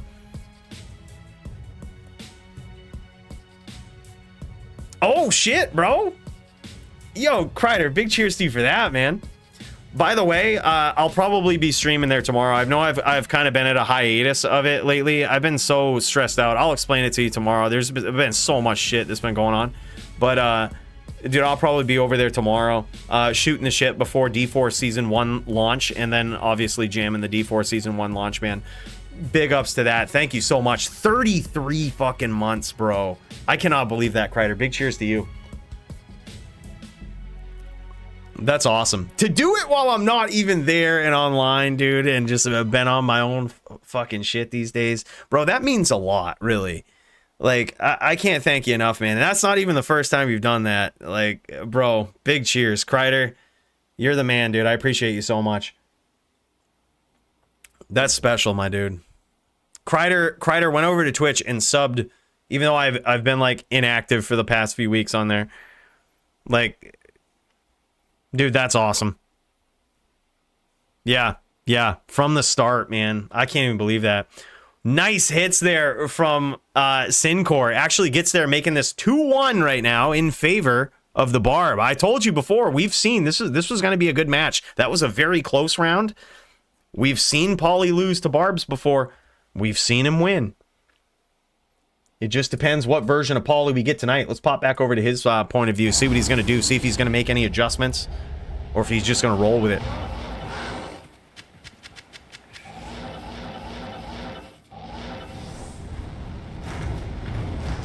Yeah, that was nasty. Dude, Syncor's chains have been on point, man. Like, he was doing some sick chaining there. Yeah, good matchup so far. Dude, I'm like honored to be beat by Sound.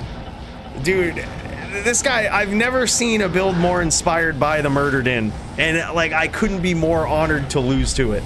I've been waiting for a better pilot than me to come along and run that build, because it's like I said, I honestly believe that that version of the Paladin can do anything. With the right pilot, it can take out any build. It just needs the right pilot. And dude, I'm telling you, people don't believe it, but it's true. I'm hoping Sound proves it.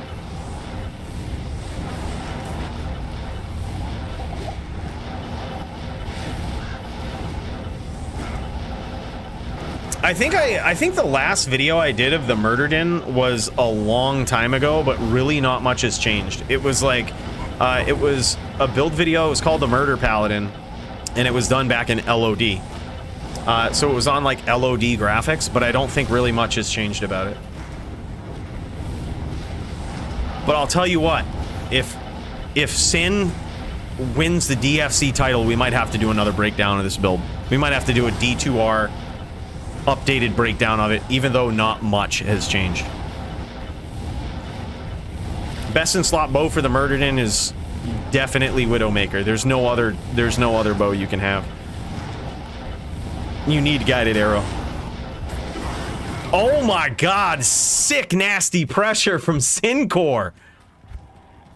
He got him with a whirlwind and followed up with a chainlock Zerk.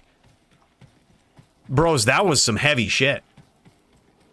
Yeah, 2 years ago? Wow, yeah. Yeah. I mean, dude, not much is... the only thing, I guess, that has changed, and possibly this could be the big point of the build, is that it can literally do anything now. Like, you can use all of those 451 charms. You saw me do it there. Sincor, Sound does the same thing. Like, he also has 451 poison charms that he swaps out to, max damage charms that he can swap out to, all depending on the matchup. Like, it's the most versatile paladin build that you can have. Like, oh, you're going up against the Zon and you need to be a VT, you can technically do that. You can, you can get your charge damage up, you can get your max damage up. My favorite thing to do is kill Zons with the bow, like, which is certainly something you could do more against a hybrid or a tribrid Zon. But now that all Zons are teleporting and using Enigma and not Fort, it's less likely to happen. But can still happen for sure. I used to do it against Tribrids when I would charge up to them and try to smite, and what they would do is weapon swap and like walk away in LOD, and when they would do that, they would not be targeting me, so I would swap to Widow and use Guided on them, which would guarantee some hits. Like, cut them open, if we had poison charms back then, poison them, like there's a lot of shit you could do. It's very versatile. But you need to be a VT, you can be a VT, essentially. You need to be a Hammerdin, you can be a Hammerdin. You need to be a Boazon, you can be a Boazon. I did duel, Kyle. I got beat by Sound. Fellow Murderden. It was a Murderden mirror match, dude, and I got beat by him. It was really good duel. It was sick. Barbie is 85 res. Oh, yeah, I would imagine. I would imagine 85 res and a lot of DR. I mean, it's how you have to fight a shaman. You have to prepare for both. You have to prepare for, the physical damage that comes from these, from the Armageddon, from the Molten Boulders. You have to prepare from the fire damage that comes from all of those and the Fissure. Yeah, I would imagine he does. I like Kano versus Barbs. That seems really good.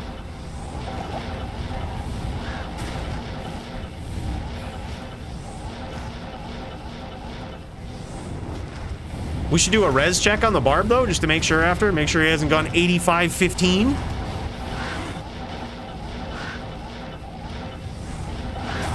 Oh, big hit from Sincor.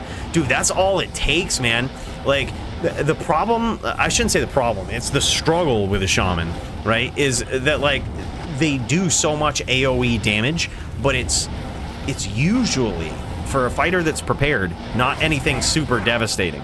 It's just damage over time. You have to be extremely consistent.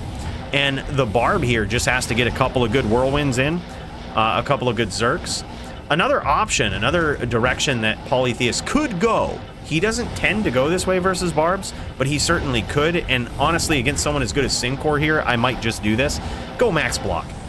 Like, sure, you lose out on cast, but you are so much more tanky, dude. If you put on like a, like an SS, I wonder how much different that would be. I wonder if it would make a huge difference in this matchup. I mean, hell, even having like a wit stand set up on a lot of different characters, I really like, just because block beats all. Block is greater than DR, which is greater than no DR, right? Like, obviously, Polytheus has DR here, but oh my god, and he got there, dude. He got there. Whew, man, oh man. This is at least 2-2 right now. This is at least 2-2. What a duel. Yeah, res check him after this duel's over? Yeah, let's do it. Let's do it. Let's do a 3-2 his favor, Cooley. All right, thank you. All right, let's do a quick res check for Sincor. Make sure he's not 85-15. Let's see what he's got. I would guess he's probably, yeah, it looks like he just went 85. See if you'll show off his rings there. I see a Nature's Peace, which makes sense. Yo, Paulie, tell him to show off his second ring. Show off his rings. We see that he's clearly got the, oh yeah, he's, yeah, max 85 res.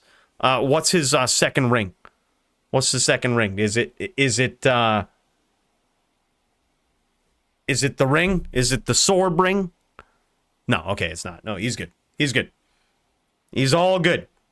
He's within his full rights as a barbarian to slay that ass.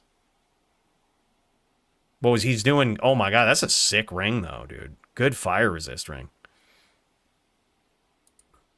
Good fire resist ring.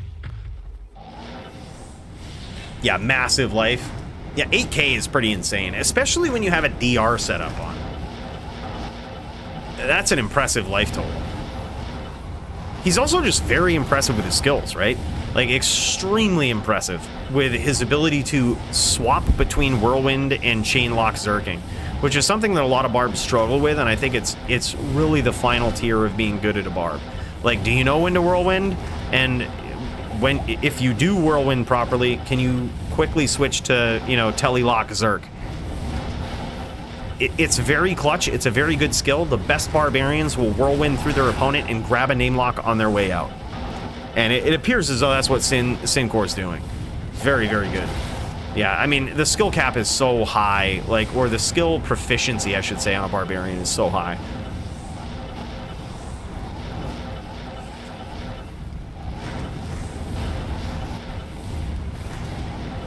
You might be right. You might be right. I think the Shaman does have to use Bear, though, because especially against a dual-wielding barb, it can land some hits. It can land some hits. It's certainly not protecting you as much as 5 wolves would. But, dude, Paulie knows what he's doing. Paulie knows what he's doing.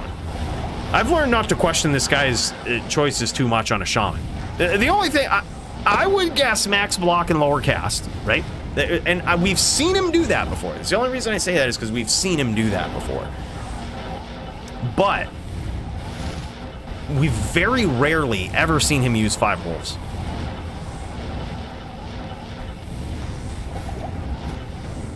Probably BK for bow, yeah. Yeah. I mean, he cranks that life total up good.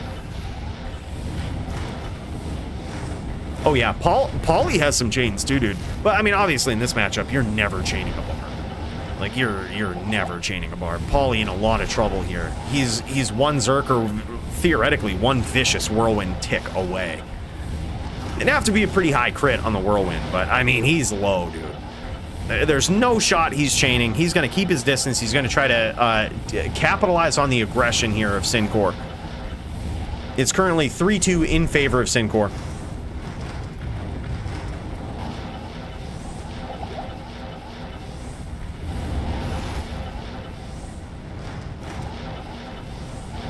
Just lighting this map on fire. Yeah, you see what he's doing here too. He's casting Armageddon, and a lot of times with druids, especially when they have barbs chasing them so aggressively, is they'll teleport so far off from the map, right? Like they'll try to break the chain, and they don't really care where they end up. This is the struggle with a shaman druid right here. You have to kind of plan where you're gonna be, and you have to light this map on fire with Armageddon. Right? And that's something that Paulie is very good at. Just being very opportunistic there, waiting for the barb to come in. You notice he's not teleporting around too far. He's trying to light this map up to give himself the best chance to punish Syncor when he comes in. Look at that, even lighting it up with Fisher.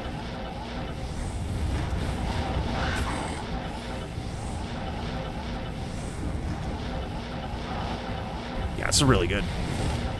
Really good gameplay on behalf of both players here.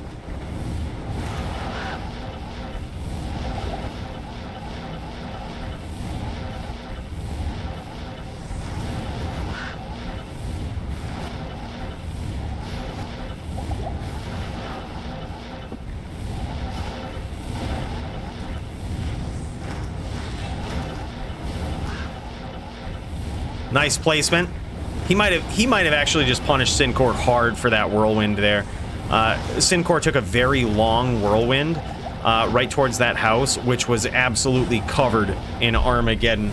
Like, let's take a look at Syncor's life total, see where he's at.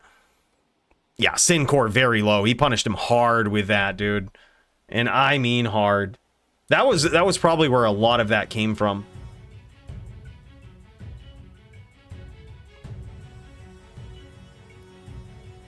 Syncor re-upping on the mana pool here. Maintaining his ability to remain aggressive so that it doesn't end up like round 4 there, where he gets caught without mana, can't chase his opponent. Ooh, clips Polytheist with a whirlwind. Polytheist just kind of waiting, looking for him. Clipped him coming in. Both of these guys extremely low right now. Drinking some vodka and lemonade, dude. That's what we got going on. We ran out of whiskey, so we had to get creative.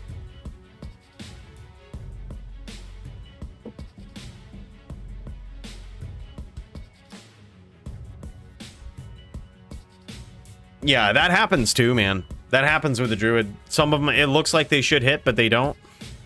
Like, man, it's just an RNG fest with the shaman druid. Like, your biggest hit is from army, like right there. That looked like that should have hit, but it didn't. Like, it's just all RNG fest. It's hard to tell what the hitboxes exactly are for those Armageddon strands there too.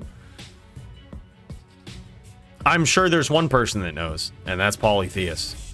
He knows where it has to go. It looks like when Armageddon comes down and they have that little tiny area where they hit. Oh my god, and Syncor got there, dude. Close duel. But it looks like that's the hitbox. Like, it's very, very small. It's just all over the screen. I think that's it, dude. Good duels. Syncor wins 4-2. He says, I can do 5 if you want, dude. I'm down for that. Oh, shit. I'm down for that.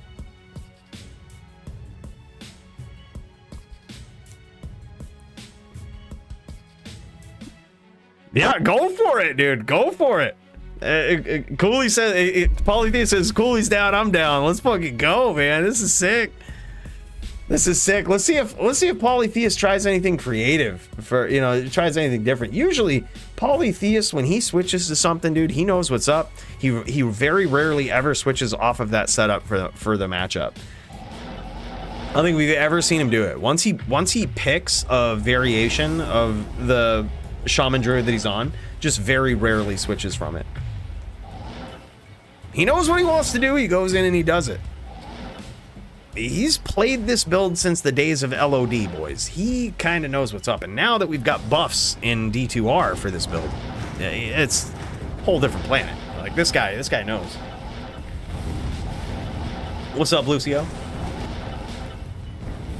Fisher is where you can target. Yeah. The problem against the Barb, though, I would imagine, on this type of build, is you don't really want to be kicking around with a name lock for too long. Because the longer you stand still with a name lock, the more vulnerable you are. Ooh, nice clip there from Syncor. Only 400 damage, though. Definitely not the worst we've ever seen.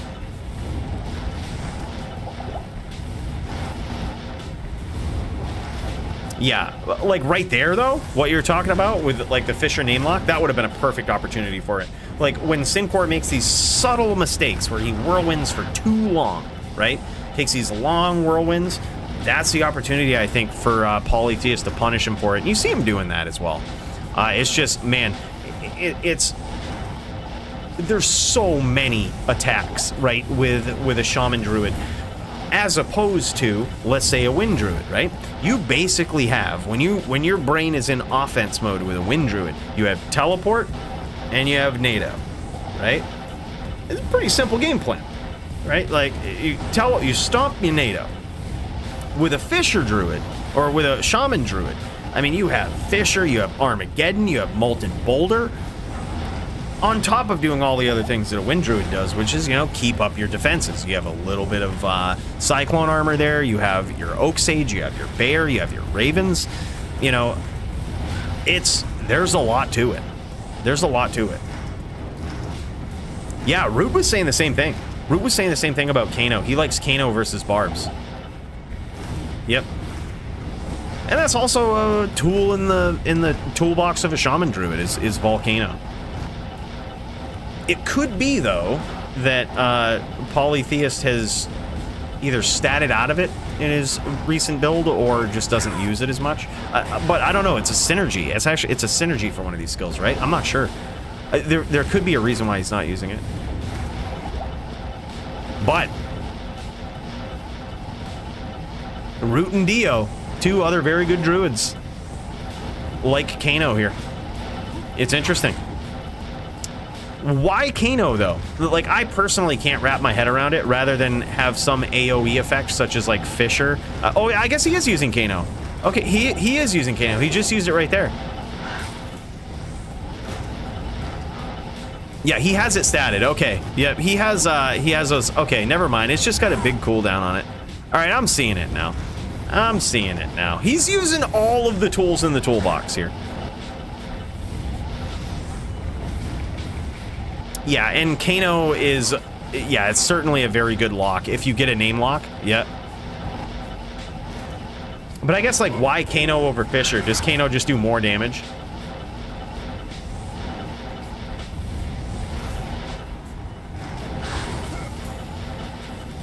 I would figure Kano would be like a 1, maybe 2 hit skill, whereas Fisher is just underneath them if they're whirlwinding and they're always going to get hit by it.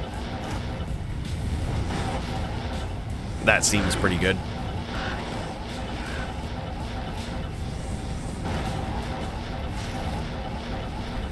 Yeah, I really like them, dude. I love Shaman Druids. I think it's a challenge to fight against them. It's a puzzle. This is one of the few, I think, original characters that are left in Diablo 2 that are relatively unexplored by a lot of players, is the Shaman Druid. I think it's relatively unexplored by a lot of players, and I think it's very powerful. The big difference is, and I think why a lot of people don't play it, is because with a lot of the other builds that you have out there, with maybe the exception of, like, the Sin, I guess I shouldn't even say with the exception of the Sin, but with just about every other build, you have this, like, inherent ability to just, like, one-shot people, right? Or, like, do vicious damage, which technically the Shaman Druid can do that against an unprepared opponent, right? Like, if they don't have their fire resist up, if they haven't prepared, you can still get those pretty vicious hits. But against an opponent that has prepared, that has the DR, that has the max fire res, you're probably not going to get those, like, vicious half-life hits, right? A Hammerdin can do that, a Boazon can do that, technically with a high roll, a Sin can do that.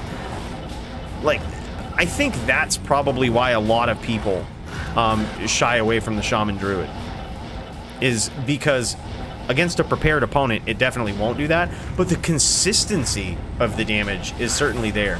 And it's not something that is a play style that most players can adapt to. It's like they have to roll the dice, they have to get aggressive, they have to push the pressure and close the distance and hope for the best. And there it is, man. Polytheist gets there. These guys have chosen to go FT5. It's currently 4-3 in favor of Syncor. I wonder if Syncor is going to end up regretting the offer and going to 5 here. This could be just the opportunity that Polytheist needs to make a big comeback.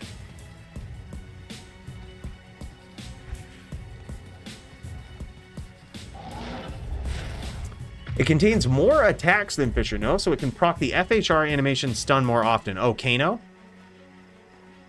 It stuns a bit, and you can combo both Kano, Fisher at once now. Oh, that's true, too.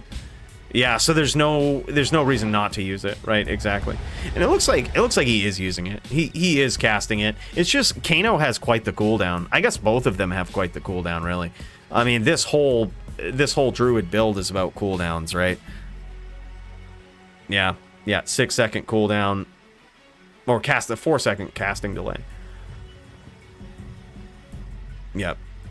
Yeah, that's pretty solid, actually.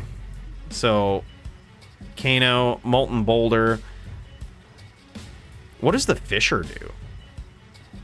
So, Kano does about 2,500 damage with physical and everything. and Fisher does fire damage of 1900.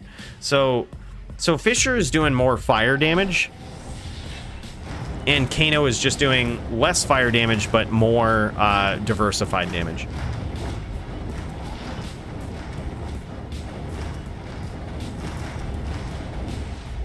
Oh yeah, that's a good idea too. Blow it up on puddles. Did Barb need mana?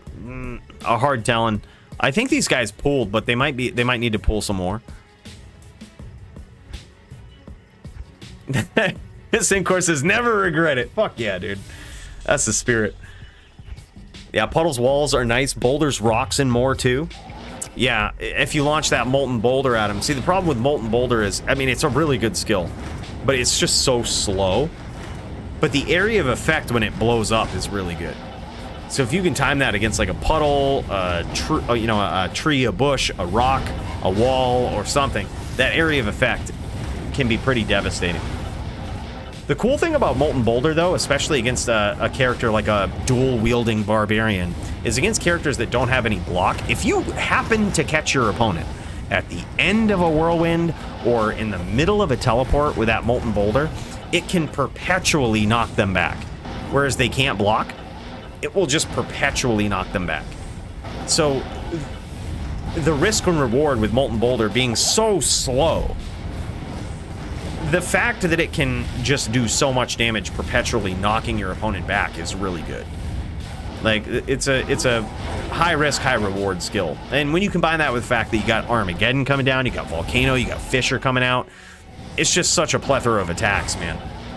To get hit by that, though, was pretty demoralizing. There was a low-level dueling build at level 30 that was using Molten Boulder. It was a Shaman Druid at level 30. Thing was pretty sick, man. Like, and it only got better in these most recent patches that have come out. And dude, I got hit with I was dual-wielding Insight, and I got hit with that thing, just perpetually knocked back. Like, just knocked back till the end of the Molten Boulder. I'm like, holy shit, that skill is sick. And it does so much damage. If you keep knocking your opponent back like that, it's just doing damage on, like, every frame, basically.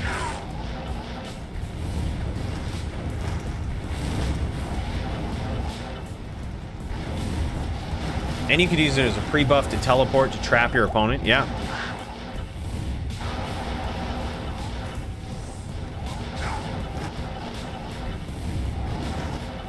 Yeah, like Necro using Bone Spirits. Yeah, and you see Polytheist doing that. He'll launch Molten Boulder and he'll walk into it, walk or teleport into it.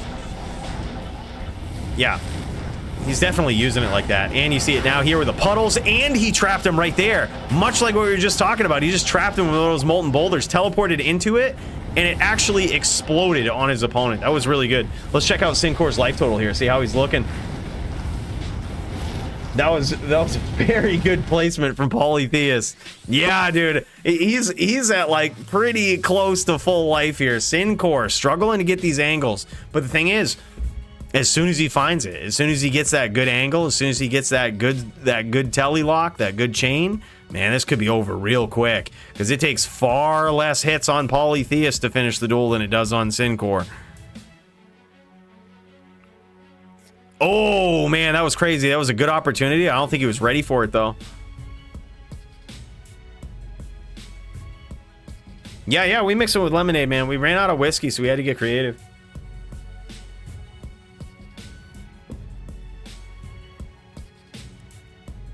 Yeah, and Polytheist is like the best shaman you will ever see, man. But you never know. I mean, I was the best murdered in you'll ever see, and then Sound came along. Boys, I'm gonna get that title back, all right? I'm gonna get that title back. Best murdered in the DFC. I'm gonna get it back. I'm devoting my entire life now. Devoting my entire life. We might even, you know what, tomorrow we might even skip Season 1 launch, D4, just practice on the Murdered In. Just see if people can build some. We get some mirror match practice. Like, seriously, I don't even know what to do against the Murdered In. They have the answer to my own build. That's the problem with the Murdered In, is I have no idea what to do against it. I've never thought of these problems because I've never been forced to. Sound might retire. He might. Fuck it. He might retire. He's gonna go. He's like playing on Sork from now on. He's playing on Sork. He's done with Paladin. Yeah, I've done all I wanted to do with the Paladin. Dude, especially. Oh my God. Now it's 4-4, boys. Polytheist got there. Is now 4-4. Dirt, aka Syncore, gonna have to really dig deep for this one. Pull it out. Otherwise, it's going to be the comeback of a century for Polytheist. But especially if he gets like the title, like if we do like a vacated, like no matter what, we're having a title shot next week. Whether if Riz signs up, he'll go against Sound for the title. If not, no worries. We'll probably just do like the top 2 people for the title, which would probably be like currently Max and Sound, which if Sound won that, there's no question he's topped in. Like, I beat Max once, and I'm pretty sure it pushed Max into a state of depression / life reconsideration. He then built the Elephant Sin, and I haven't beat him since. Like, so now Max is okay. Max is better. But I think it was a meme. I think he became a meme in the Sin community because he lost the Coolie and he made sure he dug deep and made sure it would never happen again. So if he loses to a Murderden, all I'm saying is it would certainly be a feat for Sound.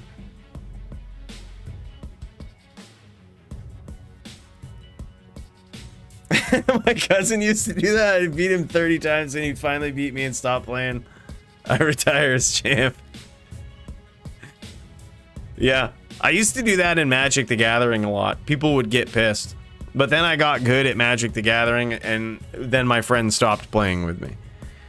I ran Maelstrom Wanderer as my commander, and that should say everything you need to know.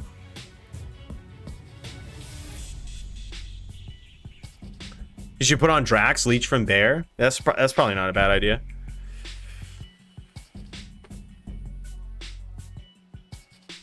Dude, I ran the dirty version of Maelstrom too. Like the version that nobody wants to play against. Like the one that takes extra turns and blows up everything. Like it cascades into world devastating effects and take an extra turn after this one type shit. It was just not fun to play against. And we could technically do it turn 1. I mean, you probably wouldn't want to do it turn 1, but like you could technically do it turn 1. We had Lion's Eye Diamond. We have the Black Lotus for people that allow us to play that in Commander.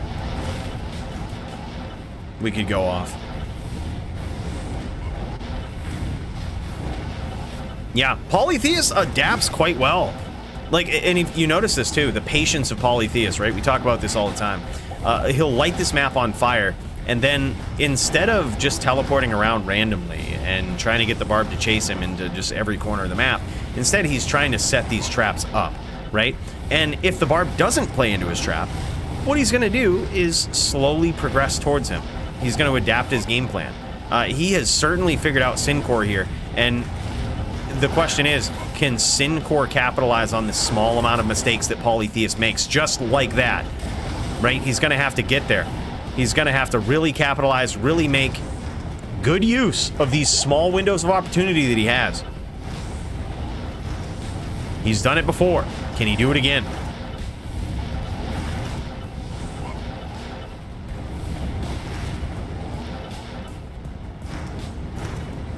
You think Riz wins versus Sound? My money on Sound all day.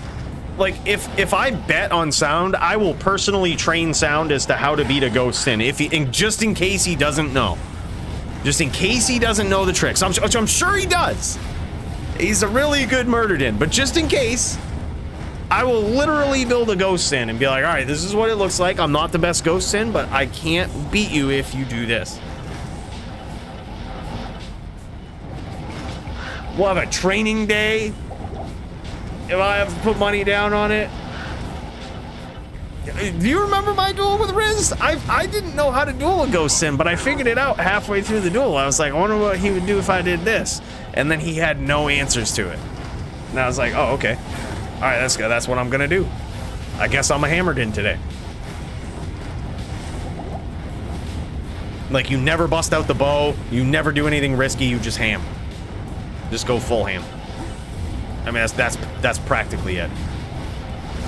I think I kept the bow to try to bait him in, but like, no, actually, I think I got rid of it because I knew that I didn't have to bait him in. He had to come in. That was what made me switch to full hams. Is I was like, dude, why am I fucking shooting a bow? Why am I getting all cute? Like, he has to come in. That's exactly what I want somebody to do. I want them to come close so that they eat hams. Unless they're a druid. Unless they're a windy druid, I don't want them coming anywhere close.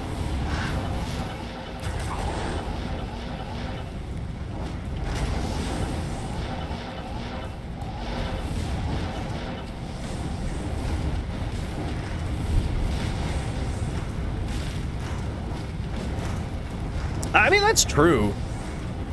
He could go hybrid. He could go like ghost hybrid or just even sin hybrid. But I mean, it's Riz, dude. Like, that guy never switches off ghost, good or bad.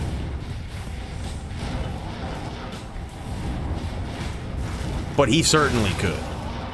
And the thing is, too, he can put traps out that confuse people. Like, they do just enough damage to confuse people to make them think like, oh, there's a hybrid, and then they get whirlwinded. He's certainly good.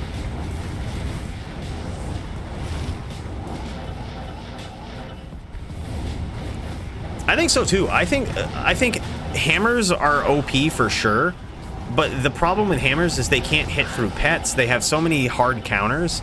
Like, and against a sin, they have claw block, they have mind blast that just sets you out of teleport animation, so you can't get in close. Like, as soon as people know how to deal with hammers, hammers are no longer themselves a huge problem, right? It suddenly relies on the hammered-in player being extremely good. However, if you have all of the tools in your arsenal that a murdered-in does, I've said this for a long time, I think murdered-in is technically the best class right now. It's just going to take the right pilot.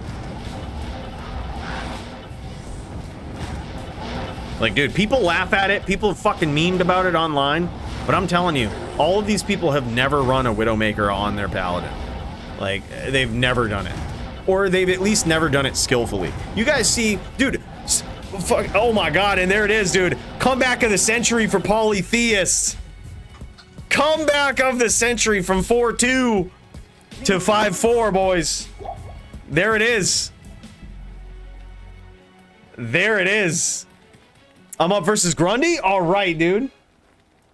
Sick. Dude, Polytheist just got there. Can we just get an encore DFC tomorrow? D4 garbage. Dude, you know what really sucks though, Coolio? Is the fucking PvP in Diablo 4. Like, how would we ever do DFC in Diablo 4? Like, if you can't 1v1 people in a game, is it really a game? Is it really a PvP game?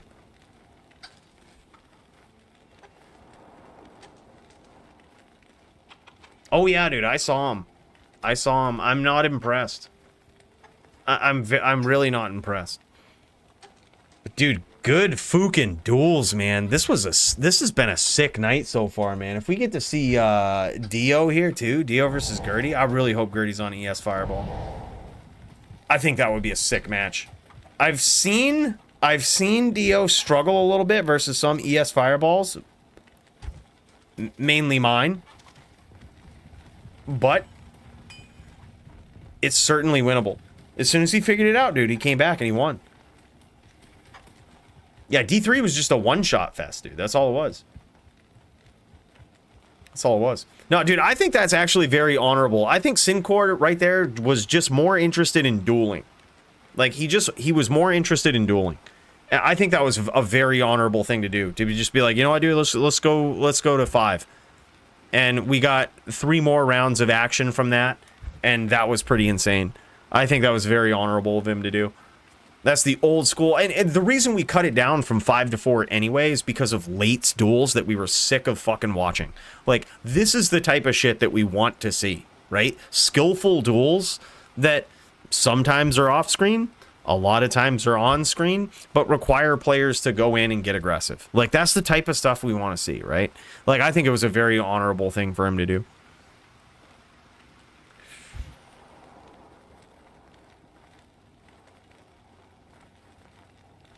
Yeah, we probably should, dude. We should just give them both a win.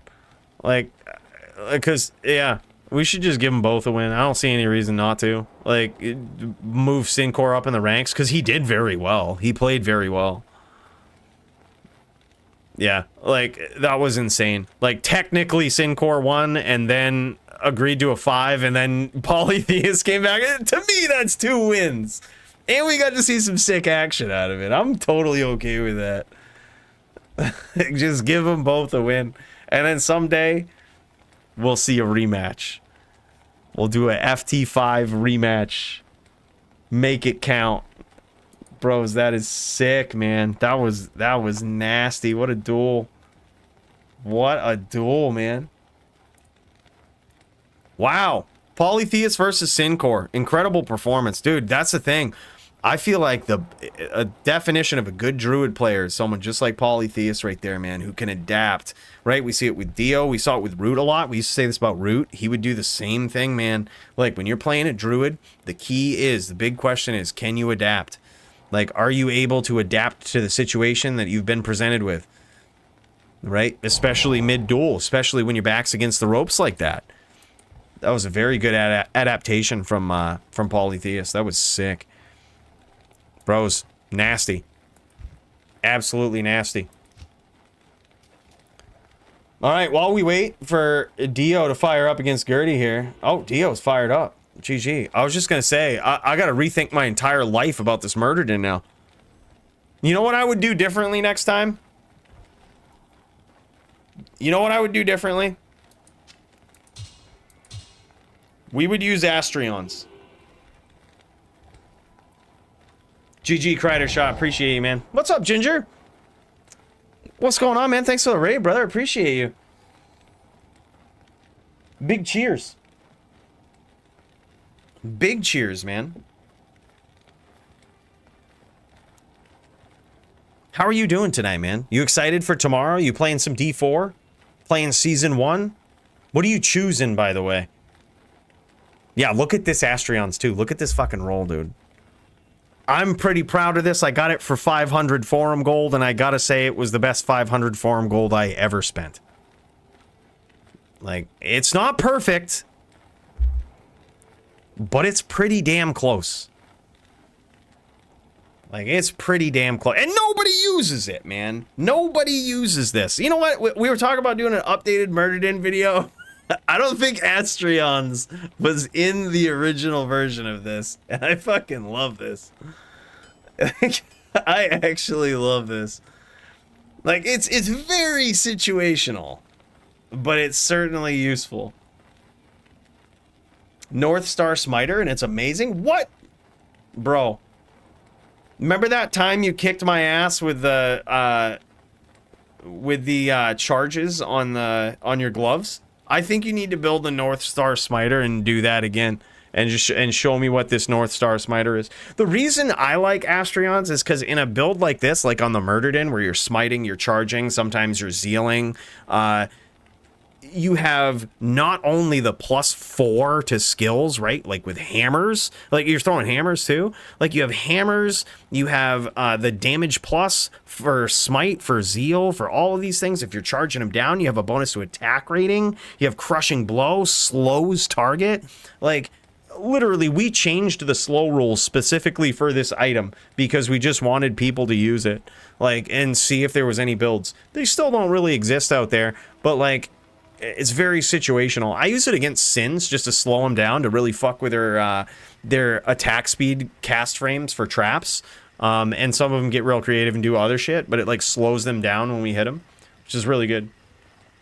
Yeah, I like the crushing blow. There's so many good things about this. Granted, the damage plus from grief is very hard to contend with, but when you mix it in and you literally take advantage of every possible thing on this weapon, your combat skills for not only your actual smite damage that you didn't put many points into smite for, your hammers, like, dude, your charge damage, when you start factoring in all that, oh, FOH too. We also use FOH in those matchups.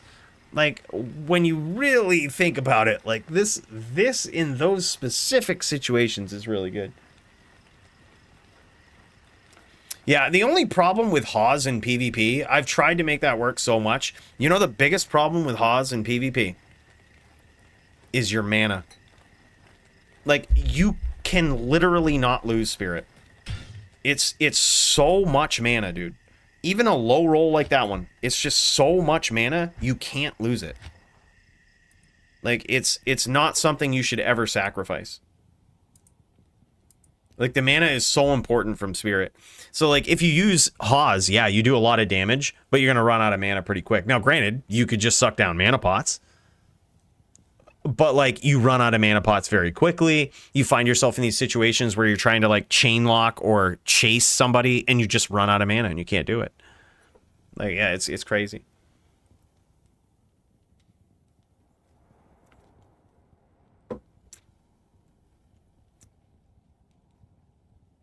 Now, Ginger ain't noobs, dude. Dude, I actually put it this way. This is what I've had to consolidate things, right? I've had to consolidate my choice of content creators. Cheers. D4 is but a fleeting thing. D2 is forever. Goddamn right. You'll be back to take your din titles. You goddamn right, Kyle. We're gonna do all of that, bro. Hey, thank you so much, by the way. Big shout out. We're going. Oh, hold on. We're going to a spaceship, bro. Kyle. Thank you for the 14 Canadian dollars, which equates to about 10 cents American. But I don't care if it was a penny. Bro, big cheers to you. Dude, thank you so much for that, man.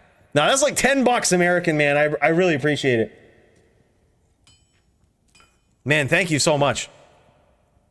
That's solid. We're going to get it back, man. We're going to get it back. It takes some time, but we're going to get there. But no, like I said, I've had to consolidate my choice of consuming content creators out there. GGM, one of the D2 content creators I watch. Why? You might ask. Because this guy is thoughtful in his response and actually thinks through shit. Like, this guy ain't no nub. Not only does he know a lot of shit about D2, but you know that when GGM says something, he's thought about it. He's researched it. He knows what he's talking about. Sometimes can be long-winded, but I actually appreciate it. Like, I kind of appreciate it. You know, there's so much shit out there, right? Like, that's the thing. There's so much shit online. Like, I'm sure this is no surprise to a lot of you. There's a lot of shit online. And if it is, take notes. Don't ever forget this. Write it down. There's a lot of shit online. A lot of people saying a lot of things about a lot of stuff, right? And it's hard to sift through a lot of this. So basically what you got to do is find the content creators that are informed with what they say, right? That think through deliberately. And they say the real stuff. I think GGM is one of those guys. It's a condition. Yeah. And I totally get it. I probably could have been diagnosed with a condition, but I walked out of the doctor's office before they could say anything. I've always been a defiant one, right? Always. As I'm sure comes as no surprise to someone such as yourself. The real recognize the real. It's just how it goes. Boys, let's pop over to Dio. Let's see what's going on. I saw him streaming up in here. Let's see what's going on. Let's see if we can pop into this duel. Let's see if Dio's got his shit together. See what the hell's going on. Oh, no, this is dirty. Never mind. I saw D over here. I thought it was D. Oh, no, he's good. He's good. Dio's finally going. Hold on. Hold on. Scratch that. Dio does have his shit together. And we hear. Hey, yo! Drinks on me tonight, smiley. Look, it cut it off. I don't know why. Look, the spaceship, as you guys know, travels around Sanctuary at faster than the speed of light. We're actually, You wonder why the latency is so low. We're traveling 7 times the speed of light. This is actually happening in the future. This hasn't happened yet. Okay? And that's why sometimes there's a little bit of glitches when we switch back up to the spaceship and we teleport. But we have to do it for special occasions, such as David. My dude, thank you so much for that 10 spot, bro. Big cheers to you. That's awesome, man. Really appreciate that. It keeps the spaceship going, keeps the fuel flowing, keeps the juck fuckery possible. All right? Really does. Big cheers to you, man. Appreciate that. I'm going to put that right towards some more whiskey, which we ran out of tonight. We're going to do that. We're going to make sure that not only the spaceship has fuel, but the coolie has fuel.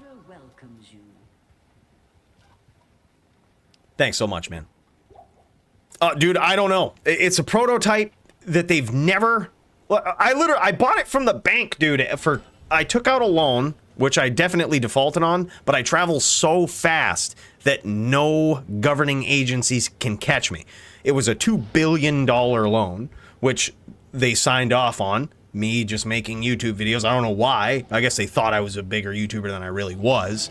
But we got the loan, we defaulted on it, and they haven't been able to catch us ever since. As soon as we see lights coming down the road, we hit the fucking button. We hit the button, we go, and we're traveling so goddamn fast. But the problem is, they've blacklisted us from all of the mechanics that fix spaceships around here. So getting this thing fixed, that ain't happening. We have to do it. We have to learn. We have to learn things and repair on the fly. So what I'll do is I'll look into this. I'll see if we can hire some under-the-table mechanics. See what we can do. But just want to let you know, professionally, tough task. Uphill battle.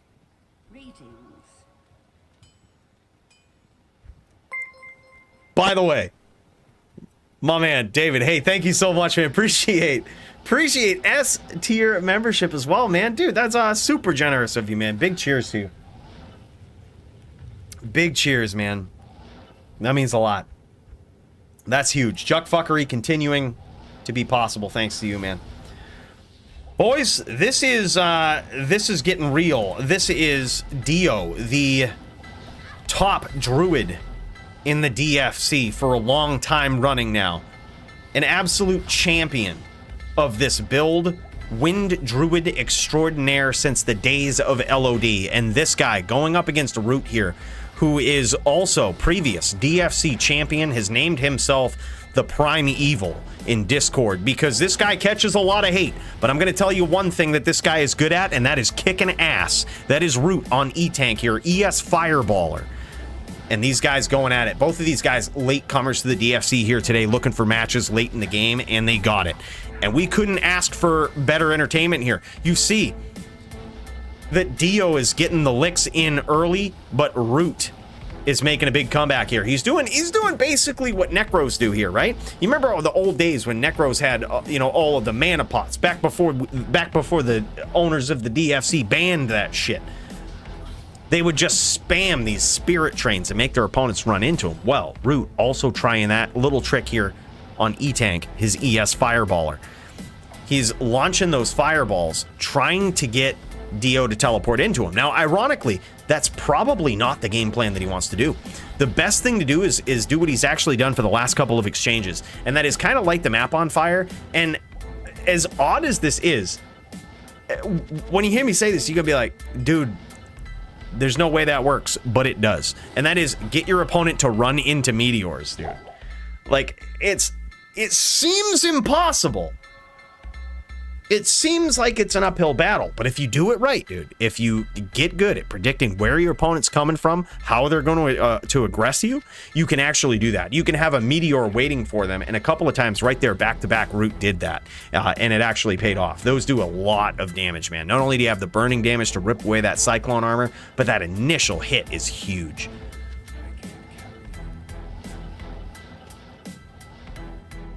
I think Season 5 is going to be... Sorry, I'm just seeing this. I think Season 5 is going to be lit for D2R because they didn't get to do everything they wanted to do in Season 4. Dude, I fucking hope so.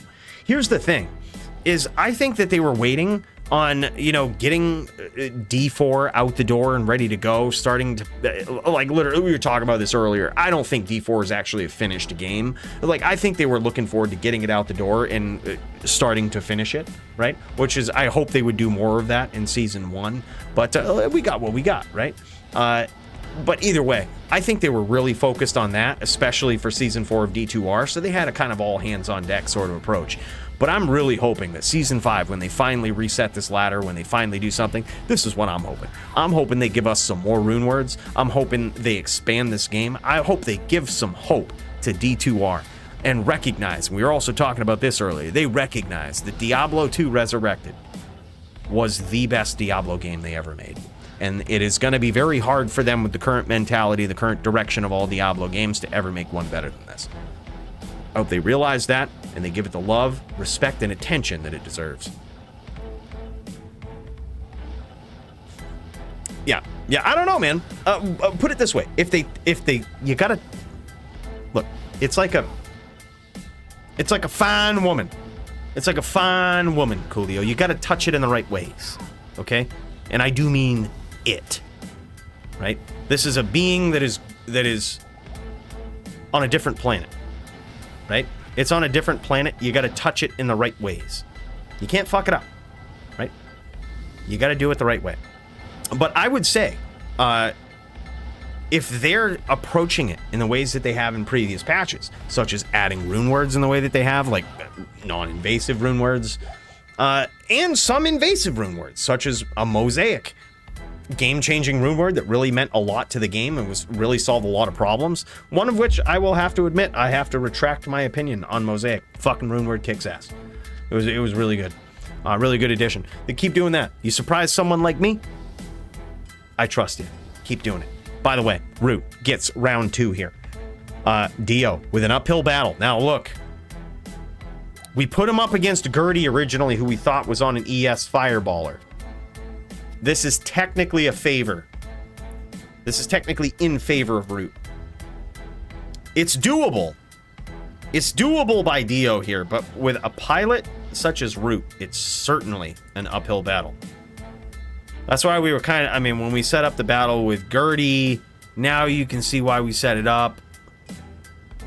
I just didn't figure he was on the level of Root. I could be wrong. Maybe he is. And maybe Dio has some really terrible matchups tonight. But either way, you're getting to see the absolute savagery projected by Root here. Now, it is doable, though. Like I said, I've seen Root turn this around, come back, and have some absolutely savage kills. Peace out. Heading to bed, resting up for tomorrow, smiley face. GG, by the way. Or I should say, GGM. My man. Dude, big cheers to you. Bro. Thank you so much, man. That means a lot. It's stuff like that that keeps the juck fuckery going, as I'm sure you know. Bro, I appreciate you. I appreciate all that you do. I thank you so much for raiding, for stopping by, and for the things that you do for all of us in the Diablo community. I look forward to tomorrow, man. I wish you the best of luck. I'm not sure if you're climbing the ladder or just aiming to kick a lot of ass, but I have faith you're going to do it. Bro, thanks so much. Big cheers. If you guys are sipping on anything, tip one back for David and GGM tonight, man. And if you haven't already, go over and subscribe to GGM on the good old YouTubes and watch his shit, man. I'm telling you, when this guy puts some stuff out, when he puts something out, he's one of the few people that is actually worth listening to, and I can say that. He's got my full stamp of approval. Big cheers to this guy. There's a lot of dummies out there. GGM ain't one of them. He's just a fucking weirdo like all of us. Right? Like, that's what you want. You want someone who's a fucking weirdo and who knows what they're talking about. And that's GGM. You guys should definitely watch this guy.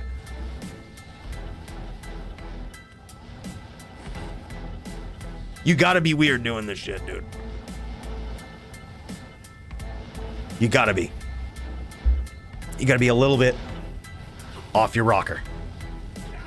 Tiny bit.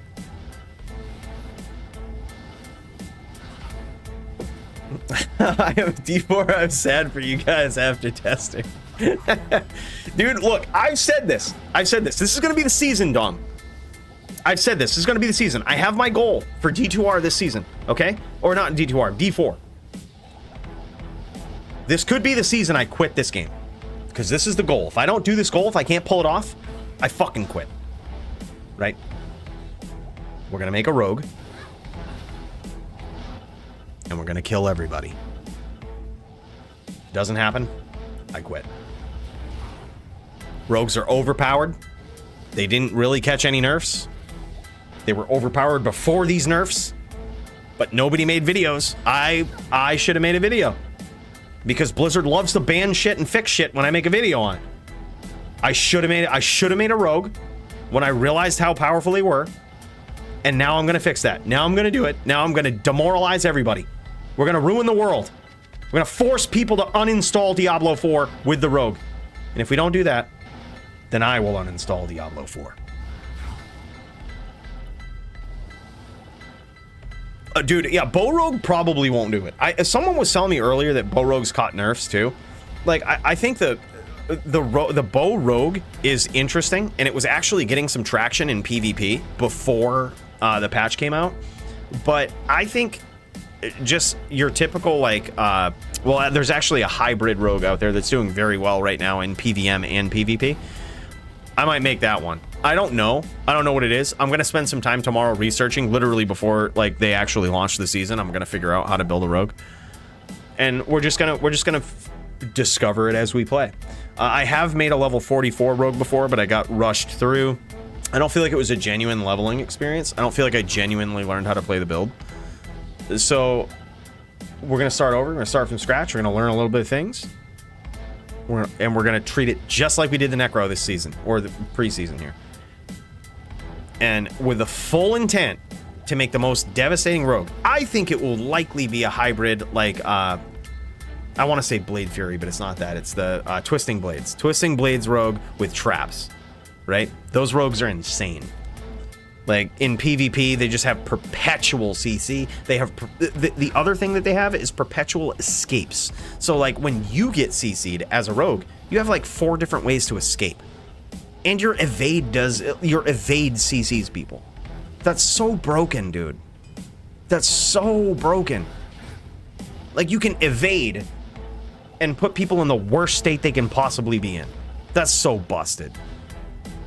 So we're gonna demoralize some people with it. That's the goal. Yeah, let's do it, man. Let's do it. Yeah, if anybody's down, I'll probably need a reset group. I'm not sure if we have to play through the story, if we can skip it, but I think I might just play through the story either way on a rogue.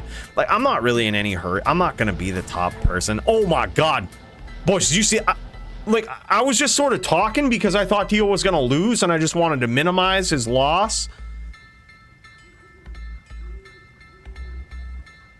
I've learned to never count this guy out, man.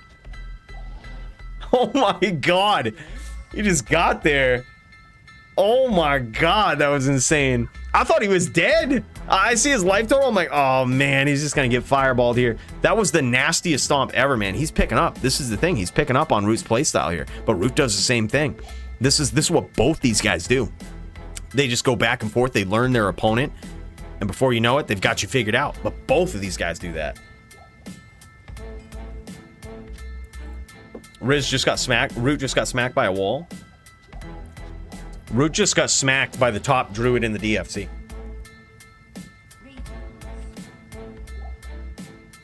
Bro, that was sick.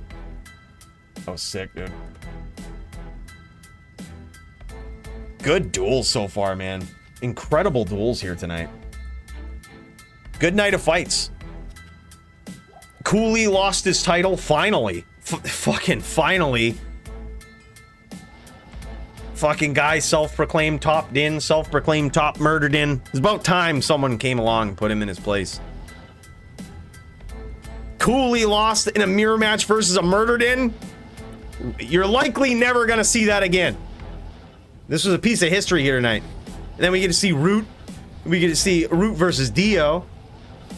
We get to see Polytheist. We saw Syncore. Sound with 2 vicious wins tonight, dude. I'm very impressed with that guy.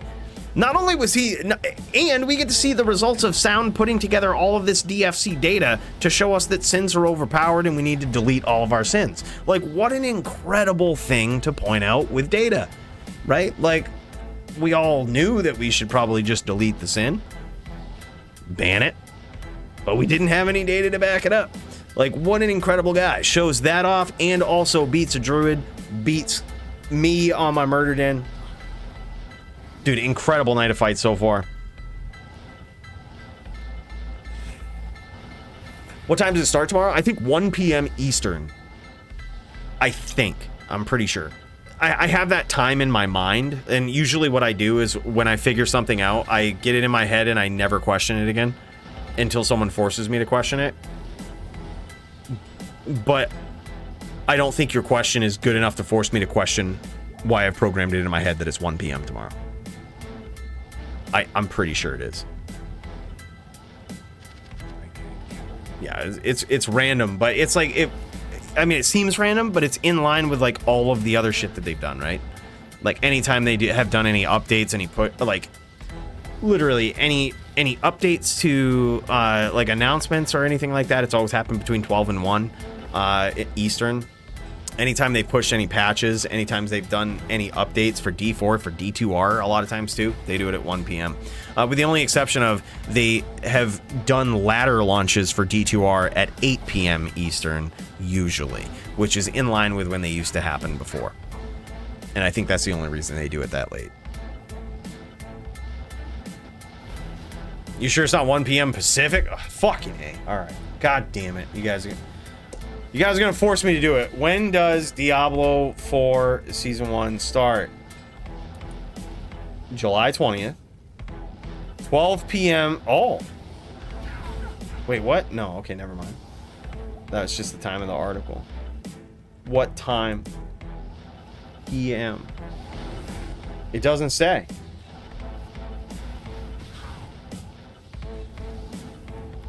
Hold on.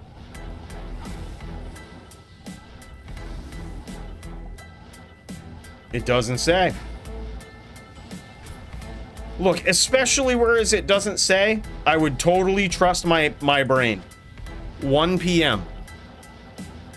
I can't find, I did a quick Google search with very little, minimal follow-up. And especially whereas the first article I clicked on did not tell me a time, I'm gonna trust it in my brain. All right, 1 p.m.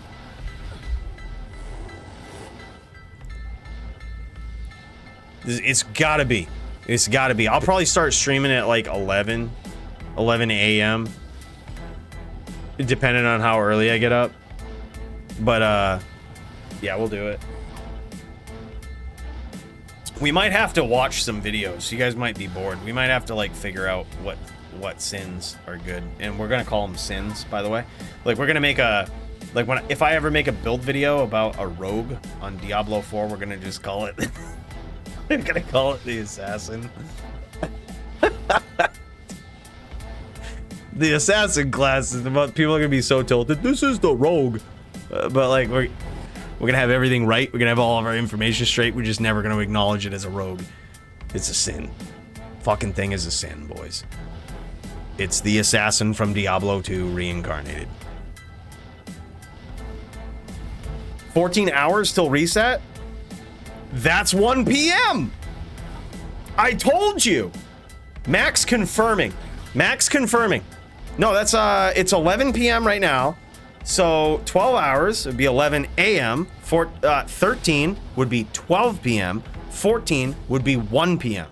Fucking told you, boys. Confirmed. Max confirmed.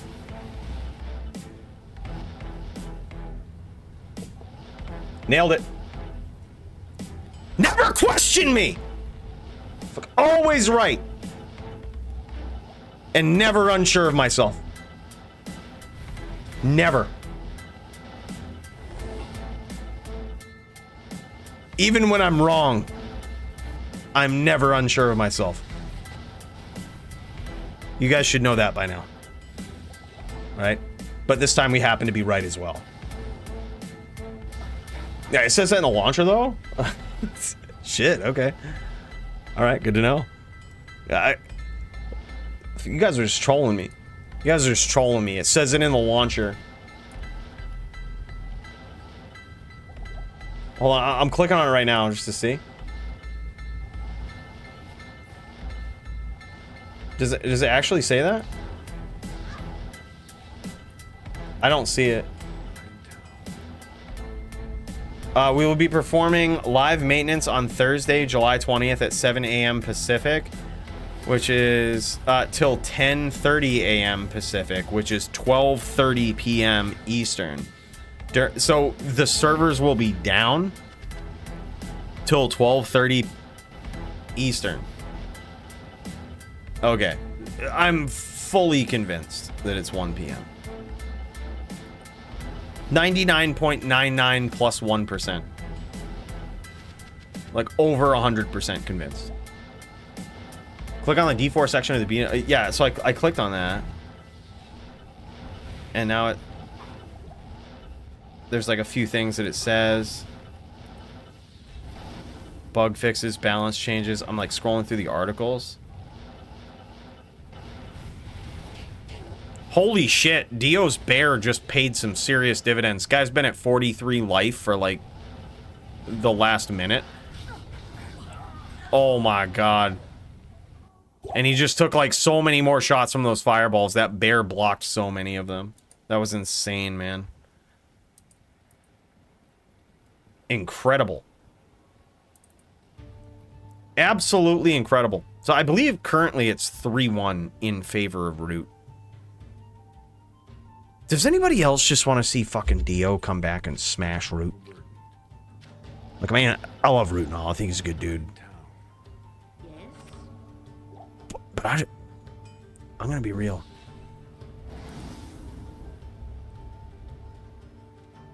I want to see Root get his ass beat by this druid. Underdog coming through. Back against the ropes. I want to see Dio take this. And I want to see Root get a little bit tilted. Otherwise, I don't know if we can fully call this a night. Let's see what happens.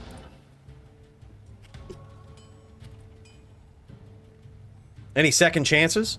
Bro, we haven't heard from Gertie yet, but dude, even if we don't, I would love to see a second chance between you and Dio. Dio was sort of a last minute addition to the card. We gave him Root. I didn't feel good about it because I knew Root would show up with his ES Fireballer like a fucking bitch. But but I would love to see Barb versus Drew, dude. I think that would be good. I think that would be sick, man. I'd love to see that. What we doing, DFC Vegas trip? Dude, I've been, dude, you want to know a funny story? Funny story time for Cooley, right? I have a new mission in life, okay? This story goes deep, so make sure you're settled in and buckled, okay? Story goes deep. 6 years ago, I was homeless, okay? I got a big boy job as a programmer / data guy, you know, and it was good. But I always felt every day when I showed up to my job after buying a house and everything that I was going to lose my job, right? I was like, dude, I could get fired and my life is shit. So I had to develop these skills. And, you know, I call them my emergency skills, right? That like, if your life falls apart, this is what you got to do, right? To stay on, to stay alive, right? One of those things that I learned how to do was count cards, right? I was a savage card counter. Okay. And the other day, let's just say, I no longer have to worry about my house getting, you know, repossessed, taken by the bank or anything. I'm in a lot different position than I was 6 years ago. No longer homeless. And in fact, the state of Maine would have to fight real fucking hard to come and take this house from me. All right. Even if I didn't pay my taxes for like 30 years, they'd still just wait till I die. And then they would probably come and take the house. It's gonna take quite a bit. Like, can't really lose the house anymore, right? Paid off, we're all good. So now, I have all of these card counting skills that I'm not doing anything with. I learned how to do it. I'm pretty good at it. Thanks, Don. Appreciate you, dude. So I made a commitment the other day, literally like a week ago. This past weekend, actually. I was bored. I didn't have anybody to hang out with, and what does a young man do? What does a middle-aged man do when he's bored and has nobody to hang out with? He goes and does illegal shit. You know, that's just what we do. You know, and this time I didn't do illegal shit, but, you know, it was very questionably, it was things with questionable morals, right? Such as card counting. So my new goal, I set out, and I said, I want to get kicked out of all casinos in the United States. Like, that was my goal. I want to get kicked out and banned from all casinos in the United States. And that seems like an ambitious goal, but it's really not. All you need to do is get kicked out of one of them really good. Like, you just got to get kicked out of one, and they all know about you, right? So I went to the casino up here, and I was like, let's go. Let's see what we can do. You know, let's see what we can do. I heard from somebody that I know who used to work there that there is a limit of which you can win in the course of a night, especially at the blackjack table, where they start to look at you.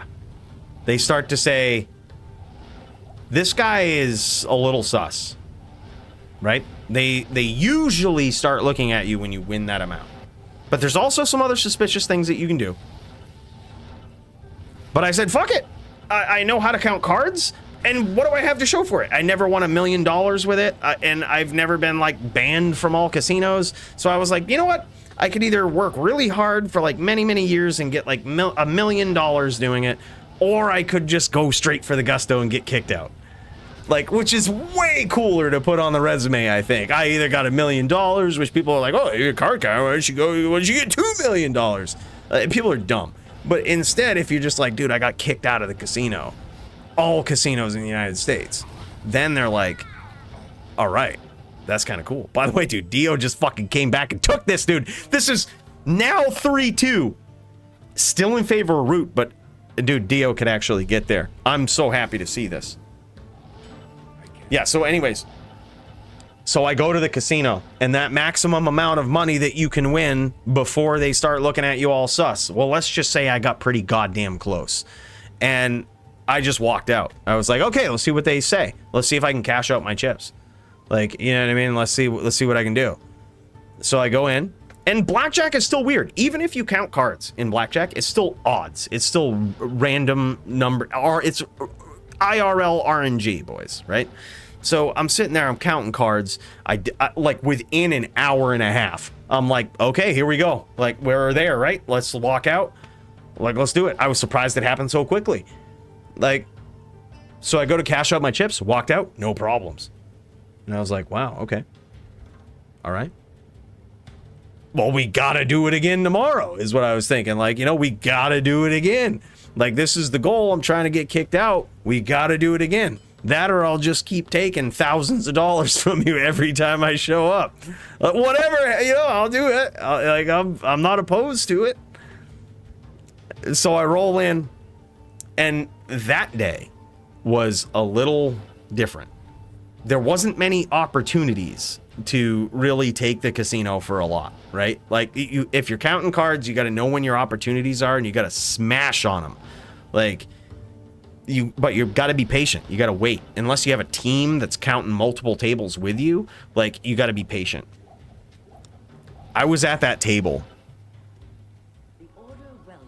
for fucking 6 hours. 6 hours at the same table at this casino. But I didn't lose a fucking penny.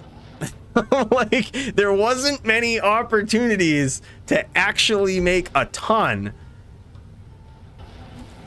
but I didn't lose. And you have people coming in and out. What I find very funny is people would come in and out and tell me how to play and give me advice and shit, but they don't know that I've been there for fucking 3 or 4 hours already and haven't lost a fucking dime. Like, you know what I mean? I'll be up like 600-700, be fucking down 3, up 5, but like I'm always like kind of, I'm not losing. Like, you know what I mean? I was up like a couple hundred, been there for 6 hours, only up a couple hundred. And like, so many people rotating in and out of this table. Like, people were giving me advice, would go broke and then leave. Come in, give me advice, go broke, leave. And I was kind of trying to be likable and shit. Well, finally, I thought it was gonna happen.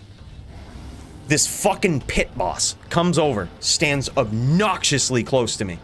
And I was like, I'm gonna thank this guy. If he says something, I'm gonna thank him. I'm gonna pull out like my inner Canadian. Like, I don't have an inner Canadian, but if I did, it would come out in that moment. I was gonna be super nice. And I was gonna be like, dude, I was waiting. I was just waiting. And he was all dressed suit and tie and shit, and he was standing obnoxiously close to me. And I was like, he's watching. Like, I've been here 6 hours and I haven't lost any money. These guys are losing money technically. Like, this guy's watching. I've had some serious tells already, like, that I'm counting. He's gonna say something. Like, and then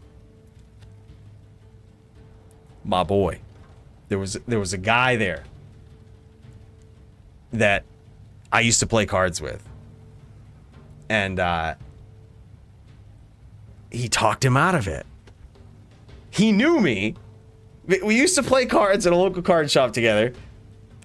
And he fucking talked him out of it. I could hear their conversation. I could hear what this guy was saying. The pit boss that came over all dressed suit and tie and shit, he was talking to this guy because that guy that I used to play cards with has like an elevated position at the casino. And like, you know, so he's like a pretty important dude. And like, they were talking. And I could hear this pit boss guy saying he's up marginally, like it's not a ton, but like he definitely, this is what he said, and I quote, he definitely has a strategy that's certainly obvious, and you know, he isn't really hiding it.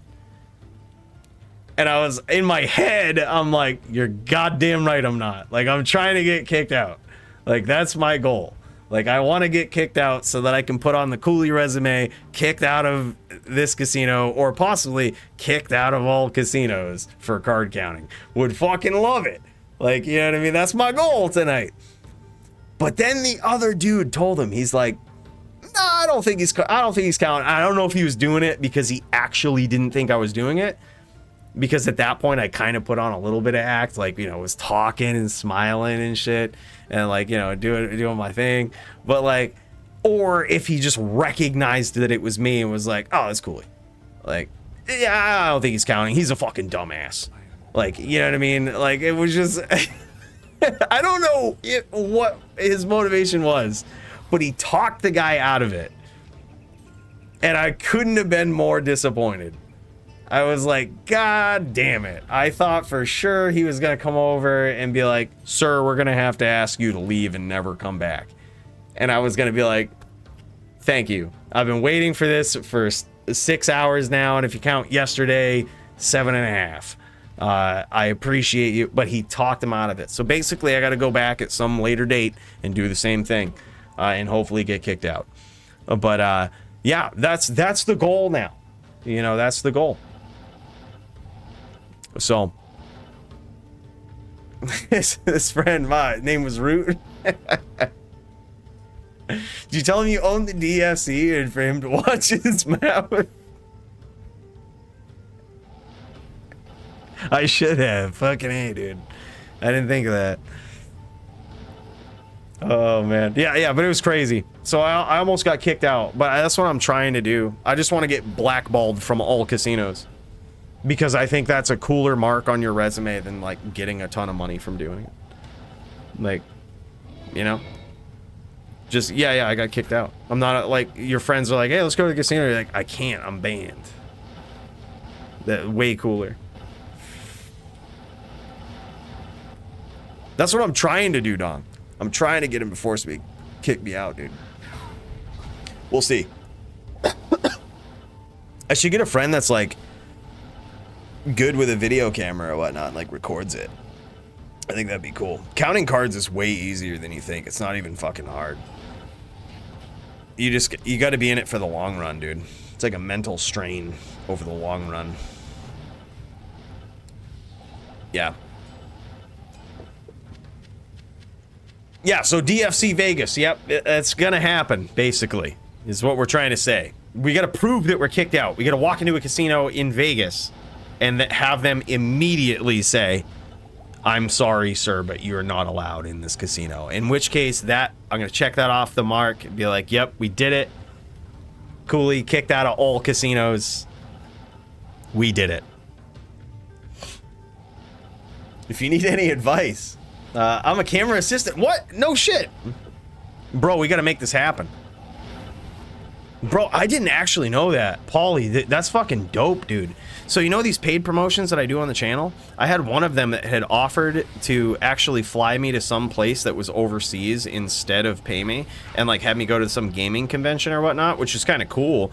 But they were like, yeah, you can bring your cameramen and lawyers and shit. And I was like, LOL. Do you think I have that shit? Like, have you seen my channel? Like, do you know who I don't fucking do shit. Bro, now that I know that, all right, I will keep you in mind, bro. Yeah. All right, we're gonna have to pull some serious juck fuckery. Paulie, Theist, and Cooley. Yep, I'm telling you, man.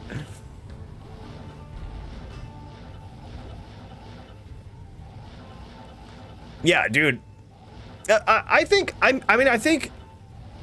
wouldn't call it an addiction because I was always super responsible about it. Like, I always had a minimum or a maximum that if I lost this, I had to stop. It wasn't my night. I had to stop. I don't think it was a problem, but I realized it probably could be, right? Like, if I actually committed to it and did it and made it my mission to make $1 million card counting, that would probably be a problem, right? Like, so there's that, or you could just get kicked out, which is equally as cool in my opinion. Like, so I don't think it was a problem necessarily. I was always like, I've always kind of been, my whole life, my entire like existence, I've been under promise, over deliver. In your looks, appearance, everything you do. Look stupider than you are, act stupider than you are, but know like more than you let on to, right? So like, I was kind of responsible about it. I understood that it's card counting, it's still odds, so like you can still lose. You know what I mean? But like, so I always had a maximum. When I lose this much, you immediately stop. And you just say, yep, you could fight and try to get it back, but it's just not your night. You come back another day. Holy shit, boys. We might actually see this. It's now... Dude, Root just rage quit. Root just saved... Root was just good duels, save and exit. Dio just came back and won.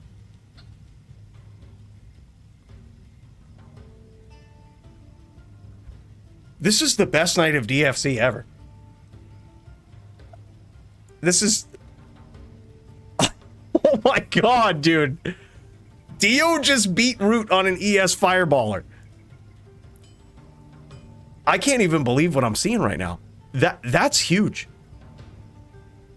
Root, what happened? I thought for sure that was in the bag. Especially after those first few rounds. I was like, there's no shot. Dio's just dead. Which is why I told the gambling story. Because I was just like, that's my boy Dio, he's gonna die. You know, he's gonna die. Dude, what? Those are actually good, though. I was still paying attention to those. That was actually very good play. The thing is, though, dude, Root, Dio and I were like practicing for a while after last week's stream. I got off stream, was practicing against Dio on an ES Fireballer for like the first 3 or 4 matches. He was like demoralized. Like no shot, couldn't beat me. And then he just like made some adjustments, did some things, and fucking figured me out. I don't know what he did, but like he just figured me out. And like then it got a lot harder. So I apologize for those practice duels with him. But dude, I actually didn't expect him to do that versus you, because you are an insanely good ES fireballer. That's impressive, dude. And actually played very well. Yeah, Root says he gave up one round there. I think it was probably his second loss, I think, is where he gave it up. He was a little slow to react and didn't really set anything up. But that was like the only round that was really like a drop. Like, you know what I mean? Like, that was... He got caught a couple of times. It could have just been that Dio was looking for those opportunities, but the other ones were really good. Really good setups with the meteors, really good aim with the fireballs, the fireball trains, which are good situationally, all executed perfectly. Root did very well. I wasn't even aware what the fuck was going on first round, he says. Damn, Dio, that was impressive, dude, I gotta say. I did not expect that. I thought for sure when I saw this, like, Dio signed up late, Root signed up late, and so, like, we kind of had no choice but to put these guys together. And I was like, oh, this sucks, dude. I hate bad matchups like this. Like, I hate... Especially, like, Dio had a couple of rough matchups recently, and I feel like I'm just feeding Dio bad matchups. Dude, you do it enough, and you breed savages. And that's exactly what we saw from Dio tonight. You thought I was kidding earlier. You guys thought I was kidding, making jokes, making casual conversation about Dio being top druid in all of the history of D2R and Diablo 2 LOD with no friggin' arguments. Do you see me now? Like, this is insane. Dio is the only druid I've ever dueled where I feel completely demoralized when I play against him on my paladin. Other druids, I feel like I have a shot. But like Dio, I feel completely demoralized. Like I get tilted. I'm just like, this game is stupid. Have considered deleting my character. Like he's just a different druid, man. Just different. Yeah, dude, very good. Very good duels, man. So many in a row. By the way, Kyle, hold on. Are we gonna catch this? Are we traveling too fast? Look. I don't know what's going on. But all I gotta say is I have one sip of vodka, one drop of vodka left, and you know who that's going to? Kyle. Bro, thank you so much for the 4 months, man. Bro, I really appreciate that. We have had some really good duels.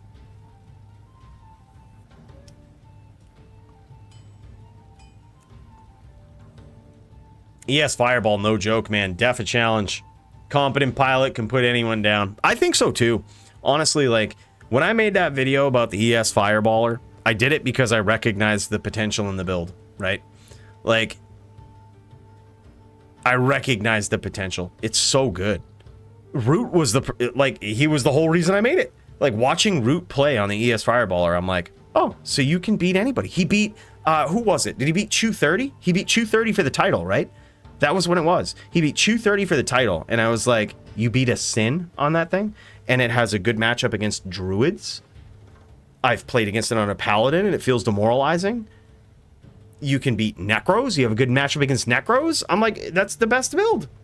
Like, how do you beat that? Yeah, dude, it's really good. Really, really good. That's impressive, man. Impressive matchup for both Dio and Root, man. That was really good. Yeah, Root was like my inspiration for that whole thing, dude. I was blown away. Jump 30. dude just turned 30, actually, by the way. Oddly enough. Just had a birthday, man. Good dude. Good dude, very good dueler. Very good dueler. The only gripe I have with Chump 30 is that he chose the assassin. Luckily, though, he has other characters, right? He has the Barb. You've seen him play on a few others.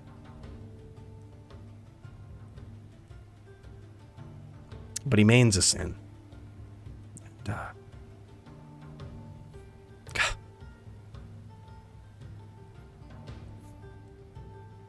And, I don't know if I can ever look at him the same.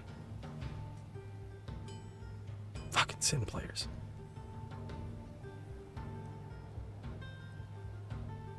Other than that, though, good guy. Good guy, and happy belated birthday. Real good dude. Real good dude. Yeah, GG, man. I'm so glad we got to see that match. Yo, is Syncor still around? Syncor was asking for a second chance, bro. Second chance matchup.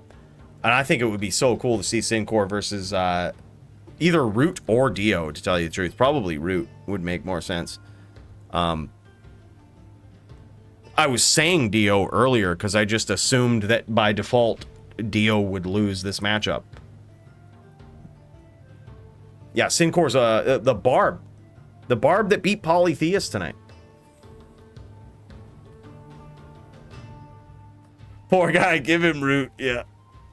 Yeah. Easy. Easy versus Root. No, I'm just kidding, man. Dude, ES Fireballer even feels good against the Barb. I have a setup on my ES Fireballer for max block, and it's so good, dude. It just feels so good. I feel untouchable versus Barbs. I'm just like, okay, yeah, come in, hit me, catch a meteor. Let's go. Like, BVCs. LOL. Yo, Syncor, you still around? Let's do it. If Root don't want it, Dio will take it. If Syncor's still around, we can do it. Syncor's a very exciting player to watch, dude. I'll watch that all day. Dio just got all of his 45 lifers here, too. He just showed that off the other day. Man. This guy's an absolute champ.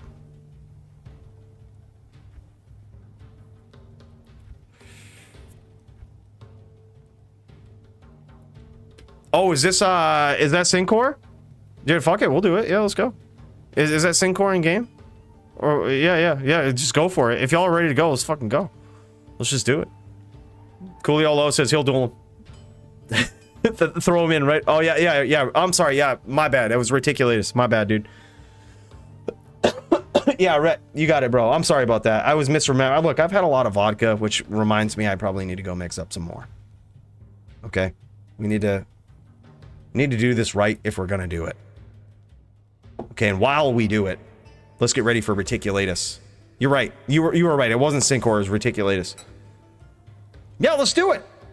I feel like that would be a good match. We've seen Dio lose to Barbs. Who was the Barb that Dio struggled with? There was a Barb a few months back that Dio felt bad losing to, prepared, got ready, and lost to him again.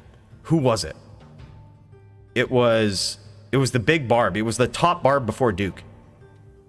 Top Barb before Duke, if my memory serves me correctly. Who was that? I want to say it was Demented. I think it was Demented. Yeah, top Barb before Root. Or before Duke. Yeah, dude. We've seen it happen. We've seen him lose. Bowie. Nah, dude. Bowie only duels on Barb if you give him 40%, man. He needs 40% guarantee. Then you might see him on it. But if not, there's no shot he's going on Barb. Zero shot. Not happening. Oh shit, no wonder, dude. I got D4 going in the background? Oh shit. Look, you can see that when we go for D4 tomorrow. I didn't even know this. I accidentally clicked the wrong scene and noticed I had D4 going in the background. If we were dropping frames or shit was like pixelated, that's probably why tonight. You can see what the game plan is for any character we make. She has to be highly sexified and as absolutely feminine as can possibly be, which will be no exception with our rogue. Like, you know, with this one, I don't know if I necessarily am a big fan of how we sexified this rogue. We're gonna have to do a lot better tomorrow. By the way, my dude, Kyle. Parting gift to re-up the Coolie Fuel. Have a good night, dude. I'm gonna go mix one up just for you right now while we do this, while we wait for the next match here. Reticulatus versus Dio. Bro, thank you so much, bro. That is awesome. Can't tell you how much it means. Like, without that support now, man, I don't know what I'd do. Like, it means a lot to me that with what we do here, what we put together, they show you support like that, man. Can't thank you enough, man. Bottom of my heart. Kyle, I love seeing you here every week, and that means a ton, dude. Thank you. This fucking sin, though. We need to show a little bit more tits tomorrow. A little bit more skin. We need to make Blizzard question why they ever made certain character models. Yeah, we need to show it off when we make it tomorrow. We make our sin tomorrow. Yeah, she looks like a bitch. A little bit of a Karen haircut. I do like the big hoop energy though. See, we're gonna have to go for that. Have to go for that. We're gonna have to go for the naked look on the top. Probably cut off the pants as much as possible, and totally objectify her as much as possible when we make this sin tomorrow. That's the goal. That's the first goal. Because when we dominate Season 1 with this sin, we're going to dominate in a lot of ways, right? We're going to piss a lot of people off, get them to uninstall D4, and we're hopefully going to get Blizzard to change a lot. Patch the sin, right? Nerf the sin, hopefully. But also question why they ever made such sexual assets on the sin. We're going to sexify this girl as much as possible. Right? Insult to injury from a very liberally charged company. It's not that I'm liberal or conservative or anything. I'm just oppositionally defiant. So that's what we're going to have to do. I can see it happening. Yeah, we're going to do it. I mean, she's going to look sexy. But also, you got to look at it this way. If you're in the fields of hatred and you're dueling somebody, right, there is a small chance, right? There's a small chance. Just look at it this way, okay? If you wanted something that wasn't so toxic masculine, all right? If you wanted something that was actually big brain smart, think of it this way. When you're in the fields of hatred, there's a small chance that you run into a dude who is a little desperate, if you know what I mean. And the look of your character could distract him, and you could get a sick kill on that person that you didn't deserve. Small chance, but it's possible. So we also do it for that reason, right? We also do it for that reason. There's a small chance you could distract people. So yeah. So if you wanted to know why, there's a lot of reasons for it, but that's a big one. Yeah, we got to do that. We got to mix that up. Yo, who's streaming to the Discord? We got Dio. I'm gonna pop into his stream here. We'll leave you with this guy. See why he's, how he's getting all prepared for this next match here. While we go mix up some vodka. All right, and we'll see what he's doing. We just saw him retoken over here, so he's obviously up to some serious juck fuckery. I'm not sure what's going on, but he's getting prepared for this match. So let's get that going while I go mix up some vodka. Thanks for the reminder, Dong. I appreciate you.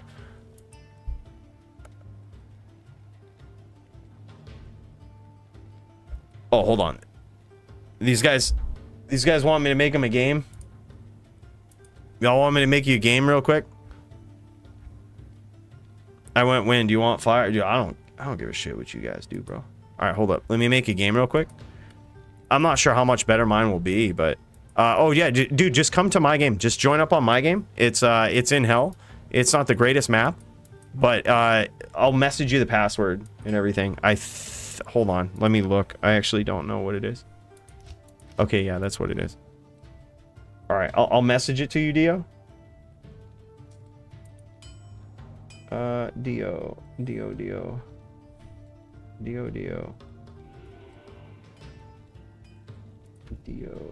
All right, there it is, bro. There it is, bro. We right there. Vodka time. And let's go. Let's make it happen, boys.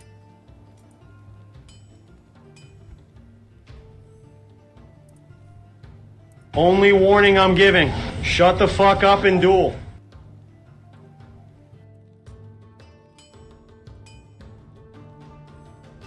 Yo, he just exited out. What happened to his stream? Bro, without you, Dio, we don't have a stream. Bro. Hold on.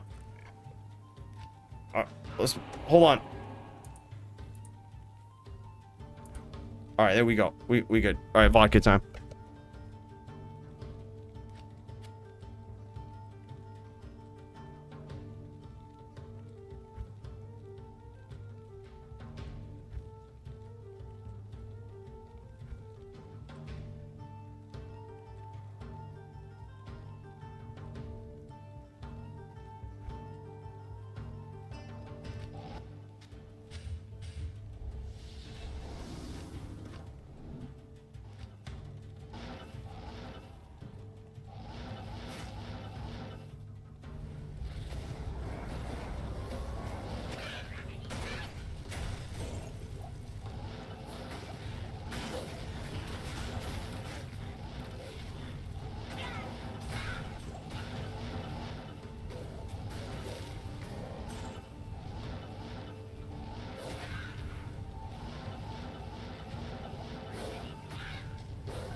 You guys are lucky I zipped my fly there. Sometimes I randomly get teleported back to this station.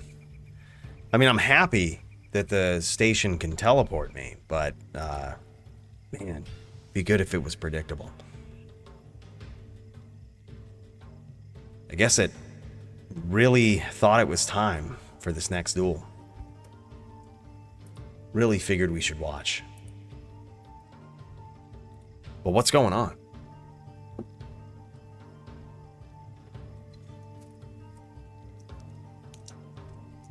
Any central guys? Oh shit. Okay.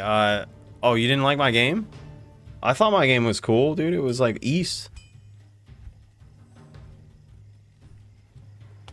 Yo, that one's good. Like 110 ping.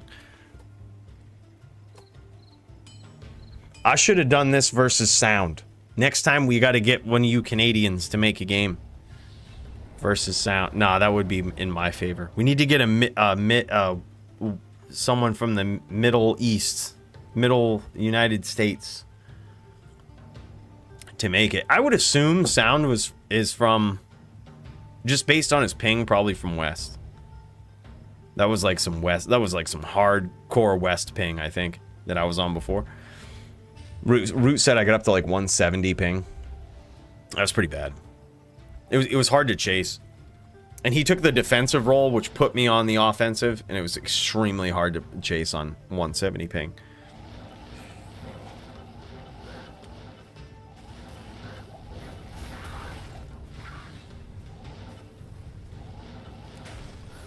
Yeah, I'm on east, so like I'm up in Maine, so sometimes I'll make a game and it's like it comes up as central, but like other times it comes up as decent east ping.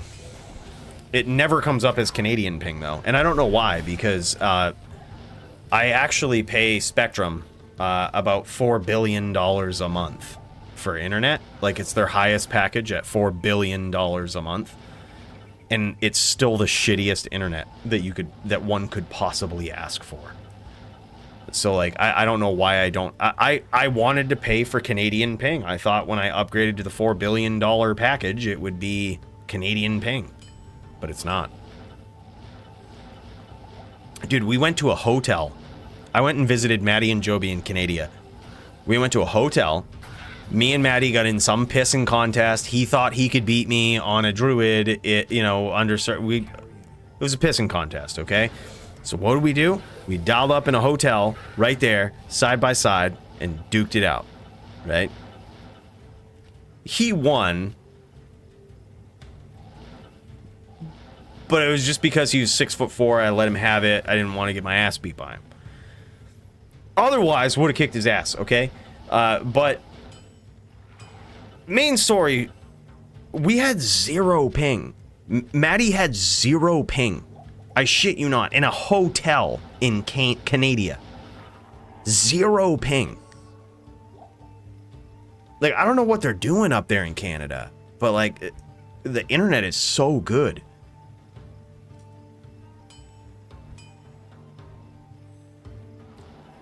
But even with the $4 billion package per month from Spectrum, you can't get Canadian ping. It's just something that you have to live in the country for. It's odd conundrum. I don't know how it happens, but yeah, it's just what it is. yeah, exactly. Yeah, you know what it is. You know what it is. Nah. This was you want to know the bet? This is what it was. I think we were all out drinking at a bar, eating burgers and shit. And then Maddie says this to me. He says, I bet you, Cooley, that if you're on a hammered in, he goes, and you don't charge, like you don't have grief or anything, you're just straight hammered in. He goes, I bet I can beat you on a druid without teleporting. He says, otherwise, he's like, don't use, none of the cheesy shit. Bow, grief, like none of the cheesy shit. Straight hammers. He goes, I can beat you on a druid without teleporting. Won't use teleport at all. He goes, you can do whatever you want, like, teleport, hammer, whatever. I can beat you on a druid without teleporting. So I said, bullshit, you can. Can't nobody talk to the top din like that. I think it was 4-3 or 5-3 maybe. He did beat me, but it was way closer than he thought it would be. And as the nice Canadian he is, he gave me a compliment after. He says, you are definitely the most patient hammered in I've ever dueled. You're the most patient. You wait for your opportunity. You're not overzealous. You're very patient. Good Canadian. Good dude.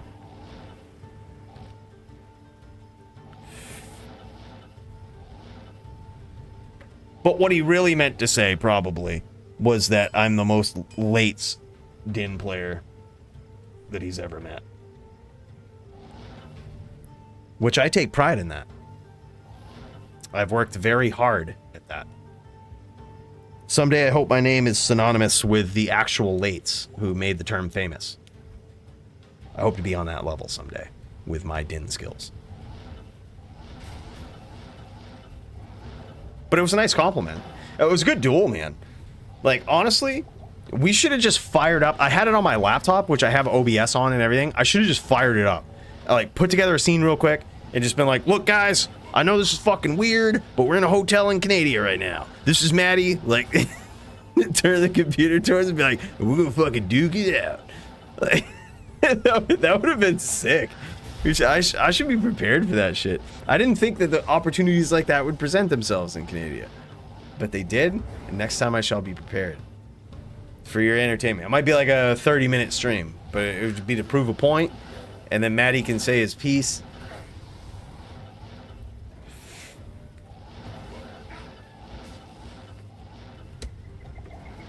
All right, but by the way, it looks like these guys finally figured out a game that works. It looks like Dio's ping is about 110 right now.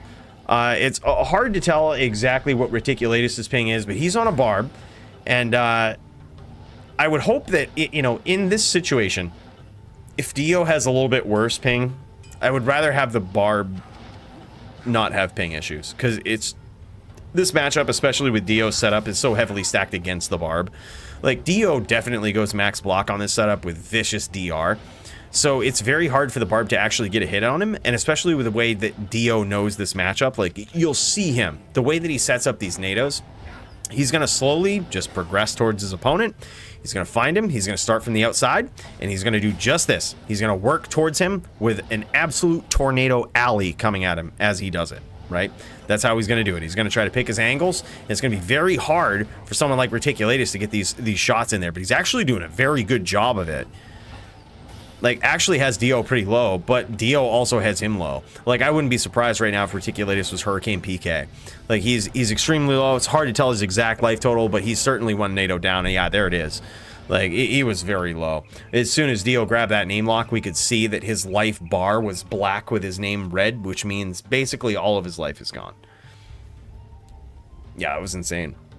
That was insane. Very tough matchup. So, long story short, if the barb has good ping and the druid has worse ping, I think it's actually better in this matchup. Like, it kind of makes it a little more fair if the druid doesn't have the greatest ping, because they don't really need it.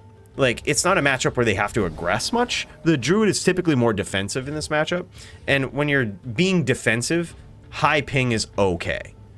Like, when you're the defensive player, high ping, meh, okay. Which could be a way that we look at any future matchups for people, like, across the world or whatnot. Like, who's the defensive player? Instead of doing, like, the back and forth FT2 or whatever, instead we just do, who's the defensive player in this matchup? All right, that person has the worst ping. The person who's being aggressive has the better ping. We just let them make the game. You join that one. It's just some thoughts, dude. We like to push the limits. We like to push the rules around here. Change things up in ways that people wouldn't think of. Especially in a format like DFC where you know the matchup and you know who's going up against each other. You kind of know those things. Like, you know, you have a Wind Druid versus a Cold Sorceress. Who's the defensive player? Cold Sorceress. Cold Sorceress has the worst ping. Totally would make sense. Literally any matchup of mine, I have the worst ping. It makes sense. Makes sense. Except for against Sound today. I was the aggressor. He was the defensive.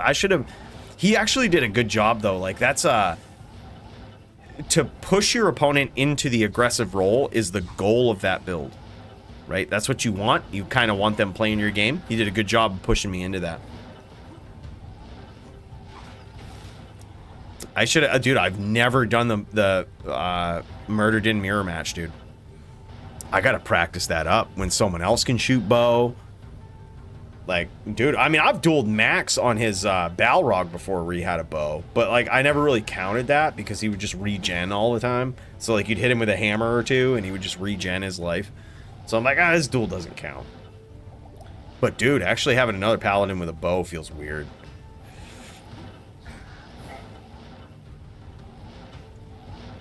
Yeah, Balrog's GG, dude. Those were fun duels, too. Yep, Max busted out the bow. He had the 313 poison charms, which are also a pain in the ass, because he's regenning life while you're fucking losing it with the poison. Shit is good, man. That build is awesome.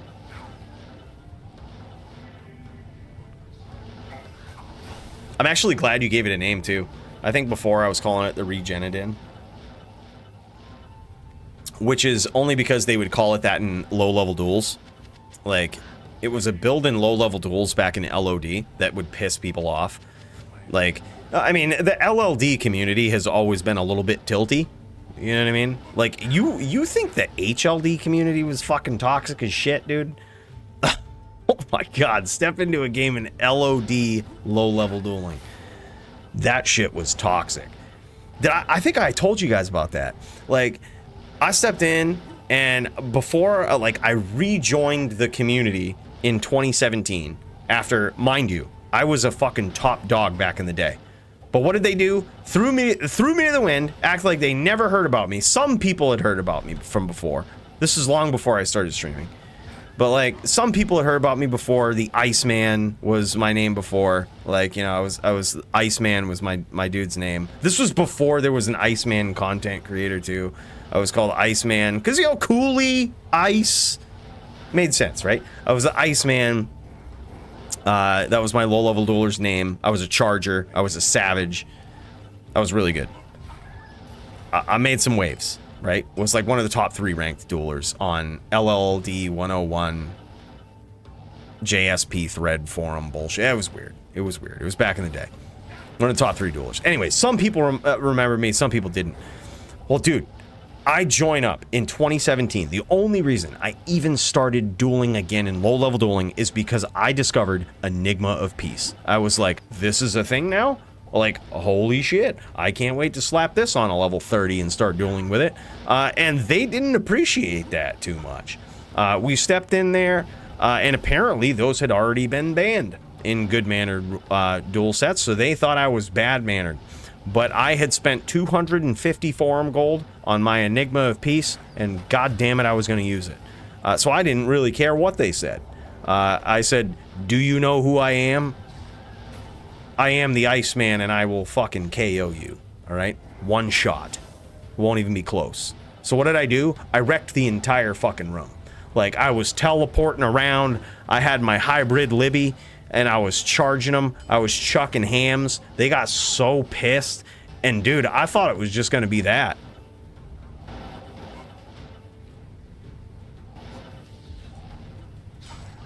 I couldn't join an LLD game after that.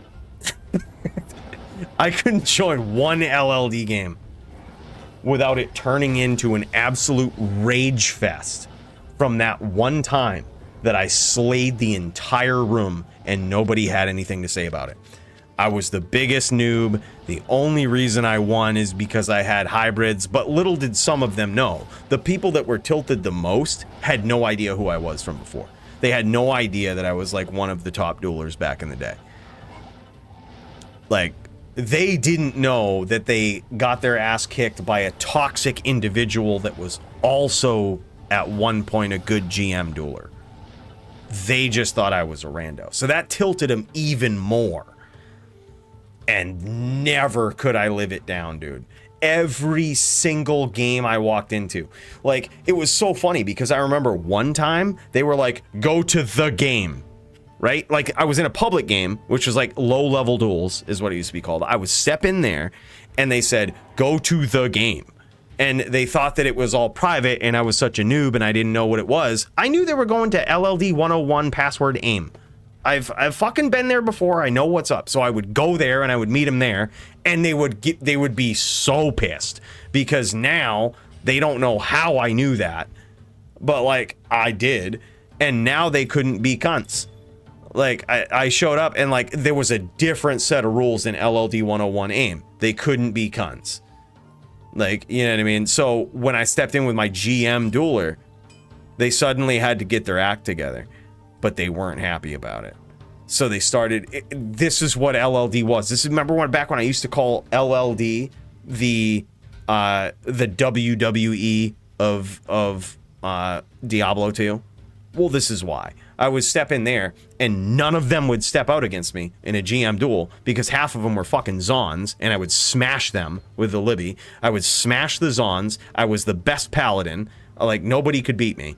And on top of that, the only characters that could hold a candle to anything I was doing was barbs, but even then, you had to be a really good barb. So nobody could one-on-one me. Like, it was, like, most of them couldn't. I shouldn't say nobody, but most of them just couldn't hold a candle. And, like, so instead of stepping out and dueling, it just turned into the WWE, dude. It was people sitting in town talking mad shit. Like, this guy brought in hybrids once. Like, and that was a thing. Like, I guess that was the thing that would get people riled up. And I remember one guy, his name was Cryushu. I think it was probably something different, but I called him Cryushu because it was cry, and he was kind of a bitch. But, like, he would always just talk so much shit.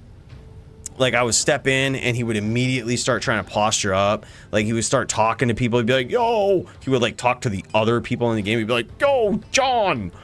What's going on, man? Like, he would just try to, like, get friends really quick. Like, it was like one of those manipulative dudes who try to get friends so that he could eventually be like, oh, I didn't even notice Iceman was in here. Oh, this guy. Like, he would, you know what I mean? Like, he would start trying to build friends in the game so that he could have people, so that when he would try to start shit with me, he would have friends. Like, it was funny to watch, but it was WWE shit, dude. That shit was insane. It was insane. Yeah, it was verbal duels at the bridge. Exactly. Like, that's exactly what it was. Like, I mean, he was smart. I gotta give it to him. He wasn't dumb. He wasn't dumb. But he just knew he needed friends if he comes fucking with the Iceman, the top din. Iceman and future top din in the DFC. He knew he needed friends. I can't blame him. I did the same. Yeah, you gotta have friends, man. But dude, it was so funny. I remember there was one time though, that same guy, Cryushu, like, I remember one day he decided to, like, try to 1v1 me in the Moor. And you remember earlier when we had that BM map, and I was like, this is the perfect BM map. This is the exact duel I thought of immediately when I said that. Was me, the duel between Cryushu and me. Is like, he was on his barb, and he also, ironically, had an Enigma of Peace in his stash to try to deal with people like me, right? That was the reason he had it. But it wasn't cool for anybody else to have it, but it was cool for him to have it to deal with people like me. And so I see him on a barb, and so I just grabbed my Necro, who also had an Enigma of Peace, because I was fucking loaded. And, like, I just sat there between two wells. He got all of his friends. This was the one time he tried to 1v1 me, but he quickly gave up, got all of his friends, started talking mad shit, and got the entire LLD room to go up against me again. This was later on. And I just remember pulling, I was like the original LLD elite, dude. I was sitting there from across the map, fucking teleporting on my level 30, spamming Bone Spirit across the map, and then teleporting to the well, re-upping, using mana pots, and just spamming, dumping these guys all over the moor. Cryushu was sticking right by the well, so that as soon as he got hit enough, he would just well, and I was just aiming right at the well, and I was just like, what's up, dude? They couldn't take me out. I think they sat there probably for a half hour with 3 or 4 of them trying to take me out. None of them did. And I wasn't even on my din. I was on my Necro. Yeah. That day, I decided, I was like, LLD is just WWE. Like, there was no good duels that has happened in this game for the last 6 months. It's just been me popping in, Cryushu talking mad shit, and then an entire game going up against me, not killing me, and then rage quitting. Like, this is the WWE. It's not even fun. Like, I guess it's been nice to be a part of, but I kind of stopped LLDing after that. I'm just like, until D2R, and then I was like, all right, man, we back to it. No. It was this was before. This was like, believe it or not, you want to know something funny, Dong? When I started doing content, I was trying to think of like cool like YouTube names and stuff. I wanted to call myself Iceman after my LLD character, but I noticed that some other person doing Diablo 2 content was called Iceman. And I was like, damn it. Mainly, the only reason, like, I was a Iceman made sense because Cooley, but also, like, I was a big fan of the Iceman Chuck Liddell, like, and who also just knocked people out at the time, which is what my LLD Charger did. So I thought we had a lot. I thought it made sense for me to be called the Iceman, but then I noticed that, like, this guy is called the Iceman, which is good. I just like using my name, Cooley, way better. Like, it just feels like, you know, you just can be you. Like, you could just be, like, you're just jamming and slamming. But yeah, I wanted to, one of my first choices for a name was Iceman until I figured out somebody else had it. I was like, shit, dude.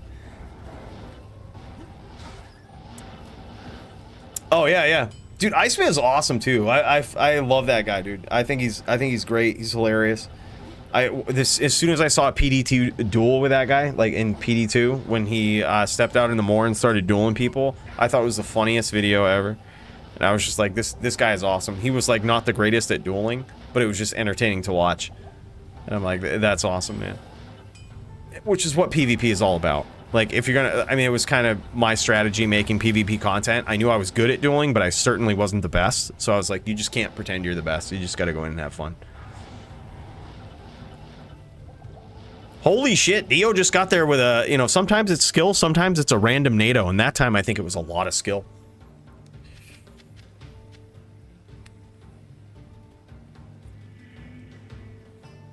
GG's, man. So he got there against Reticulatus. Boys, Dio's on a roll tonight, man. Dio's on a roll. He got amped up. He did his damn thing.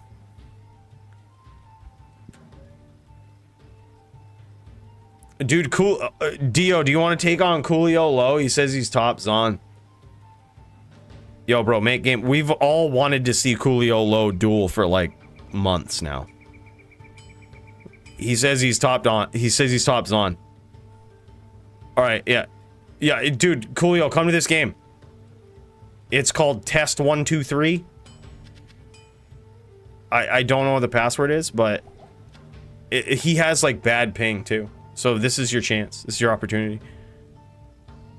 You sure you don't? Do you guys want me to make? Just come to that game that I told you about, Dio. It's probably better ping. It's not cleared though. Like the moor's not cleared.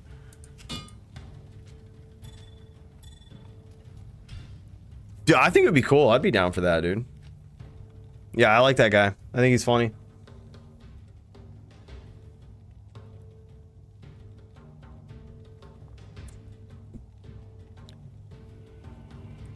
All right, Coolio low. Yo, come to this game. It's just Jack password WEF. Just this right here, bro. Jack password WEF. Just come to that, bro. It's an East game. Ping is pretty good, especially if you're on East.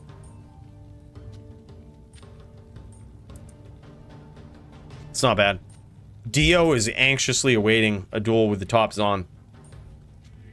I think you got him.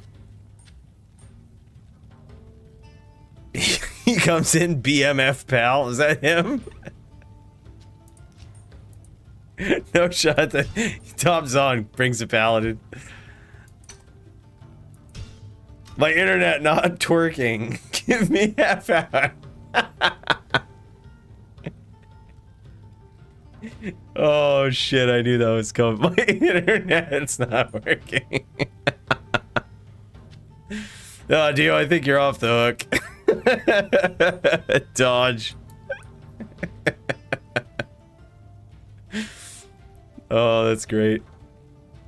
That's great.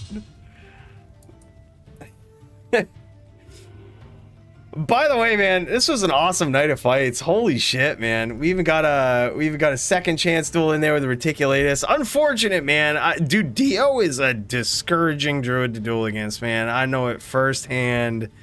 Like, you gotta be on a different level. I think you gotta do Adderall and shit. Like, you gotta be laser focused. You can't miss a goddamn thing. I don't know how people ever beat this guy. He's so good. He's so good. Maybe we just do Dio versus the Sound for the title. Maybe that's what we do. Like, that's... Dio deserves it.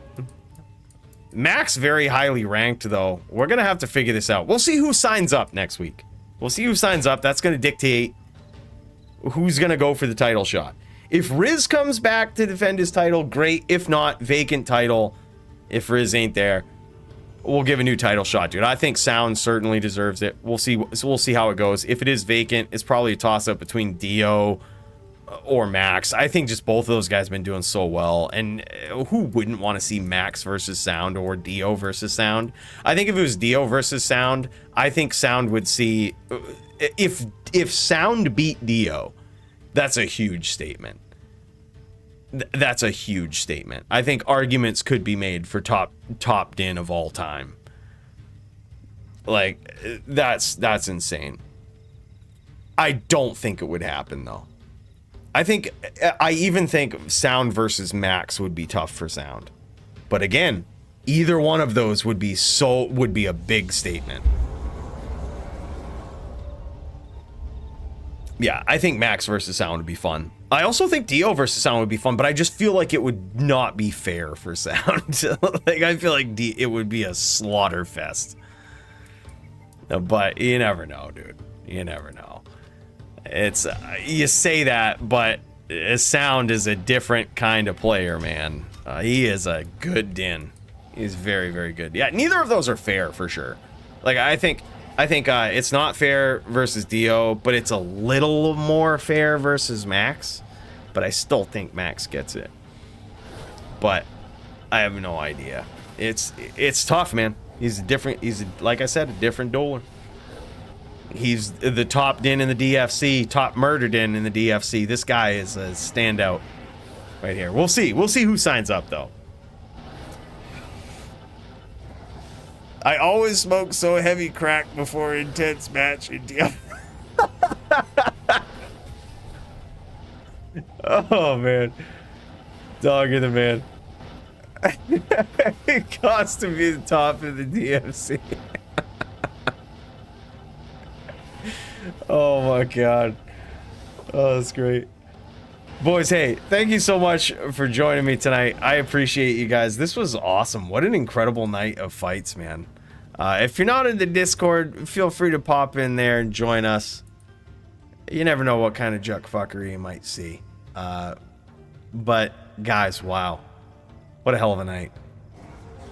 Thanks for joining me. Thanks again, everybody, for the support.